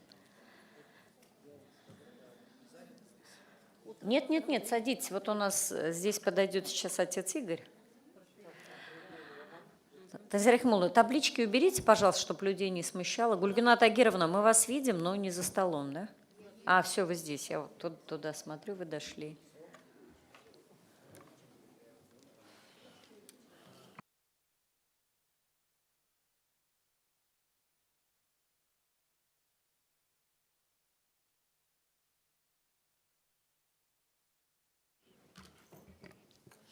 Коллеги, у нас с вами остались из основных докладчиков Салия Шерифяна, наверное, с таким большим уже объемом, наверное, из того, что мы говорили с Шерифяном, мы, наверное, сейчас по ходу поправим, да, доклад, те цифры, которые звучали аналитические. И мы, коллеги, как обещали, сегодня неоднократно у нас звучала Якутия. Я вижу, что в аудитории, поскольку здесь у нас присутствует Республика Башкортостан, больше всего интерес вызывает, как у нас работают коллеги в других субъектах Российской Федерации. Нам тоже это очень интересно, поэтому мы здесь ждем включения Саха-Якутии, ждем наших коллег еще из Москвы, для того, чтобы еще у нас Бурятия будет сегодня выступать. Вот у нас несколько таких докладов межрегиональных тоже запланировано. Начинаем завершающую часть нашего семинара совещания. И, конечно, сегодня вот мы в кулуарах тоже обсуждая, понимаем, что есть куда нам двигаться в части, как раз сейчас вот с отцом Игорем разговаривали, и в части, наверное, духовенства. Здесь, уважаемые коллеги, вот заместители глав, большая просьба какая? Понятно, что официально у нас считается, что церковь отдельно, государство отдельно. Но мы с вами понимаем, что от качества работы наших священнослужителей на местах, будь то имамы, батюшки, очень много зависит и настроение в конкретном селе, и, наверное, какие-то, может быть, установки. Поэтому здесь мы сейчас обсуждали, что, может быть, для наших священнослужителей выйти с инициативой на Максима Васильевича, как на председателя оргкомитета, и предложить все-таки какое-то обучение именно для священнослужителей, именно в части работы по вопросам трезвости, потому что вот как раз отец Игорь зашел, потому что сегодня на самом деле традиционной нашей религии, вот ту самую такую базовую, как мы говорим, матчасть, она у них достаточно сильная, чтобы мы работали, наверное, не через там ай-яй-яй, так нельзя, да, а работали уже именно с душой, с сознанием человека. Поэтому здесь мы от вас ждем обратную связь. Если такое обучение надо, то подскажите. И, наверное, второе, мы не зря ведь отдельно каждый год отмечаем наших отдельных активистов, и среди них у нас обязательно бывают имамы. Давайте вот тех имамов, которые уже имеют практику такой работы и могут поделиться с другими, может быть, вообще вот по духовенству Салия Шерифяна отдельно нам проработать какую-то площадку и дать возможность нашим коллегам, наверное, поделиться опытом. Со своей стороны отец Игорь готов, я говорю, готов отец Игорь, да, поработать с нашими да, как пионер всегда готовы, да, готов отец Игорь поработать с нашими православными коллегами, тоже провести какой-то обучающий семинар, потому что отец Игорь, помимо того, что имеет священный сан, еще является и научным деятелем на площадке Уральского, да, университета, правильно, Уральского университета, кафедры теологии. И вот у отца Игоря, уж все секреты раскрою, большой вопрос к нам. Коллеги, отключите микрофон, кто у нас на обратной связи, да, иначе эхо дает. Большая к нам претензия, почему мы такой большой богатый опыт не формируем из этого какие-то научные материалы. Поэтому, обращаясь к вам, уважаемые муниципалитеты, хочу вам предложить, и мы тоже так пока вот полушутя, но все-таки думаем о том, что, наверное, в критерии оценки, может быть, мы какие-то научные разработки тоже заложим. А здесь мы исходим из чего? То есть у нас на территориях, ну, там, где совмещены город и районы, есть в крупных, допустим, в Стерлитамаке, да, филиал БГУ, то есть есть научные институты, либо второй вариант, допустим, мы можем работать совместно с нашими вузами, которые в Уфе. И вот Артур Хазрат у нас представлял Исламский университет. То есть вот такую научную базу, потому что, как сказал отец Игорь, у нас очень мало материалов именно с научной точки зрения обоснованных, на которые можно опираться, те, которые проходят через ВАК, через индекс цитирования и все остальное. Поэтому мы, коллеги, вот и для себя, и вот и с вами обсуждаем такое вот развитие проекта уже вот в плоскости, наверное, еще большего углубления в эту тематику. Сля Шерифян у нас тоже является доктором медицинских наук. И тоже раскрою секрет, я вот Сля Шерифян уже со вчерашнего дня говорю, вы у нас, Сля Шерифяна, генетик. Пора уже с точки зрения генетики посмотреть на эту проблему Запись тоже. началась. Потому что мы понимаем, что да, есть генетическая предрасположенность, она у нас уже доказана, по-моему, 50%, да, по генетической предрасположенности, но с этим тоже работать можно. Конечно, когда в 4 поколениях трезвые, там у вас, как у муниципалитетов, работы нет, но здесь вот работа большая, но ее тоже можно сделать. Совершенно слово БА, член президиума Всемирного Курултая Башкир, наш координатор, профессор, доктор медицинских наук, и в особых представлениях не нуждается. И плюс добавлю, что вот инициаторы нашей сегодня вот такой большой встречи, семинара, совещания. Пожалуйста, Сля Шерифян. Рахмат, Эльвира Натовна, хайырлы күн, давам етейік.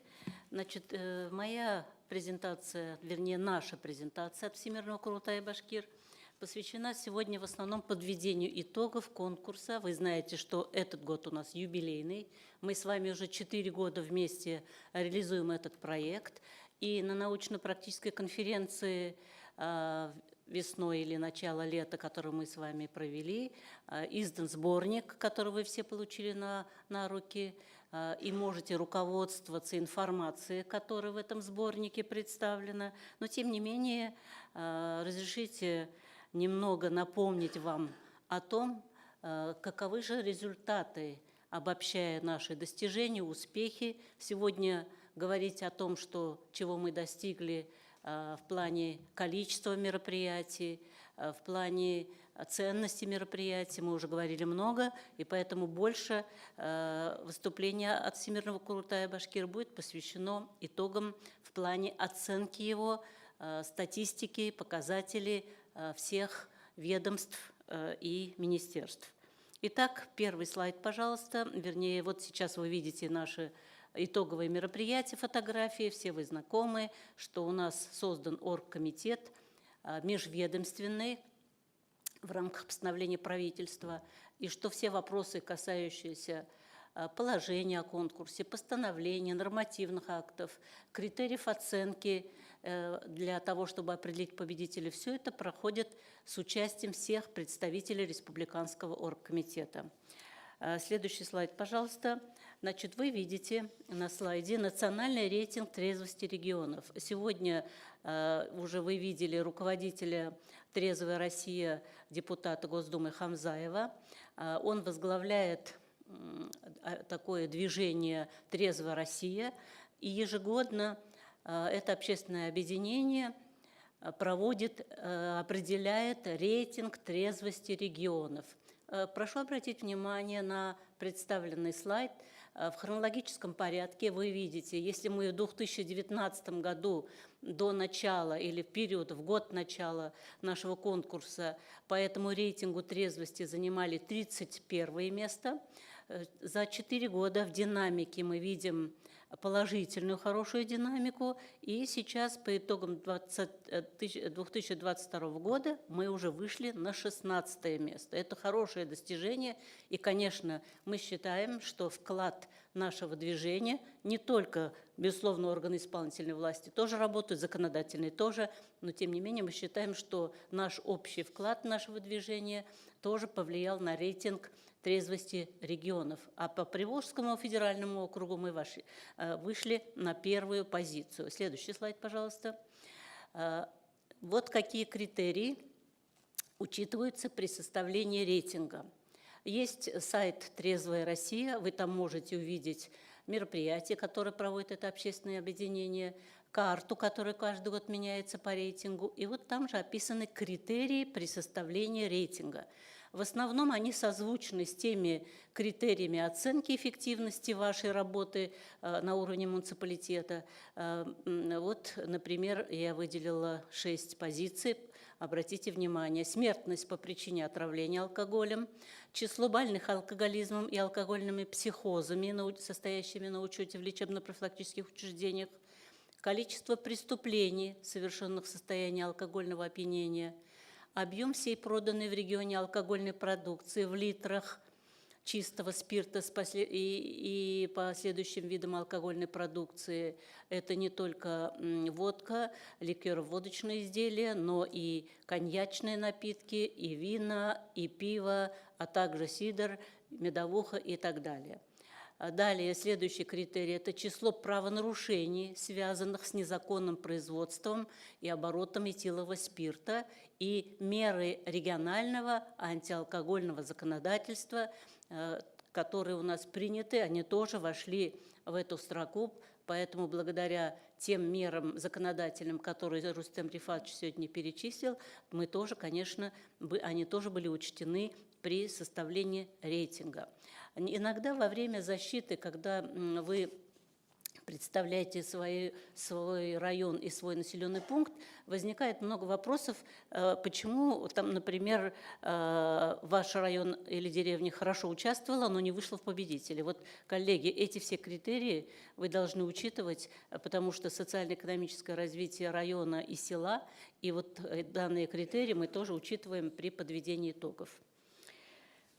Далее разрешите представить вам ведомственные показатели, которые позволяют тоже оценить эффективность не только работы органов исполнительной власти, но и нашу с вами активность. Вот посмотрите показатель смертности от отравления спиртсодержащей продукции в динамике. 2019 год начала нашего конкурса по 2022. Он снизился почти на 30%. Следующий показатель – это первичная заболеваемость наркологическими расстройствами, связанными с употреблением алкоголя в республике тоже за эти годы на 100 тысяч населения. Алкоголизм, включая алкогольные психозы, за эти годы снизился тоже на 26%. Динамика положительная. Следующий слайд. Предыдущий верните, пожалуйста. Угу. Ну, в принципе, это мы уже сказали, что алкоголизм, исключая алкогольные психозы, если мы возьмем только тех, которые состоят под наблюдением в наркодиспансерах пациентов, то показатель тоже снизился. Некоторые могут оспаривать, что не все встают на учет, но тем не менее до 2019 года, если посчитать сравнение, то тоже динамика положительная есть. Включите, пожалуйста, следующий слайд. Коллеги, вот вы видели, что я привожу цифры и Министерства здравоохранения. Сейчас будет представлен слайд Министерства труда, семейной политики и социальной защиты, потому что одним из критериев, сегодня Ленара Хакимовна уже сказала, это социальная проблема, общая проблема, она касается всех министерств и ведомств, всего общества, поэтому не случайно у нас межведомственный оргкомитет, не случайно не только Всемирный Курултай-Башкир, но и другие министерства и ведомства проводят и реализуют государственную политику, участвуют в проведении наших мероприятий, так как вот мы видим обратную сторону жизни из-за злоупотребления алкогольной продукции. Если посмотрим по данным Министерства труда, семейной политики, труда и занятости, за 2 года они нам дали показатели, мы видим динамику тоже, что число родителей, которых лишили родительских прав, тоже динамика идет положительная. 6% по числу родителей, лишенных родительских прав, на 6% меньше стало. Не такой большой процент, но тем не менее динамика есть. Число детей, родители которых оба родителя лишены прав, на 13%. Следующий, пожалуйста. Данные Министерства торговли, которые нам представили, когда мы подводили итоги за 4 года реализации нашего проекта, они основывались на данных Генеральной прокуратуры Российской Федерации. По нашей республике зафиксировано снижение преступлений в состоянии алкогольного опьянения на 13%. Далее, за период проведения конкурса также отмечается снижение пьяных преступлений более чем на четверть. Еще раз повторяю, это не только наша заслуга, но я считаю, что мы тоже внесли свой вклад в эти показатели. Следующее. Еще один показатель, который мы неоднократно озвучивали, количество смертей от случайного отравления алкоголем. По информации Башкортостанстата, в 2021 году число умерших по указанной причине снизилось на 22% в сравнении с предыдущим 2020 годом и в 4 раза в сравнении с 2018 годом. Причем республиканский показатель смертности от случайного отравления алкоголем, как вы видите, разница очень большая, в 4 раза меньше, чем в целом по стране, и является самым низким среди регионов Приволжского округа. Ниже, чем у наших соседних субъектов, Челябинской и Свердловской областей в том числе. Коллеги, не только выше приведенная статистика, но и общественное мнение, безусловно, для нас имеет важное мнение. И данные социологического опроса, которые мы провели совместно с научной лабораторией социальных и демографических исследований Уфимского университета науки и технологий, следующий слайд, пожалуйста, доказала, что общественность республики подтверждает эффективность нашего проекта. За 3 года, вы знаете, у нас уже достаточно большое количество, за 4 года 39 населенных пунктов, был проведен опрос среди жителей сел, которые с 2019 года по 2021 год стали победителями конкурса «Трезвое село». Целью этого исследования стало узнать мнение населения об этом конкурсе. И вы видите на слайде отзывы жителей сел, победителей конкурса. Вот давайте зачитаю несколько отзывов наших жителей, победителей. Открыл в себе новые таланты и теперь активно участвую в жизни села. Алкоголь уже воспринимается как что-то негативное и неуместное для нашего села. Другой респондент, скажем, благоустройство оценивают жители как важный момент. Люди стали больше общаться друг с другом, больше позитива и счастья в лицах односельчан. 8 мужчин, отказавшись полностью от употребления алкоголя, пришли в мечеть. В 2 семьях мамы перестали злоупотреблять алкоголем. Были построены парк, хоккейная коробка, установлены тренажеры и детям игровые площадки, отремонтировали водонапорную башню. По итогам опроса очевидно, что население рассматривает участие в конкурсе как проект, имеющий большой ресурс для развития села, расширения возможностей для его жителей. На следующем слайде, коллеги, приведены цифры в плане с учетом отзыва жителей сел-победителей, как в целом конкурс повлиял на употребление алкогольных напитков жителями села. Абсолютное большинство сельских жителей в целом по всей выборке отметили, что конкурс повлиял положительно. Так, предыдущий, наверное, пьющих людей в селах стало значительно меньше. Вот видите, сиреневого цвета в нашем графическом изображении 91,6% повлиял положительно, пьющих людей стало меньше. Небольшой процент говорит о том, что людей никак не повлиял, пьющих людей столько же. Это 11,5% и так далее. То есть это у нас даны категории населенных пунктов, где проводился опрос. Крупные, средние, малые и все опрошенные. Следующий слайд, пожалуйста. Здесь вы видите, снизился ли уровень алкоголизма за последние 3 года. Ну, сразу столбики свидетельствуют о том, что в нашей диаграмме, что, безусловно, стало меньше людей, которые употребляют алкогольные напитки. Дальше.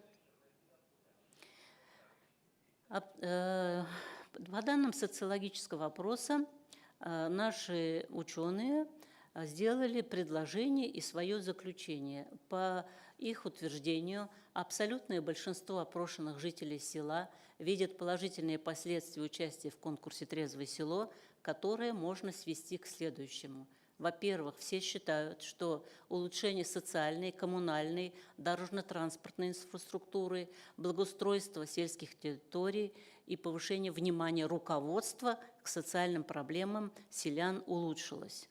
Отмечают изменения в образе жизни и системе ценностей людей на индивидуальном, групповом, семейном, коллективном уровнях. Но сегодня мы много говорили про ценности, на самом деле это тоже респонденты отметили. На индивидуальном и семейном уровнях это отказ от спиртного, приверженность к здоровому образу жизни, занятию спортом, повышение религиозности, раскрытие творческих способностей людей. На коллективном уровне позитивные изменения – это в коллективном самосознании людей в сторону повышения сплоченности и общественной активности. Опрошенные также отмечают оживление культурной жизни села, улучшение социально-психологического климата на селе, повышение социального самочувствия селян. Следующий, пожалуйста. Коллеги, вот я привела данные социологического опроса, и вы уже, как участники конкурса, знаете, что мы каждый год придумываем новые идеи, новые направления в своем движении и ежегодно вносим какие-то коррективы в наш план мероприятий, в нашу стратегию. Вот, например, в этом году, благодаря поддержке киношколы Булата Темирбаевича Юсупова, онлайн-обучение было проведено среди участников сел-победителей конкурса, кто изъявил желание и захотел обучиться мастерству режиссерскому, снятию фильмов, и начинается, реализация проекта «Айнак Караш. Трезвый взгляд». Вот практически мы надеялись, что сегодня уже будет смонтировано, но не успели коллеги после обучения. Они засняли, но не успели еще смонтировать свои видеоролики. Наша цель в селах-победителях, их у нас уже 39, жители, чтобы могли демонстрировать свой опыт, делиться с другими муниципалитетами и отражать свою жизнь, как жизнь протекает в их селе, какие есть изменения. Это тоже мотивация к дальнейшему продолжению нашего проекта. И я надеюсь, что на итоговых мероприятиях, которые в этом году у нас будут весной, мы сможем увидеть и оценить видеоролики, которые будут подготовлены победителями. Таким образом, коллеги, поздравляя, присоединяясь ко всем поздравлениям с Международным днем трезвости, нам хочется отметить, следующий слайд, пожалуйста, что в рамках сегодняшнего праздника международного для нас, для участников и организаторов конкурса, проведение горячих линий с 3 и 4 октября в рамках Международного дня трезвости является подарком для всех, кому необходимо дистанционное, анонимное, бесплатное консультирование. Еще раз хочу напомнить, что с учетом ваших пожеланий эти горячие линии мы проводим регулярно, систематически. И вот в этот раз вы видите, Министерство труда, социальной политики, семейной политики, труда и занятости увеличили по вашей просьбе количество часов для горячей линии и выбрали оптимальный вариант с учетом ваших предложений после рабочего дня. Доступ есть. Мы просим вас, чтобы на горячую линию звонили не только, безусловно, в основном звонки идут от не страдающих зависимостью, а их приближенных, близких. Но я думаю, что если будет адресная помощь со стороны организаторов конкурса, если вы непосредственно с телефоном сможете убедить и обеспечить связь, и страдающий зависимостью сможет получить консультацию и получить соответствующую помощь всех специалистов, которые здесь обозначены.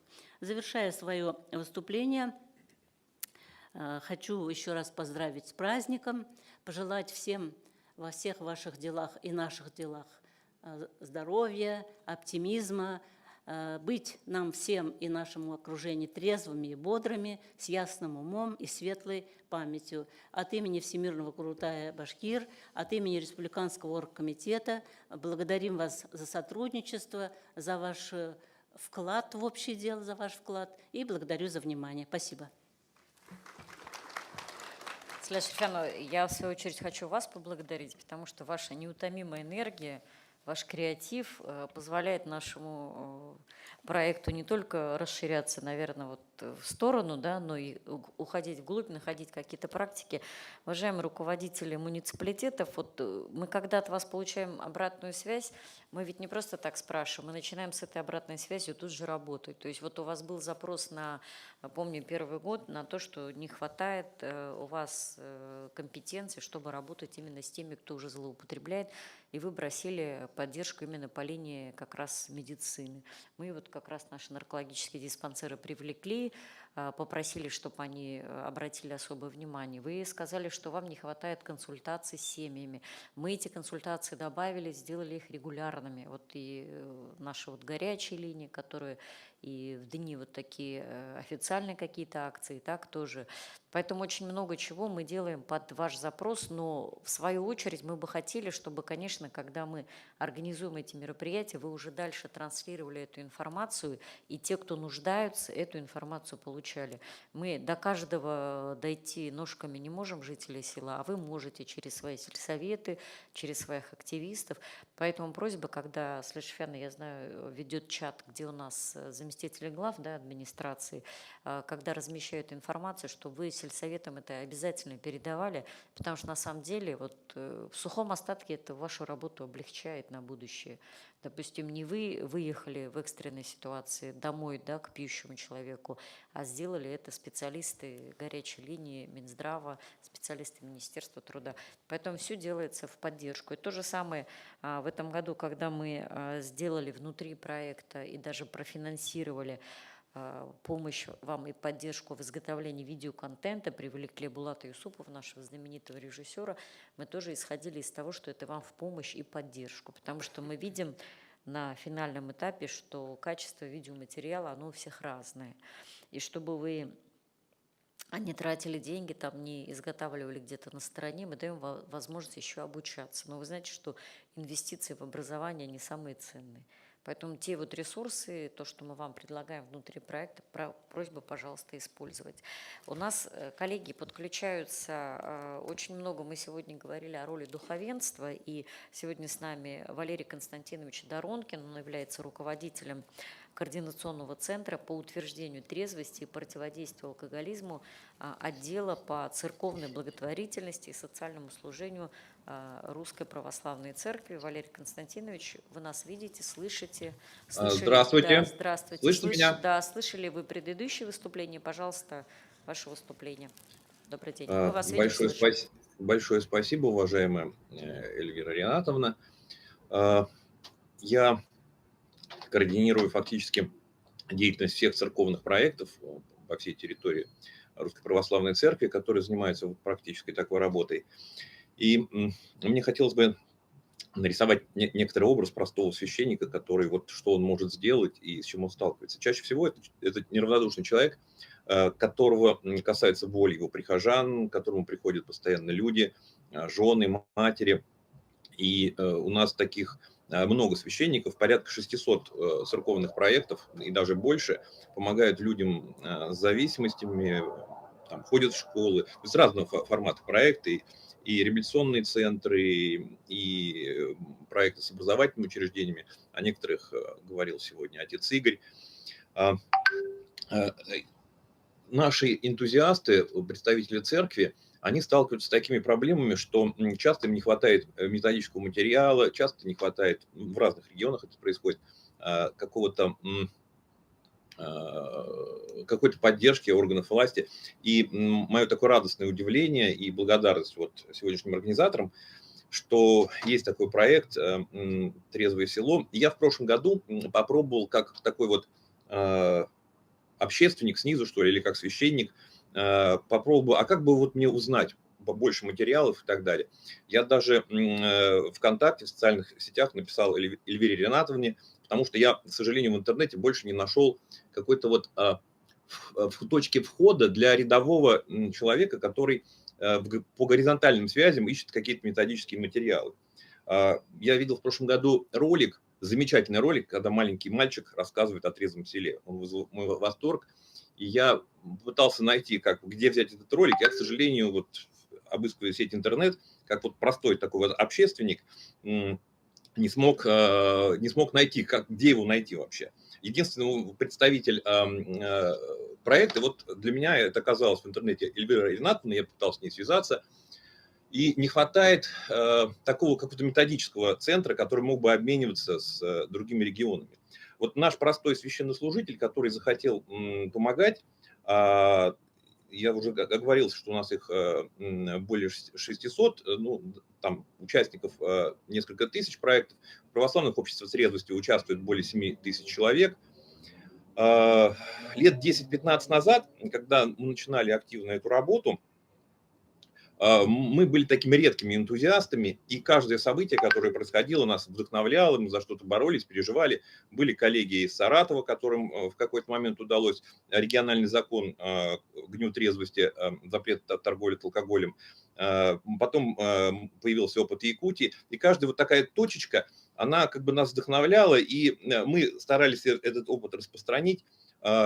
Более 10 лет назад для нас радостным событием стало, что в день трезвости, 11 сентября, община Спасского храма в городе Уфа провела велопробег за трезвость. Тогда это было нечто, ну, для нас это был некий там взлом информационного пространства. И мы этот ролик телекомпании «Вся Уфа» скопировали и провезли по всем регионам России. Показали всем православным священнослужителям, кому только могли. Вот, в этом ролике рассказывалось и о практической работе священников в Уфе. И для нас это тоже была такая поддержка. И большое спасибо тем, кто способствовал этому и помогал. И дальше, когда Русской Православной Церкви удалось восстановить празднование Дня трезвости, оказалось, что общество наше очень поддерживает эту инициативу. И только внутри церкви число инициатив выросло в несколько десятков раз. Сегодня мы мониторим постоянно информационное пространство. Благодаря празднику трезвости, который вот восстановила наша церковь, слово «трезвость» в интернете в сентябре увеличился показ, там, не знаю, в 10 раз. То есть мы пытаемся анализировать нашу деятельность практическую, а чего мы с вами добились. Вот. Это нас очень вдохновляет и поддерживает. Но хотелось бы еще... все-таки, как я уже сказал, больше таких вот возможностей обеспечивания контактов на региональном уровне, чтобы простой священник, ему не нужно было обращаться к представителям высоких государственных органов, чтобы он мог зайти на какой-то сайт и скачать ролик или листовку, или там, методику организации проекта «Трезвое село» там, в маленьком районе. Вот. Этого не хватает, это как бы не в претензию вам, ваш опыт восхищает и вдохновляет нас. И мы будем стараться и стараемся давно, уже несколько лет, опыт проекта «Трезвое село» распространять. Хотелось бы, чтобы мы с вами могли вместе, вот через наши приходы и так далее, брать тот опыт, который у вас есть, и распространять вообще снизу. То есть я здесь представляю все-таки такие общественные церковные структуры, которые снизу могут участвовать буквально в маленьком там, районе города или в маленьком поселке, которые вот берут те же ваши ролики, ту же информацию, которую производит тот же контент, который производят коллеги из Якутии. Вот. Мы делаем, на самом деле, очень мало. Вот в наши храмы обращаются вот к нашим священникам с помощью в реабилитации порядка 20 тысяч человек. На самом деле у нас в стране на учете только состоит около 1 миллиона людей с алкогольной зависимостью. Вот. И несмотря на то, что у нас увеличилось в десятки раз число организаций, там слово трезвость во много раз увеличилось, количество потребления в России уменьшилось в 2 раза алкоголя, но 20 тысяч человек, которые обращаются, из них половина это родственники, половина люди с зависимостью, это очень мало. То есть сравнивая тот путь, который мы вместе с вами прошли за последние 10 лет, изменения колоссальные. Вот. Но рубеж 8 литров алкоголя на душу населения, к сожалению, в нашей стране он не преодолен.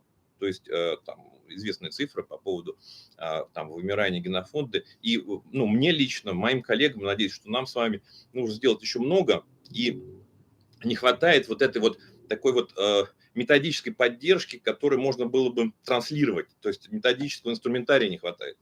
Не только это не к республике, а к тому, чтобы иметь возможность ваш опыт переносить и транслировать дальше. Он, я считаю, беспрецедентный, наверное, потому что в его реализацию включены органы власти, и это очень ценно. Очень ценно для нас. Очень важный опыт, который мы сейчас распространяем, это работа, которая поддержана Марией Львовой-Беловой, полномочным по правам ребенка. Это то, что включено в поручение президента, это работа по социальному сиротству. Вот. И мне самому по роду своей деятельности приходится выходить в семьи, где родители имеют зависимость, где угроза изъятия детей и так далее. И оказалось, последние много лет, последние годы казалось, что на самом деле особо ничего нельзя с этими семьями. Родители пьют, они пили, ничего с этим не поделаешь и так далее. Оказывается, сейчас исследования были проведены несколько лет нашими коллегами, что когда к этой семье уделяют внимание, то есть не обязательно детей отнимать, не обязательно какие-то меры предпринимать серьезные, когда подключается общественность. Вот у нас женщина из прихода, социальный работник, к ней обратились представители опеки и сказали, вы храм помогите чем-нибудь. Она начала ходить, какие-то продукты им покупать, помогать с детьми, органы опеки приходили, еще кто-то. И семья только и это исследованием подтверждено наших коллег, что семья, которая уделяет внимание, просто с ними разговаривают. То есть некоторые люди говорят, со мной первый раз в жизни поговорили, целый час слушали меня о моих проблемах. Вот. Во многих этих семьях происходят изменения, колоссальные. То есть люди трезвеют, отец идет на работу, мать прекращает пить. Это то, что видят наши батюшки, наши социальные работники приходские. И хорошо, что этот отклик сейчас есть от уполномоченного президента на самом верху. Но где-то на середине, ближе к низу, не хватает опыта, не хватает возможности обмениваться этим опытом. То есть хотелось бы, не знаю, как есть понятие, города-побратимы, хотелось бы, чтобы населенные пункты, села, поселки, небольшие города могли бы на своем низовом уровне проводить какие-то форумы, проводить какой-то обмен опытом. Со священнослужителей у нас получается. То есть мы священников собираем, в Москве собираем. Отец Игорь, на самом деле, он проехал, наверное, все субъекты федерации. Может быть, не знаю, в 10 регионах не был, надо у него спросить. Он пообщался с тысячами священнослужителей, сотни людей он вдохновил на практическую такую работу, меня в том числе. То есть у него колоссальный опыт. Эльвира Ринатовна уже сказала, что вы хотите его тоже опыт использовать. Простите меня за многословие, то есть какой-то такой много сумбура, много эмоций. Много вам благодарности за это мероприятие. Спасибо. И за то, что мы видим. Как-то хотелось бы на этом закончить. Спасибо, Валерий Константинович. Но прежде чем переходить к такому большому масштабному взаимодействию, как вы говорите, города-побратимы, мы хотели бы вас персонально в город Уфу пригласить. У нас, на самом деле, такого большого регионального масштаба мероприятий в течение года их несколько.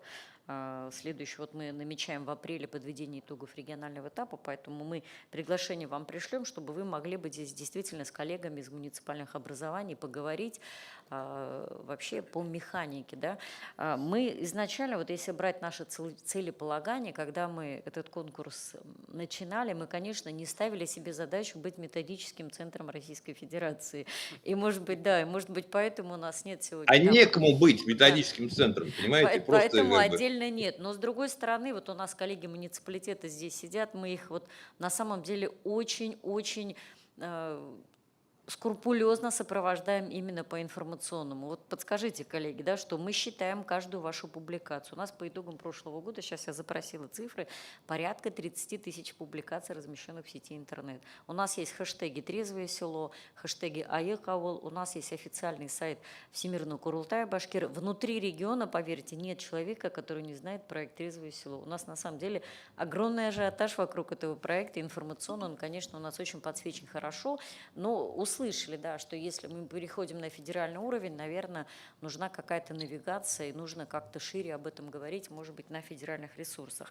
Поэтому спасибо вам большое. И по поводу побратима, здесь, коллеги, надо подумать, потому что мы на самом деле у себя сначала тоже делали на уровне муниципалитета, сейчас у нас зональные есть совещания между муниципалитетами, потому что коллеги, когда видят работу друг друга, они еще больше вдохновляются, ездит такой, как это говорит, промышленный шпионаж, да, подглядывает, а что соседи приготовили. И вот вы сказали по поводу Марии Львовой Беловой, я не знаю, вы сначала ли смотрели, у нас сегодня вот Роза Расымбетова выступала, это Хайбулинский район, когда идет сопровождение отдельно взятой женщинами, которые употребляли и бросили.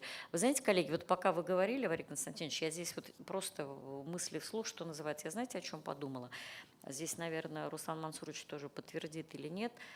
Мы ведь очень часто говорим, вот такой постулат, что пока человек, зависимый от алкоголя, не попросит помощь сам, ему помогать бесполезно. Вот я это слышу часто. Не знаю, как вы. Всегда говорят, пока он сам не напишет заявление, вот врачи так говорят, пока он сам не ляжет лечиться, пока он не будет принимать решение, что он готов лечиться, бесполезно. И вот это, мне кажется, надо этот стереотип как-то ломать, потому что иногда вот семьи тоже, ну это же тоже часть пропаганды. Иногда семьи говорят, бесполезно. Эсен, юреген, лишь бы не трогал, үйге қайтмаған. То есть вы 1000 таких случаев знаете, когда занимаются муниципалитеты, потому что семья уже сказала, мы устали, пусть делает, что хочет. Вот он когда захочет, и мы понимаем, что не захочет, может, никогда. И вот сейчас, Валерий Константинович, вы действительно сейчас вдохновили, что вот эти касания персональные, поговорить с человеком, это работает. У нас вот была практика, когда глава района лично вел одного единственного пьющего в селе, и он действительно, они его там ни минуты не оставляли без внимания. И вот это внимание, которое сегодня людям необходимо, особенно, наверное, в такой атомизированном обществе, какое у нас сейчас есть, действительно дорогого стоит. Спасибо, Валерий Константинович. Если вы приглашение наше принимаете, аппарат наш выйдет на вас, и мы уже с вами, может, в апреле там очно встретимся. Ну и коллеги муниципалитета, вы слышите, да, что мы должны о себе говорить еще больше, и, может быть, теперь уже на федеральном уровне, раз уже есть такой спрос и запрос. А у нас еще по ВКС, я думаю, подготовится Татьяна Евгеньевна Шестакова. Пока готовьтесь, да, Татьяна Евгеньевна. А я бы хотела, чтобы у нас вот сразу за православными нашими коллегами, у нас сегодня представитель Духовного управления мусульман Фаниль Хадрят Багманов, вы представляете Калтасинский район, тоже буквально коротко, потому что сегодня об этом очень много говорили, и мы на самом деле, когда говорим про духовенство, мы-то не разделяем, там, это ислам, это православие, мы говорим, что это те люди, которым очень большое доверие на местах. То есть то, допустим, что не может сказать глава района, то, что не услышит от сельсовета. Если в такой доверительной беседе, тем более к вам, люди приходят сами. Ярдам Хураб Келяляр приходят, что вы им почитали молитву, и они полностью приходят вот открытые для того, чтобы внимать всему, что вы скажете. Поэтому, пожалуйста, вот Духовное управление мусульман тоже огромное количество у нас мечетей. Какое сейчас количество? И вот как вы видите эту работу? Рахмат, пожалуйста. Ассаляму алейкум ва рахматуллахи ва баракатуху. Уважаемые члены президиума, все собравшиеся, приветствую вас самым прекрасным приветствием в исламе. Ассаляму алейкум ва рахматуллахи ва баракатуху. Мира нам всем, милости и благоденствия Всевышнего. Я представляю Духовное управление мусульман Республики Башкортостан. Сегодня уж должен был выступить Айнур Хазрат. В Калтасинском районе вот именно мероприятие «Трезвое село» проводится очень активно. Большатуганеево, это вот удмуртская деревня. Вот, к сожалению, вот именно татарские деревни, не знаю по какой причине, вот от этого далеко стоят, а вот именно марийские деревни, удмуртские деревни больше тянутся к трезвому вот этой программе, вот этому мероприятию. Туда выезжаем, проводим разные мероприятия с жителями этих населенных пунктов. Ну, насчет мечети, да, пока мы же сами по домам не можем ходить, там, выявлять там пьющих и так далее и тому подобное. Пока сами граждане не придут в мечеть, мы, к сожалению, им не можем помочь. Но я всегда говорю, если врачи лечат наше тело, имамы, мы должны духовенство лечить души, помочь им морально, в некоторых случаях даже материально, если есть возможность, но всяким образом поддерживать со стороны духовенства, там, посчитать молитвы, успокоить и так далее.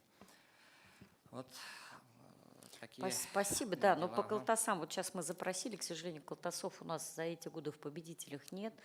Помогайте родному району, давайте все-таки мы будем исходить из того, что вот мы об этом вначале говорили, что, как правило, победу одерживают те районы, где у нас очень активно. Ну, вы знаете, вот чем сложнее задача, тем ценнее победа. Жителей Марийский район, один из марийских районов Республики Башкортостан. Ну, тут, коллеги, знаете, мне кажется, здесь у нас нет ни специфичных районов, у каждого, наверное, своя какая-то история, да, он тоже говорит.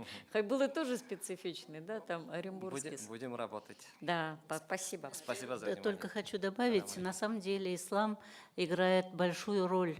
Вот работая в парламенте российском, неоднократно в рамках парламентской ассамблеи стран Черноморского экономического сообщества выезжала в Турции.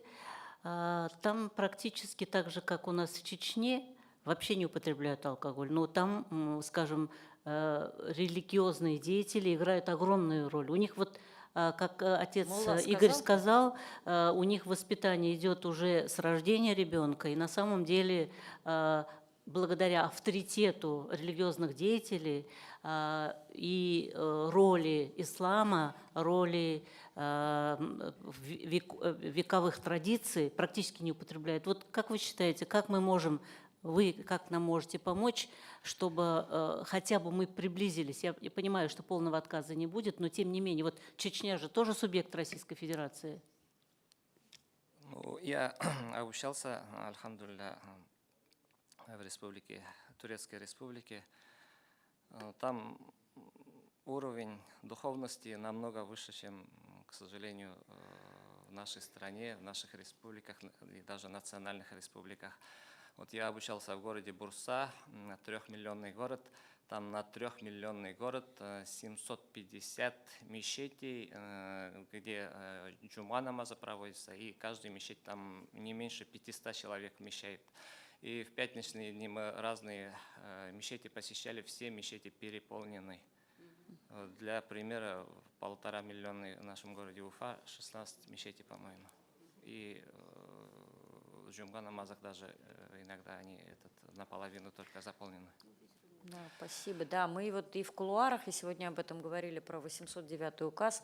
Наверное, мы говорим, что основа религии, да, но каждый к своему Богу в душе приходит разными путями. Может быть, это не всегда религия, может быть, это, не знаю, вера в науку, в свою судьбу, все что угодно. Но вот все-таки уровень такого душевного здоровья у нас действительно за эти годы он так сильно просел, и поэтому действительно это такая большая наша общая задача, и не случайно президент публикует этот указ, он говорит о том, что мы ведем речь про народосбережение, и поэтому здесь важна роль каждого, и в том числе наших имамов на местах. И еще раз, вот я повторюсь, что мы все-таки за то, чтобы у нас у имамов, так же, как, допустим, у нас сегодня у каждого муниципалитета есть методические рекомендации, каждый муниципалитет четко понимает свою роль как организующего на муниципальном этапе, на региональном. Также нам, наверное, с Лешфя нужны какие-то стандарты для того, чтобы наше духовенство и привлекать. И здесь уже, отец Игорь, нам ваша помощь и поддержка именно в работе с православием тоже будет важна и нужна. Спасибо. Татьяна Евгеньевна, вы с нами, исполнительный директор Ассоциации по улучшению состояния здоровья и качества жизни населения, называется «Здоровые города, районы и поселки», то есть вы вот дальше шагнули, кандидат педагогических наук из города Москвы. Татьяна Евгеньевна, вот вы прям в названии проекта, наша такая давняя, может быть, мечта или давний общественный запрос. У нас очень часто жители республики говорят, ну когда же мы начнем проводить трезвые города? У вас, я вижу уже слово города и поселки, то есть все виды есть населенных пунктов. Пожалуйста, Татьяна Евгеньевна, в продолжение вы наших выступающих слышали, если есть какие-то дублирующие вещи, можно их исключить. И вот, пожалуйста, о своем опыте, пожалуйста. Добрый день, уважаемые коллеги. Меня слышно? Очень хорошо слышно и видно, да, пожалуйста. Спасибо большое. Я открыла презентацию, надеюсь, что тоже получилось, видно, да? Видно. Ну, во-первых, я, конечно, в свою очередь поддерживаю ваше замечательное мероприятие, о котором узнала в городе Екатеринбурге. И в продолжение того, о чем вы все говорите, и особенно поддерживая Валерия Константиновича Дорункина, то, что он сказал, что необходим центр, методический, организационный центр на федеральном уровне, мы как раз собрались единомышленники, и буквально вчера мы об этом говорили в Национальном центре профилактической медицины с командой этого центра, которому вчера исполнилось 75 лет, и мы говорили о том, что мы можем объединиться и сделать совместный подобный центр, такой пилотные проекты по регионам, чтобы это все-таки был федеральный уровень. Ну и в продолжении этого хотела бы немножко рассказать о нас, о движении здоровых городов Российской Федерации, которое представляет... Так, что-то у меня не переключается. Вот. Ну, вы видите, что мы создались в 2010 году в Государственной Думе, прошло первое учредительное собрание российских городов, которые увидели это общемировое движение, оно действительно общемирового характера, Всемирная организация здравоохранения, которая курирует. И первые 7 городов России, причем очень разных по своему географическому положению и численности, они объединились в российское движение «Здоровые города», где главной целью как раз мэры городов ставили здоровье. То есть наша основная цель ассоциации – это объединение усилий и ресурсов для создания условий улучшения здоровья и качества жизни населения в российских городах, районах и поселениях.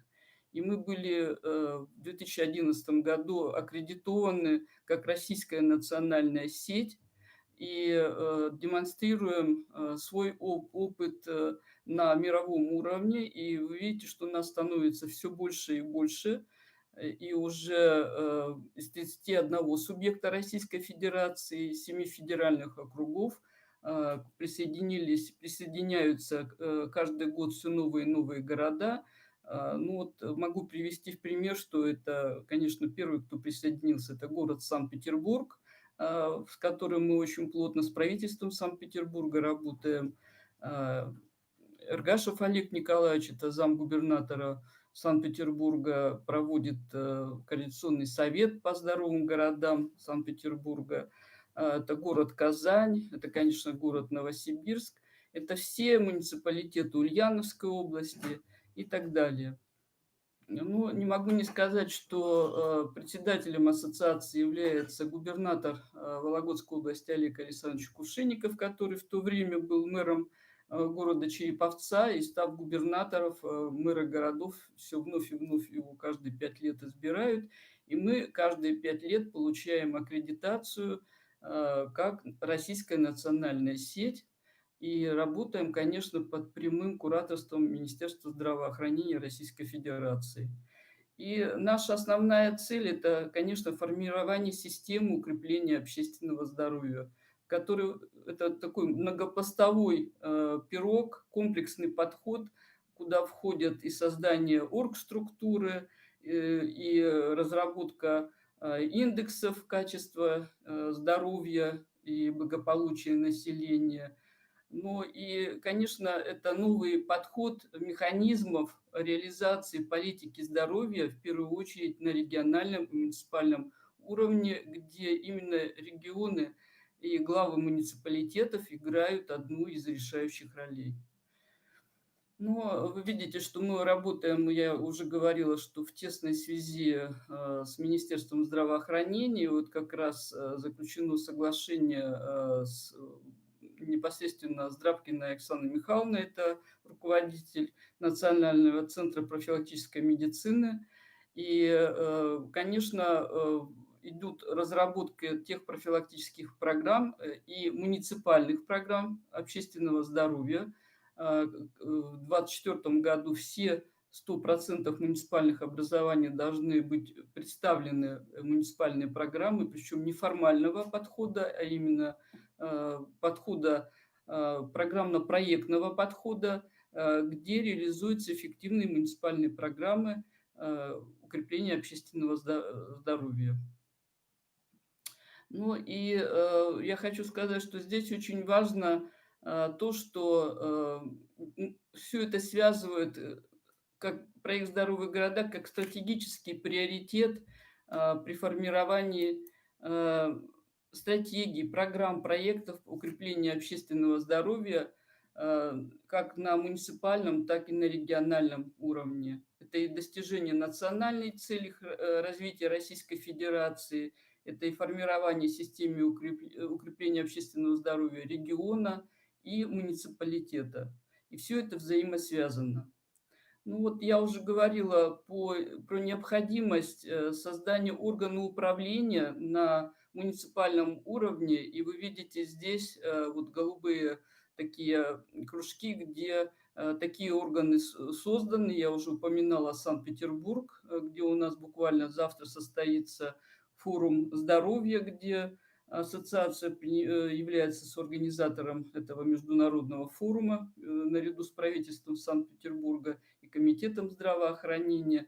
Это город, это Ульяновская область могу привести в пример, где в каждом муниципальном образовании Ульяновской области созданы отделы охраны здоровья. То есть там работают не медицинские работники, это как раз муниципалы, которые реализуют программы общественного здоровья и работают тем самым межведомственным звеном на муниципальном уровне муниципалитета, пусть даже небольшого. Но это, конечно, город Новосибирск, где идет очень сильный такой, создано агентство развития социальной политики города Новосибирска, где как раз проектный подход к разработке, формированию и реализации программ и стратегий в городе Новосибирске происходит и так далее. Ну и как пример я хотела бы привести управленческий механизм региональной программы по укреплению общественного здоровья, где вы видите, что не только медицинская, то есть органы здравоохранения отвечают за здоровье, и как раз вот самое главное, что здоровье во всех стратегиях, она требует эффективной структуры управления. И вы видите, что здесь задействованы как департамент, в первую очередь, стратегического планирования, это и проектный офис программы, то есть все те новые подходы, которые необходимо иметь для реализации эффективного проекта или программы. Ну и также пример муниципальной структуры механизма реализации муниципальной программы, где вы видите наряду с межведомственным и секторальным координационным советом по укреплению здоровья здесь работает и отдел проектного управления, и замглавы по социальной политике, и отдел по реализации социальных программ, И это все спускается на уровень рабочих групп и разработки этих программ, где идет как раз эффективное управление на уровне муниципалитета здоровьем. И здесь здоровье понимается не просто отсутствие болезней или физические заболевания, здесь как раз это понимание как здоровье, как состояние полного физического, социального, духовного благополучия. То есть ответственность за создание здоровых условий жизни и во всех стратегиях и проектов муниципального уровня.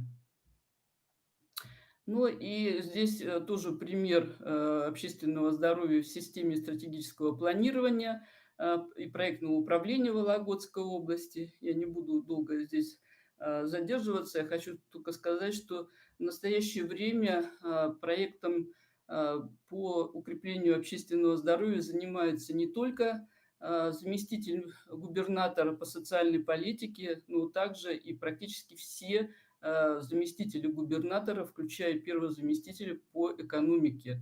То есть здоровье на рабочем месте, корпоративные программы, связь корпоративных программ с городскими муниципальными программами здоровья, это как раз соответствует принципу здоровья во всех стратегиях. И это будущее управление здоровьем в Российской Федерации.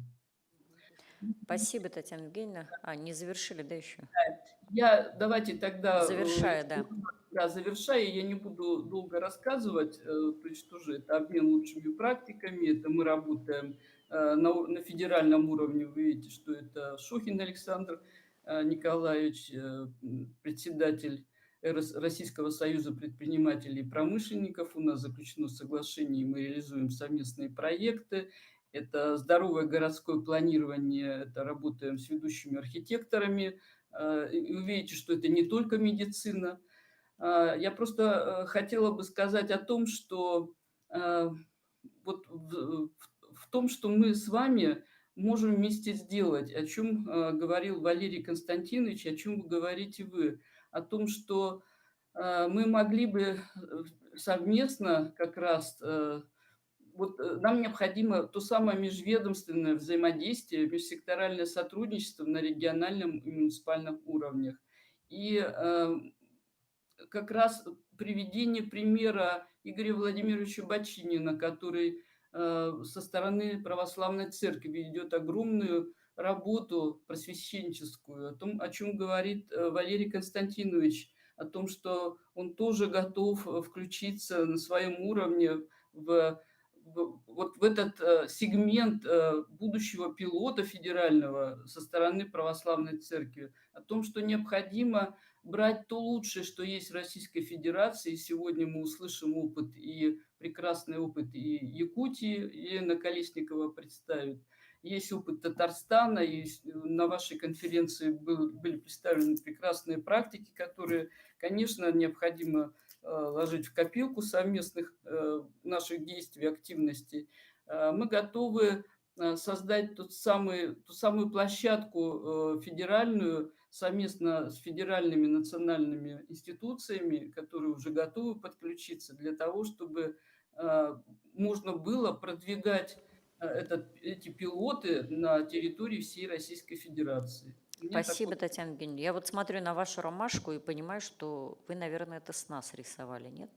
Нет, это было нарисовано. Потому что здесь вот в центре это вот все, кто сидят в этом зале межведомственного взаимодействия, исследование ситуации, мониторинг, то, чем мы сейчас занимаемся. Но, наверное, здесь недостаточно пока такой научной составляющей.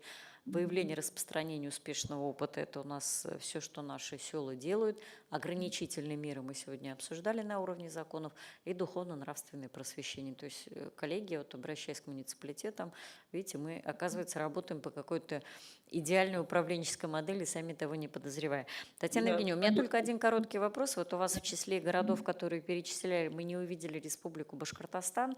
То есть у вас это какой-то конечный закрытый список, открытый проект, подключаются ли туда? Я почему спрашиваю? Когда к нам обращаются муниципалитеты и говорят, когда города начнут участвовать, мы можем их перенаправлять, допустим, к вам, и в чем как бы конечная цель тогда участия? Вот у нас как бы участие подразумевает в конце либо некий бонус в виде, допустим, благоустройства конкретного села. То есть они понимают, за что они там условно полгода борются. Да? У вас вот на финале что? У нас, ну, очень спасибо большое за конкретный вопрос. Мы как раз являемся той организационно-методической площадкой по формированию системы укрепления здоровья на муниципальном уровне. У нас есть целая презентация, что можно, чем можно пользоваться, получить. То есть это и участие в конференциях, форумах международного уровня, это получение сборников лучших практик, это участие в Всероссийском конкурсе «Здоровые города России». И, кстати, ваш Октябрьский район Башкортостана, который немногочисленных муниципалитетов Башкортостана является очень активным участником ассоциации, не раз уже выступал на площадке Общественной палаты Российской Федерации. Это город Октябрьский, Башкортостан, или Октябрьский район города Уфы? Район. Октябрь Октябревич там приезжал. И вот, Октябрь Раисович, город. Раисович, да. Город Октябрьский, да, город. Но вот сейчас у нас руководитель муниципалитета. Коллеги, все сложилось у меня в голове. Сегодня у нас Шмелев, да? Перешел на работу в государственное собрание, он был у нас руководителем как раз города Октябрьский на муниципальном уровне. Вот сейчас он перешел на работу в государственное собрание, будет возглавлять один из комитетов. И мы сейчас и мы сейчас как раз наши все ограничительные меры, которые долго-долго у нас не продвигались, да, он сознанием дела, как руководитель муниципального уровня, тем более вот вы сейчас сказали, мы скажем, что порекомендовали его на федеральном уровне как эксперта в этом вопросе, как очень активного участника. Спасибо большое, Татьяна. Я правильно услышала, я думаю, что вот еще раз резюмирую, коллеги, наверное, обращаясь вот к опыту Татьяны Евгеньевны, к опыту вашей организации «Здоровые города», здесь, наверное, просто подтянуть можно компетенции администрациям именно в части, а что есть в стране, где можно поучаствовать, какой еще можно интересный опыт получить. Спасибо. Сегодня мы город... Извините, пожалуйста, извините, пожалуйста, я просто хотела пригласить всех желающих просто принять участие или вступить в ассоциацию. У нас будет форум, Всероссийский форум «Здоровые города, районы, поселки» 29 ноября в Москве в Общественной палате, где мы будем проводить как раз вот на федеральном уровне круглый стол на эту же тему по профилактике алкоголизма. Татьяна Евгеньевна, да, давайте сделаем так. Вы в адрес нас, наш Всемирный Курултай Башкир, вот вы у нас, кто коллеги на связи, аппарат, да, давайте получим от вас приглашение официальное. Мы же в муниципалитеты отправим, где будет более подробная информация, как регистрироваться, на каких условиях ехать и все остальное. Хорошо? Спасибо большое за приглашение.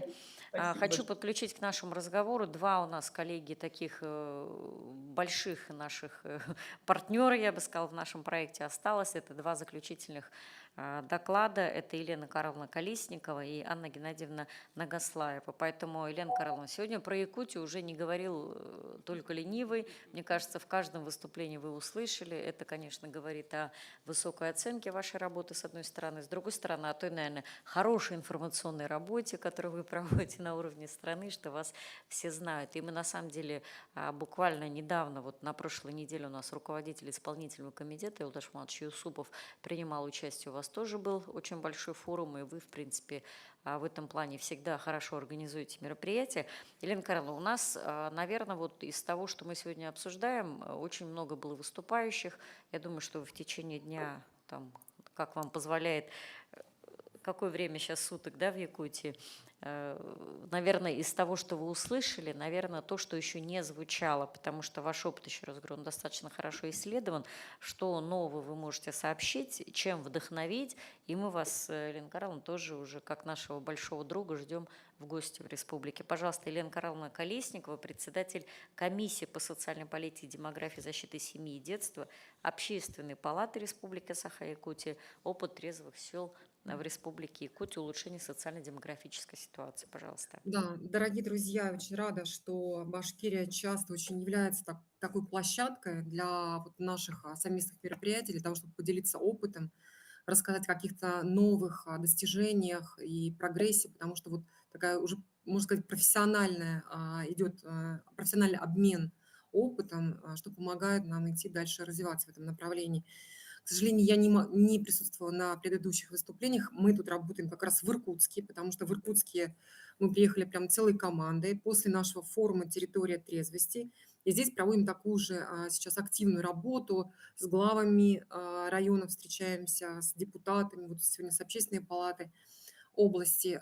Ну, я постараюсь, потому что я понимаю, что очень много из того, что уже рассказывалось, уже, значит, наш опыт был продемонстрирован. Так вот, значит, что я хочу сказать? Ну, еще раз хочу основное сказать, что, скажите, видно ли, что моя презентация листается? Елена Карловна, все хорошо видно. Мне нравится ваша первая презентация. Коллеги, обратите внимание, вот она и визуально выглядит, метод пресса, да. Сверху просветительская работа, но она скорее снизу, а вот сверху как раз снижение навязчивости путем принятия законов. То есть вот мы, получается, давим с двух сторон, и общественное мнение, и государственная регуляторика. Да, видно дальше.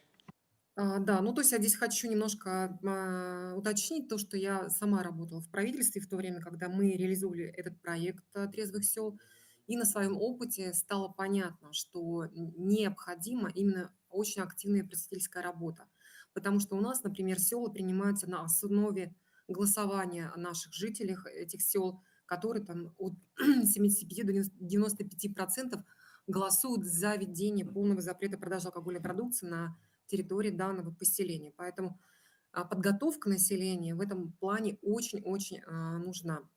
Ну, все мы знаем, что это все равно в рамках федерального законодательства. Сегодня мы тоже разговаривали в общественной палате Иркутской области. Они говорят, ну, федеральное законодательство никак нам не разрешает, типа федеральный центр нам запрещает, не дает возможности, чтобы вводить какие-то ограничительные меры и вообще такие территории. На что я всегда отвечаю. У нас, наоборот, настолько сейчас федеральное законодательство дает возможности по введению ограничительных мер вплоть до полного запрета, что этим ну, просто грех не пользоваться. У нас на сегодняшний день 203 трезвых села. Это почти 35% всех сел республики. У нас вообще в республике 586 сел. То есть это такой уже значимая часть населения нашей республики, которые, я вот тоже все время встречаюсь с нашими депутатами, которые говорю, что это мощный электорат, чтобы привлечь их внимание к этой части. Потому что у нас те села, которые приняли такой закон, да, они ни одно село еще не отозвало данный статус, а наоборот, и с каждым годом все появляется больше и больше. Они смотрят на опыт других сел, видят, какое там идет мощное развитие, как расцветает село, как там, значит, улучшается уровень и качество жизни, что они начинают это все достаточно активно, значит, на своем опыте тоже реализовывать. Что у нас вот по показателям? Преступность Елена у нас... Карловна, подождите, верните предыдущий слайд. Вот у вас красные зоны, они на приграничных территориях. Там с кем вы граничите? Это влияет как-то вот соседство? Какие там субъекты? Ну, Чукотка, там, по-моему, внизу Иркутская область. Я думаю, что это, в принципе, не влияет. Не могу сказать, то есть такой корреляции. У нас влияет. Я просто почему обращаю внимание, вот, а может вы вообще не зря в Иркутске работаете, вы свою Да. статистику тогда подтягиваете, потому что соседи очень сильно влияют. Вот у нас Влияет. Хайбулинский район нам подтверждает, да, по поводу соседей, Учелинский район, да, влияют, потому что близость там другой территории со своими установками, это, конечно, очень, ну и в том числе там идеология, менталитет, религия, все влияет. Да, спасибо, дальше. Вот, замечательно. Преступность у нас с каждым годом все больше и больше уменьшается, да, по состоянию алкогольного опьянения. И с 2016 года она уже упала на 26,6%. Притом я все время отмечаю, что преступления в состоянии алкогольного опьянения – это самые тяжкие преступления против жизни и здоровья. Это убийство и причинение тяжкого вреда здоровью. Это основная как раз масса тех преступлений, которые совершают в состоянии алкогольного опьянения. И вот мы таким образом защищаем свою, обезопасиваем безопасность, создаем своему населению, особенно в сельской местности, там, где такие принимаются законы. что Ленкарна, они... можно я попутно вот буду уточняющие Да, вопросы? да, Мы понимаем, что Якутия – это территория, где очень много привлеченной рабочей силы, а у нас из Республики Башкортостан очень многие на вахте работают. Вот среди этих 3541 мы видим цифры 22 года. Вы внутри качественный состав изучали, да, то есть это ваши местные жители, это приезжие, хотя бы там в процентном соотношении или нет? Большая часть все-таки это местное население. То есть я не скажу точные цифры, но вот Ну, по... это важно, да, учитывая, да, Да. что у вас Мгм. миграционный очень большой приток. Да, Да. пожалуйста, дальше. Так, секундочку, что-то у меня тут. И нужно тоже отметить, что у нас смертность, ну, естественно, меньше в трезвых селах, а преступность в 6 раз меньше, чем в среднем по республике. Вот мы только что, значит, вернулись с большого такого десанта по трезвым селам. Мы ездили в 2 района. Вот один район, Намский район. Вот это село Партизан находится в Намском районе. На весь район там всего лишь 3 точки продажи алкогольной продукции. Большинство сел приняли полный запрет по вот этой схеме принятия закона Государственным собранием ЛПМ, нашим законодательным органом. Значит, в остальных, например, вот районный центр Намцы, там просто жители вынудили руководство принять ну, прилегающую территорию до точек продажи алкогольной продукции 1,5 километра. Значит, в Намсах у них есть на входе один магазин по продаже алкоголя и бар на свалке. То есть это то место было, да, на свалке, где ну, отдаленность как раз необходима была от школ и детских организаций. Ну и место там, конечно, такое, ну, непрезентабельное. Так вот, вот здесь значит, на слайде село Партизан, в котором в течение 3 лет трезвой жизни не случилось ни одного преступления. То есть это село живет абсолютно без преступности. У них порядка 1000 человек. Для нашей, ну для Якутии это примерно достаточно выше среднего село по населенности.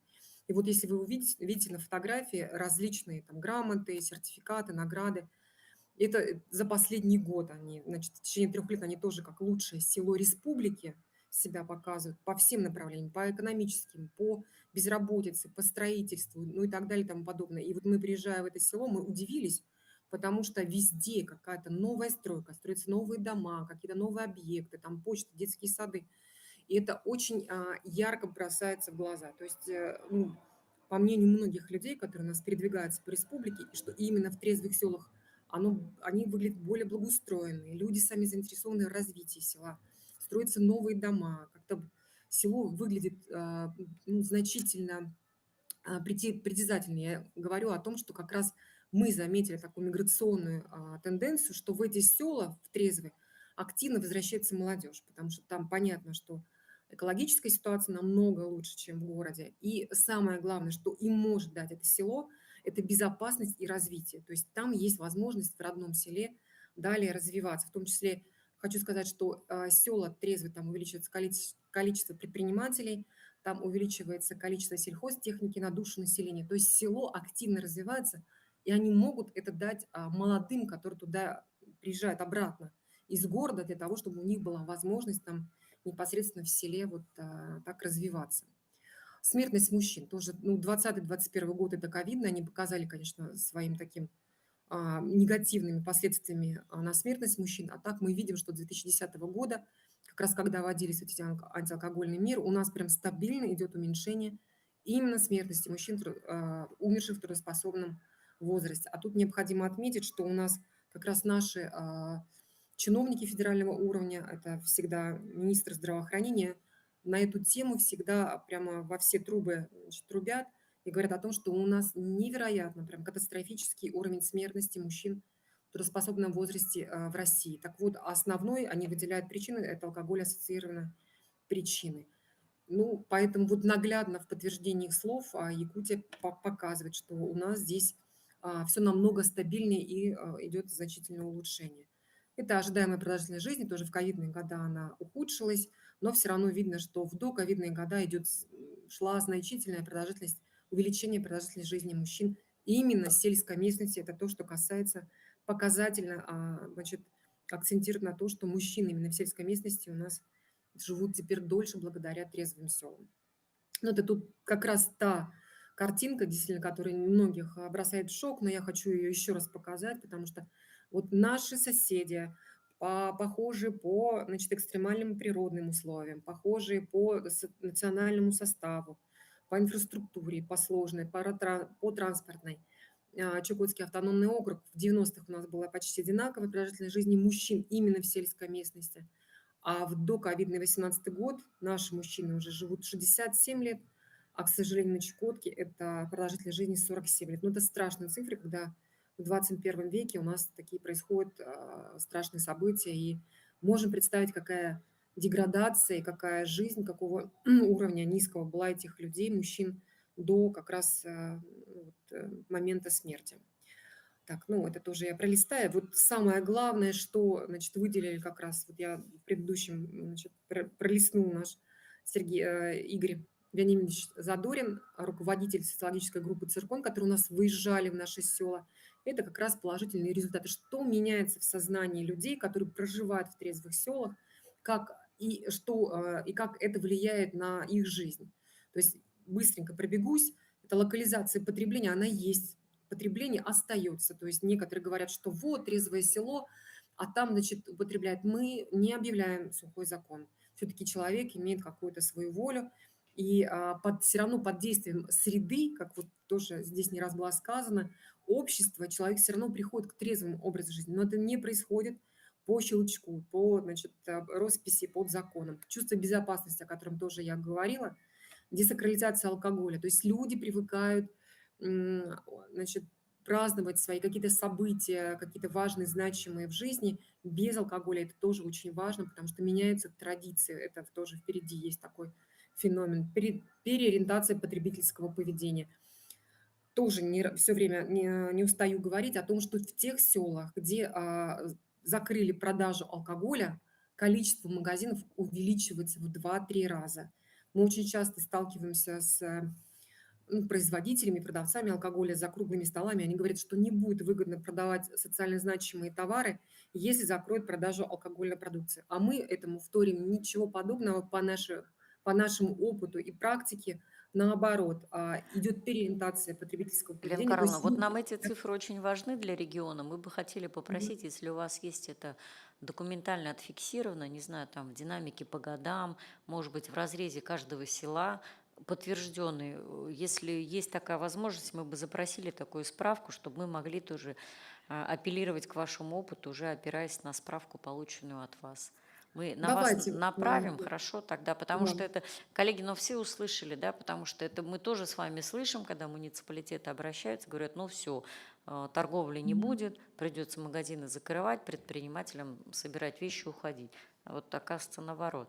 Поэтому здесь, ну, говорят, да, что как будто бы двигатель торговли у нас алкогольная продукция. Угу. Да. Спасибо. Дальше, да, Елена Карловна. Практика показывает абсолютно другие тенденции, и как раз вот я думаю, что мы как раз такую статистику и соберем. Улучшение социально-психологической атмосферы, то есть мы отдельно проводили исследования как раз людей в трезвых селах, где они подтверждали, что по всем параметрам они чувствуют себя более благополучнее и более удовлетворенными теми сферами жизни, в которые, например, город, он объективно, так, если посмотреть лучше по досуговой части, по инфраструктуре, развитию и так далее, то там все равно люди себя в трезвых селах значительно лучше себя чувствуют. И очень важный тоже тут аспект, что они сами, вот идет активация предпринимательской деятельности, что они сами принимают активное участие и в развитии предпринимательской деятельности, и, главное, социальной. То есть там вот как раз вот это уже видно на поверхности, когда в трезвых селах активно идет развитие по массовому спорту, по развитию НКО, гражданского общества. То есть это такой прям ярко бросается в глаза в этих селах. Так, ну и то, что мы как раз сейчас программы, вот мы ее сейчас будем внедрять в Иркутской области, хотим, это сначала исследование ситуации, то есть отношение населения, именно с чем нам нужно будет работать. То есть мы должны понимать отношения людей, конкретно что им мешает, может быть, они уже в принципе готовы. Но все равно просветительская работа нужна, первичная просветительская трезвенническая работа. Потом только на этом, по нашему якутскому опыту, мы понимаем, что можно внедрять нормативно-правовые акты, снижающие навязчивость алкогольных продаж. То есть если у нас в каждом там дворе будет продажа алкоголя, то все равно будет повышение спроса и вот алкоголизации. Ну, как бы мы не хотели, предприниматели, они предприниматели, в Африке да, они такие, И по некоторым данным говорят, что 4 триллиона рублей тратится ежегодно нашим населением на покупку алкогольной и табачной продукции, а 10% из этих денег идет на рекламу. То есть мы можем представить, что 400 миллиардов рублей ежегодно предприниматели из этого бизнеса, они вливают в рекламную маркетинговую деятельность. То есть в любом случае, даже если прямая реклама запрещена, идет косвенная реклама через сериалы, через блогеров, через известных личностей и так далее. То есть идет все равно очень такая навязчивая буквально, значит, нам такая идея, модель, что мы должны так жить с алкоголем. Ну, спасибо за внимание. Спасибо большое, Лена Карловна. Я хочу сказать, коллеги, вот если вы обратили внимание, ну, мы это сразу заметили, Лена Карловна, что вы, составляя графики, почему-то использовали наш Курай. Да, мы это увидели, что в виде видео Курая была сформирована презентация. Мне понравилась такая позиция, как десакрализация алкоголя. Мне кажется, вот это самая сложная позиция, потому что работа с общественным мнением, с общественным сознанием – это очень долгая, кропотливая, многолетняя работа. Может быть, вот мы в начале пути, может, были полны радужных надежд, но даже на уровне муниципалитета, даже на уровне села, чтобы в эту идею поверили и стали этим заниматься, проходит достаточно много времени. Мы вот вашу цифру 4, которую озвучили, 4 триллиона, да, 4 триллиона, 400 миллиардов, я с Ильей Шерфяной говорю, и наши 40 миллионов на проект «Трезвое село». Да. То есть мы понимаем, что несопоставимо, но тем не менее вот мы двигаемся, работаем. Спасибо большое. Мы вас также, Лена Карловна, ждем в Республике Башкортостан. Предлагаем такую же, может быть, историю там с территории трезвости, может быть, совместно 2 региона провести. С вашей командой вас приглашаем, чтобы мы действительно здесь вы на практике наше село посмотрели, особенно учитывая ваш опыт в сфере именно исполнительных органов власти. Мы вас приглашаем на дискуссию как раз в части законодательного ограничения, чтобы мы услышали уже, как это было на практике и какие здесь приобретения и потери. Спасибо большое, успеха в вашей работе. И, коллеги, я хочу сказать, что у нас Елена Карловна еще возглавляет общероссийскую общественную организацию, региональное отделение, которое называется «Общее дело». Вот, Елена Карловна, короткий вопрос. У вас же сетевая структура, вы взаимодействуете с руководителем по Республике Башкортостан? Да, регулярно мы общаемся и взаимодействуем. Вот вы, пожалуйста, и передайте, коллеги, вот мы сейчас, вот я сейчас скажу, кто это. Мы с Русланом Мансуровичем провели расследование, потому что на самом деле человек, ну, я думаю, есть у нас коллеги, кто из Белебея? Белебеевский, покажитесь, кто из Белебея. Колледж Белебеевский, медицинский. Вот, поэтому мы их не знаем. Нет у нас сегодня в этом зале. Меж тем это Сля Шерефьяна, заместитель руководителя медицинского колледжа города Белебея, Лилия Анваровна Садовникова. Да? У нас была очень активная ваша коллега Елена Владимировна Рябовичева. Да. Я с ней вот в ходе вашего доклада уже списался, она сразу же отметила вас, да, говорит, знаю, очень активная тоже. Вот, а новая, кто сменил Елену Владимировну, к сожалению, вот мы не знаем. Да, поэтому вы передайте привет нашему коллеге, пусть на нас выходит, а вот девушка, про которую Руслан Мансурович говорит, она слишком хорошо работала, ее забрали в Москву. Нет, предыдущую, поэтому мы ее не знаем. Коллеги, финальный доклад, я прошу набраться терпения, потому что на самом деле информация такая эксклюзивная и для нас очень ценная. Это у нас Республика Бурятия, тоже РБ, да, у нас на связи Анна Геннадьевна Негослаева, она сама профессиональный врач-нарколог, профилактолог, Центр общественного здоровья медицинской профилактики Республики Бурятия имени Баяновой, город Улан-Удэ, опыт организации трезвых сел в Бурятии. Анна Геннадьевна, мы вас хорошо видим. Если вы включите микрофон, проверим звук и можете начать выступать. Пожалуйста. Здравствуйте, уважаемые коллеги, добрый день. Да, добрый день. Видно вашу презентацию и вас слышно. Пожалуйста. Я буду там просить поменять презентацию. Я разрешите поблагодарить за приглашение. Очень приятно видеть Елену Карловну, соратников, с кем я уже не раз встречалась, да, на подобных мероприятиях. И сегодня я бы хотела представить наш небольшой, но очень важный для нас опыт создания территории трезвости в нашей республике. Да? И для начала, как вступление, я бы хотела сказать, что у нас программа укрепления общественного здоровья как подпроект национального проекта «Демография» официально внедряется в республике с 2019 года. И непосредственно наш Центр общественного здоровья занимается курацией муниципальных образований в рамках исполнения этих проектов. Да? Мы руководствуемся, естественно, государственными документами, да, я вот в начале слайдов своих привожу. Пожалуйста, следующий слайд. На некоторых я бы хотела остановиться. Ага, ну это тоже, я как бы, для некоторых он знакомый. Это вот структура национального проекта демографии, куда наш тут проект укрепления общественного здоровья входит. Следующий слайд, пожалуйста. Да, вот это вот как бы индикативные показатели, к которым мы стремимся, да, и более того, хочу сказать, что у нас работает цифровой проект ИСУП, по которому мы мониторируем исполнение контрольных точек наших муниципальных образований, их у нас 23, вот по всем направлениям, скажем так, да, и раз в квартал они выкладывают, закрывают эти контрольные точки, и мы отчитываемся перед правительственной комиссией об исполнении, значит, этого мониторинга. То есть таким образом мы можем видеть, насколько исполняется муниципальная программа. И забегая вперед, я хочу сказать, что вот в индикативные точки входит также в рамках снижения потребления алкоголя, направленных, да, на эти индикативные показатели, это организация территории трезвости. Причем раз в течение года хотя бы одна территория трезвости либо с ограничением, либо с полным запретом от одного муниципального образования должна быть создана. Это входит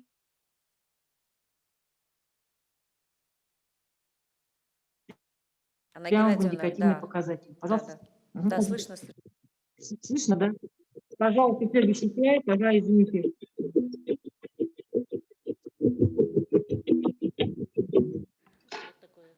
Анна У Геннадьевна, меня у вас что-то просто со звуком, входящий да, звук. музыка шла. Да, немножко я выбила. Очень часто как бы я знакомлю на своих выступлениях, напоминаю, да, потому что у нас оппонентами бывает, к сожалению, и Минпромторг. Здесь об этом уже звучала мысль о том, что когда мы перестаем продавать алкоголь, у нас упадут налоги. Я всегда напоминаю, что существует проект концепции снижения потребления алкоголя до 2030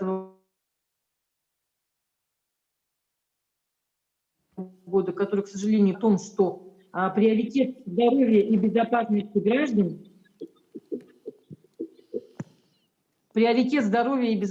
граждан, ниже экономических интересов участников алкогольного рынка. Пожалуйста, следующий слайд. Ну вот, поддерживая наши муниципалитеты, да, я бы хотела напомнить, что организация территории трезвости, она влияет на снижение доступности алкоголя для населения, в частности, допустим, в части одного из факторов продаж, одного из факторов, способствующих алкоголизации, это продажа алкоголя. Следующий слайд, пожалуйста. Еще следующий, ага. Я бы хотела остановиться, ну вот это небольшая характеристика Республики Бурятия. У нас как бы не самая большая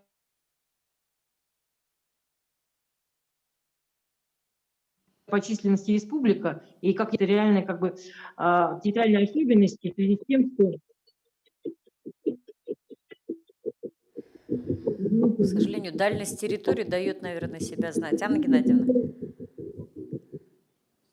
Да, сложные территориальные особенности в связи с тем, что у нас есть...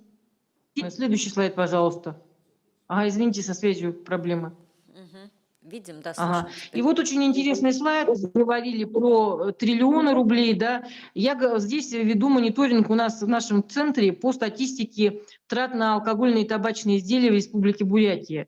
И мы видим, что в течение, допустим, начиная там с 2017 года до 2021, да, в среднем Республика Бурятия тратит где-то 8 миллиардов рублей на табачные изделия и до 14-15 миллиардов рублей на алкоголь. В среднем это составляет 22-23 миллиарда ежегодно, которые затрачиваются на вредные привычки, да, при том, что республиканский бюджет на Министерство здравоохранения, на здоровье граждан, да, нашей республики, он составляет не более 19 миллиардов рублей. И я всегда тоже говорю, что покуда бюджет нашей республики на здравоохранение будет меньше, чем люди тратят на вредные привычки, нам будет достаточно сложно работать, да, в части сохранения здоровья нашего населения. Пожалуйста, следующий слайд. Ну, это одна из тех проблем, наверное, которые не только у нас на слуху в Республике Бурятия. К сожалению, данный ритейлер очень активно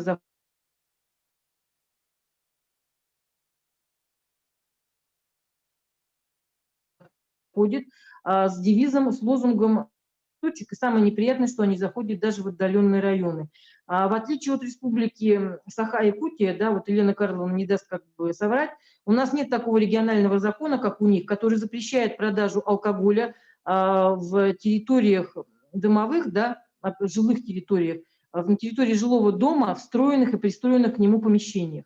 Поэтому они распространяются у нас совершенно как грибы, в том числе и в районах республики. И здесь, конечно, проблема в том, что законодательные некоторые моменты, они несовершенны, особенно касаясь 171 федерального закона. Следующий слайд, пожалуйста. Ну вот это опыт наших соседей, в том числе не только Якутии, но и Республики Тывы, где, допустим, продажа алкоголя, она до 3 часов дня, что мы тоже как бы хотим примерить на себя в статусе Улан-Удэ Республики Бурятия, но пока это у нас только в проектах. Следующий слайд, пожалуйста. Да, но это вот тоже матрица, да, там была очень хорошая ромашка у Татьяны Евгеньевны, по-моему, да. Такую матрицу мы пытались делать, чтобы как бы проанализировать те возможные неудачи, которые нас могут ждать, и как мы должны развиваться. Как бы. И вот у нас на основе этой матрицы мы даже, сейчас так это модно, скажем, свод-анализ сделали, да, над чем мы должны поработать. На следующем слайде мы увидим наш свод-анализ. То есть мы как бы пытаемся работать во всех направлениях, да. Я думаю, что мы все доклады, наверное, в общую копилку сбросим.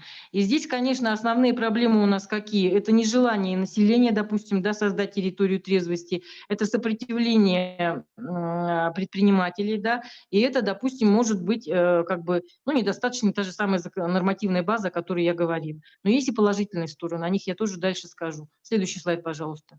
Извините, что так быстро, да. Вот.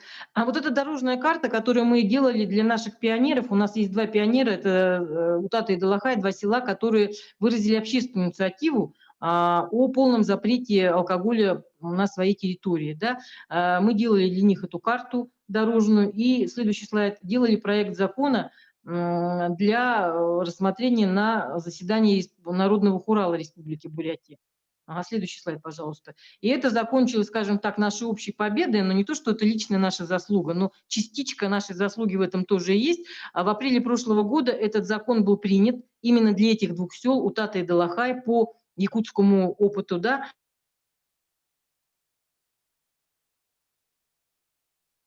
И вот это вот закон, который приняли, в том числе я участвовала в общественных прениях, для того, чтобы как бы поддержать наших халов.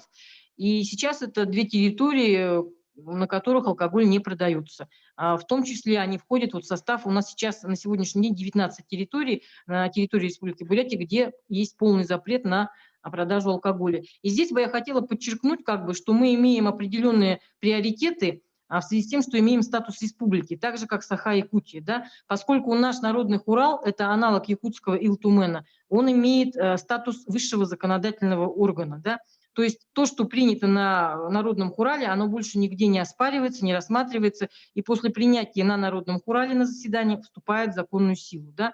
И мне показалось, что когда я вот предыдущие выступления слушала на других конференциях, что в области, допустим, законодательное собрание, оно такой закон должно утверждать еще на уровне, ну, там вот главы, допустим, области, да. Может, я что-то неправильно поняла, но мне кажется, что у нас определенные положительные моменты в этом плане есть за счет того, что мы имеем собственный законодательный орган. Пожалуйста, следующий слайд.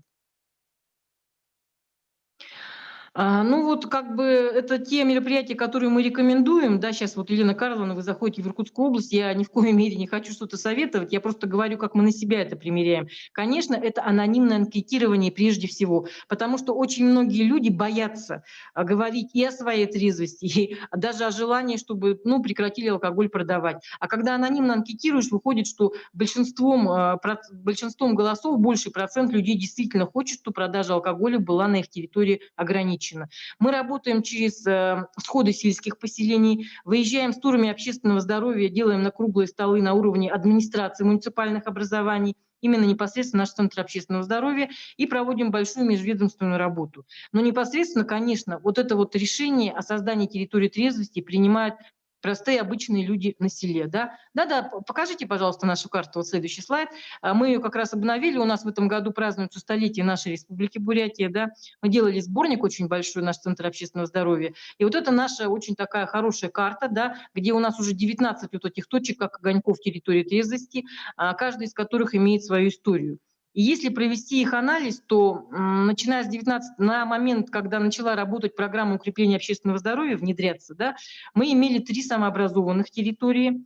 Далее по годам, значит, мы сделали в 2020 году у нас было 8 территорий, потом 3, и в этом году, по-моему, у нас тоже 3 территории до сентября организовалось. Да? При этом из этих 19 территорий 17 территорий образованы только на основании решения схода общего сельского поселения, но это решение мы следим, чтобы муниципалитет закрепил нормативно-правовым актом. Да? То есть сначала решение сельского схода, да, с протоколом, потом нормативка уже от муниципального образования. И именно 2 села из этих 19, да, Утата и Далахай Закаменского района, они прошли через заседание Народного хурала. Так, следующий слайд. То есть вот это наши как бы золотники. Есть у нас такой план в Центре общественного здоровья. То есть мы планируем еще и как бы на 23-й, на 24-й год здесь, какие у нас территории трезвости есть. Сейчас эта таблица, она находится на стадии доработки, потому что сейчас как бы у нас такая волна пошла, да, что мы очень широко тиражируем опыт вот этих трезвых территорий.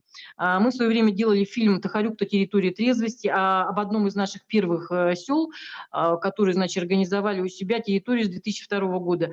И как бы сейчас очень многие люди на уровне муниципальных образований от своих глав поселения, они требуют, чтобы у них такое село было создано. Да? И я знаю, что у нас как в каждом муниципальном образовании по 2-3 желающих как бы уже есть вот такие инициативные группы на уровне поселений. И надо как бы продолжать работу, потому что, возможно, там где-то не все соглашаются, и сам сельский сход, он тоже не так часто может проводиться, да, как хотелось бы. Тем не менее, я думаю, я надеюсь, что у нас это движение будет продолжаться непосредственно и при нашей поддержке тоже. Конечно, и сами муниципалитеты, естественно, это их самая непосредственная работа.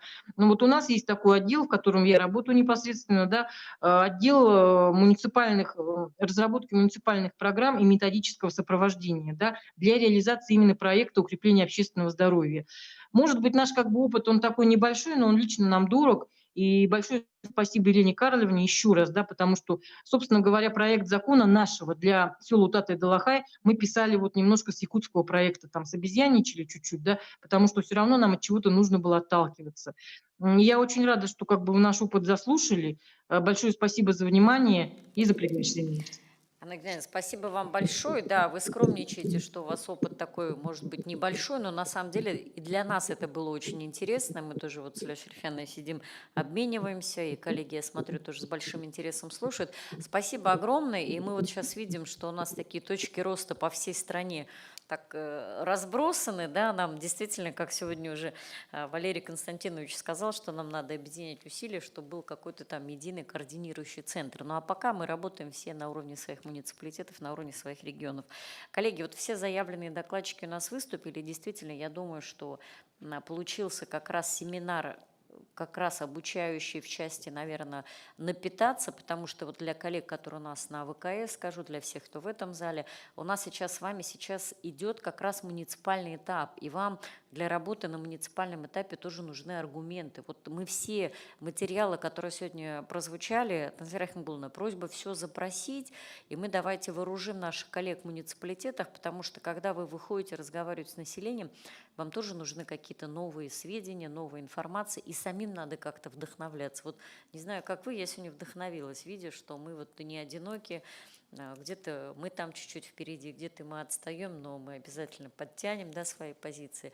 Поэтому спасибо большое нашим коллегам всем. Коллеги, вот я обращаюсь к залу, чтобы вот не получилось, что вы только послушали и ушли. Есть у кого что добавить к нашим выступающим? Огромное сегодня пласт информации прозвучал. Я думаю, что это все пригодится в вашей практической работе. У кого есть что добавить или есть вопросы и к нам, как к организаторам? Мы, конечно, тут уж голову пеплом посыпать не будем, что у нас меньше законодательно оформленных, но как задачу себе берем. Вот если мы берем Бурятию, они считают уже трезвыми селами те, которые прошли через муниципальный уровень, у нас получается, чтобы перейти на региональный уровень, все проходят через советы муниципальных образований. У нас 23 сегодня таких села, которые прошли через советы муниципалитетов. А вот как дальше с ними работать, вот это наша прям ближайшая задача, и мы видим, что действительно это такая работающая история. Пожалуйста, коллеги, вот в зале, чтобы вы в себе не унесли что-то важное, нужное коллегам сказать.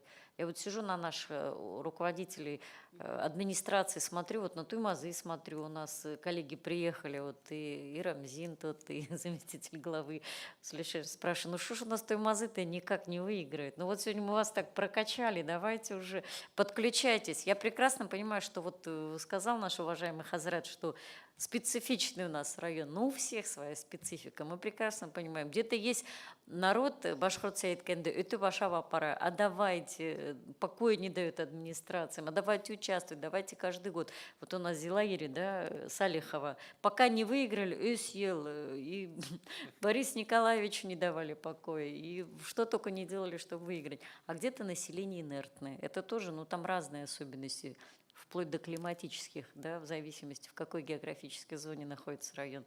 Но и подходы у всех свои же, да, вы же тоже знаете, как руководители на местах, за какой можно взять вот крючок подцепить. Есть, коллеги, что сказать? Хотелось бы услышать вашу обратную связь. Все устали совершенно. Но, тем не менее, все-таки мы не зря, я думаю, трудились все, и спикеры тоже, и приглашенные, и участники, и представители Министерства труда, семьи, занятости и Всемирный Курултай Башкир, главные организаторы этого семинара совещания. Поэтому для нас важна тоже ваша обратная связь с вашей стороны, ваши предложения, если вопросов нет, пожелания, потому что с учетом ваших пожеланий как раз мы и вносим изменения и в постановление, и вносим коррективы в свой план мероприятий. Вот даже я сегодня пример привела, горячую линию поставили специально с 16 до 20, потому что на день трезвости 11 сентября время, с ваших слов, не совсем удобное и очень мало было времени. Поэтому, пожалуйста, коллеги, призываем, тем более у нас заместители глав администрации, курирующие социальную политику, хотелось бы что-нибудь, особенно тут есть села-победители, каждый год побеждают, и нам говорят жюри и организаторам, почему каждый год Куйыргазинский район, например, побеждает. Скажите, пожалуйста, почему вы побеждаете каждый год? Добрый и день, почему уважаемый... вы только законодательно, да, получили трезвое село Якутово? Да, Да, добрый день, уважаемые коллеги. Хайырлы күн. Ну, на самом деле, количество населенных пунктов в нашем районе приличное, хоть район сам по себе не очень большой, у нас 84 населенных пункта, есть очень и маленькие населенные пункты, и он у нас очень многонациональный. Есть чисто сельское поселение чувашское, допустим, есть сельское поселение чисто татарское, есть башкирское, есть русское и смешанное. Поэтому выбор, скажем так, большой на самом деле. Ежегодно сначала мы проводим отбор внутри сельских поселений, у нас их 12, на втором этапе муниципальном мы определяем по одному населенному пункту и начинаем участвовать. Ну, каждое сельское, мы стараемся делать в первую очередь как в виде конкуренции, да, то есть если один населенный пункт выигрывает, здесь начинается как бы уже желание других населенных пунктов, а чем мы хуже, и также начинают активно участвовать. Ну, первый год, наверное, самый у нас известный населенный пункт, я не скрою, это село Якутово, да, единственный населенный пункт в республике, где законодательно запрещено. Но он очень известный населенный пункт не только по этим показателям, вы знаете, что там есть соленое озеро, у нас единственное подобное в республике. Тоже географический момент тоже очень большую роль играет, потому что федеральная трасса рядом. Вот они, скажем так, были у нас первооткрывателями. Второй год у нас село Якшимбетово тоже заинтересовались по принципу, а чем мы хуже. Вот, тоже очень известный населенный пункт, вы знаете, очень много выходцев с данного населенного пункта. Мы прямо говорим, что это национальные кадры нашего района, оттуда и много известных людей. Ну и есть известная Белая мечеть, тоже входит в исторический объект, тоже очень большой населенный пункт. тоже решили доказать, что они не хуже. Да? То есть если первый год был у нас второе место Якутова, следующий год Якшимбета у нас это было третье место. Ну и в этом году, наверное, на всю республику тоже известный населенный пункт, это Киньябыс. Киньябыс у нас абсолютно действительно лидер, победитель. Ну и в этом году еще мы провели крупное мероприятие, 300-летие с момента рождения героя нашего. Тоже очень много факторами обусловлено. Вы знаете, коллеги, все мероприятия они друг от друга отличаются, в том числе и географически. Да? То есть Курганский край у нас элементарно граничит с Оренбургской областью. Даже взять, если Киньябыс, мы в этом году делали ставку именно то, что там 2 километра буквально, и деревня Кузьминовка Оренбургской области, да, здесь мы сделали ставку на межведомственное взаимодействие, соответственно, как бы межмуниципальное сотрудничество. Где-то на экологический аспект делали, где-то на исторический. То есть каждый год пытались разнообразить, чтобы как-то действительно заинтересовать и показать, в первую очередь, жителям, чтобы не говорили, почему один и тот же район является победителем. То есть каждый наш участник и победитель, он отличается от другого населенного пункта. Есть своя изюминка, но мы в течение года это все старались как бы демонстрировать, показывать соответствующими хэштегами, работами. Вот. Поэтому и в этом году сейчас ищем изюминку. Ну, скорее всего, в этом году, ну, не буду кто говорить, у нас будем выдвигать, потому что сейчас у нас только этап продолжается. Вы не знаете, потому что конкурс идет на муниципальном этапе. Откуда вы знаете? Вот, поэтому, да, как он закончится, и абсолютно победитель, потому что мы, на самом деле, у нас принцип такой объективный, мы никого не вытягиваем. Почему? Потому что мы понимаем, что если он должен достойно представить и нас на республике. Поэтому у нас муниципальный этап самый честный, самый открытый. Спасибо. Но мы, коллеги, вот давайте будем здесь честными. Тут я сегодня неоднократно, может быть, так через запятую говорила, что у нас всегда очень активное население, первый фактор. Второй, очень активный глава. У нас Юлай Талхович, он на каждую презентацию сам приезжает, сам поет, сам танцует, сам пропагандирует, сегодня это слово звучало, и плюс подключается у нас духовенство тоже. Спасибо за такую трансляцию опыта, да. Но мы, коллеги, хотели бы услышать, наверное, предложения, какие вот и сегодня так, резюмируя нашу встречу. Есть еще, коллеги, что сказать? Нет предложений. Да? Отец Игорь, есть что добавить? Вот отец Игорь вчера с большим интересом столько вопросов задавал. Надеюсь, вы на все свои вопросы ответы услышали. В большинстве своем. Но, знаете, я вот сейчас слушал, мне вспомнился такой случай, когда мы проводили тоже одно мероприятие, приехал один батюшка из дальнего села, посидел, послушал, поговорил, и точно так же в конце итогов он сказал простую фразу такую, знаете, говорит, я вот посидел, послушал, посмотрел, и жить хочется. И мне хотелось бы, чтобы ваш проект продолжал жить, приносил пользу всем людям. И действительно, вот, наверное, не случайно мы здесь собрались из разных регионов, кто онлайн, кто офлайн. И, наверное, мы сумеем принести общую пользу и дело людям, в первую очередь, и нашему с вами Отечеству в его отрезвлении. Ну, по крайней мере, я вижу здесь такой потенциал, вижу единомышленников, которые здесь есть, вижу заинтересованные лица, и это внушает веру, что жизнь продолжается. Отец Игорь, спасибо большое. Мы будем... Да, это вам аплодисменты. Мы будем считать, что это такое официальное благословение наших ближайших соседей в Свердловской области. Коллеги, мне нравится хэштег «Жить хочется». Прям действительно даже больше, чем трезвое село. Поэтому такая очень красивая точка. Спасибо большое, и что время нашли, и приехали, и мы вот те наработки, которые мы с вами сегодня обсуждали, я думаю, до конца доведем. Коллеги, вам хочу пожелать, уважаемые наши заместители глав, здесь у нас есть и начальники отделов муниципалитетов. Сейчас действительно важный этап идет муниципального нашего уровня. Мы все ждем от вас документы 1 декабря, начнется региональный этап. И у нас, как у организаторов, тоже стоят задачи ежегодно повышать, наверное, и вместе с вами узнаваемость проекта, эффективность проекта, и чтобы вам было все понятно. Поэтому желаем каждому удачи, и я думаю, что сегодняшний вот разговор, он послужит еще одним таким кирпичиком в деле вот строительства вашей общей победы на муниципальном уровне, потому что, я думаю, действительно есть чему учиться. И как мы обещали, Тангзира Ихмгуловна, как человек, который вас сопровождает, ведет от аппарата, все материалы в муниципалитеты, все, что сегодня прозвучало, все презентации, там были и QR-коды, мы вам обязательно перешлем. Хедгадур Рахмет. Завтра у нас очень важный день. Послезавтра День учителя, поэтому я знаю, что надо в районах уже готовиться. Всем нашим педагогам большое человеческое спасибо. И мы на самом деле понимаем, что работа с мировоззрением, она начинается задолго до того, как человек обзавелся семьей, начинается в детских садах, в школах.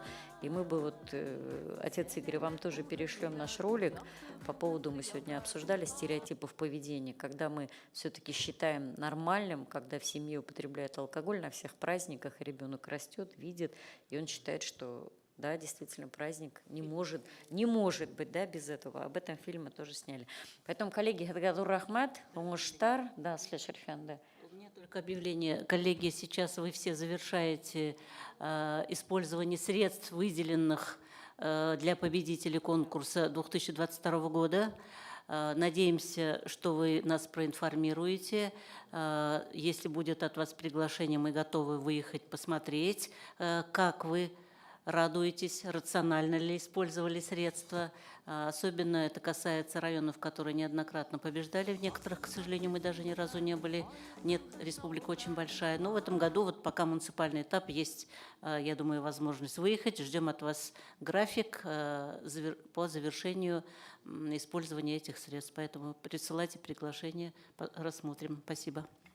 И завершаем наше замечательное мероприятие по традиции гимном нашего проекта «Трезвое село».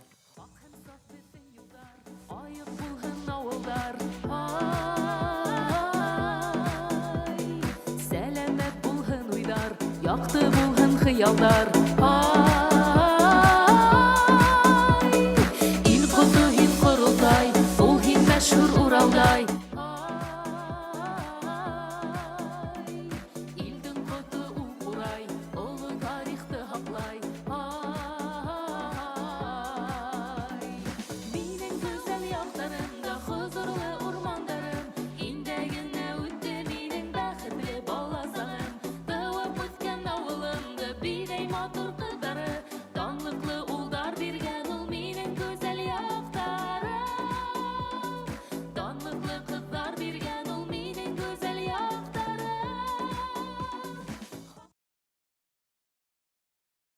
Коллеги, сейчас предлагаем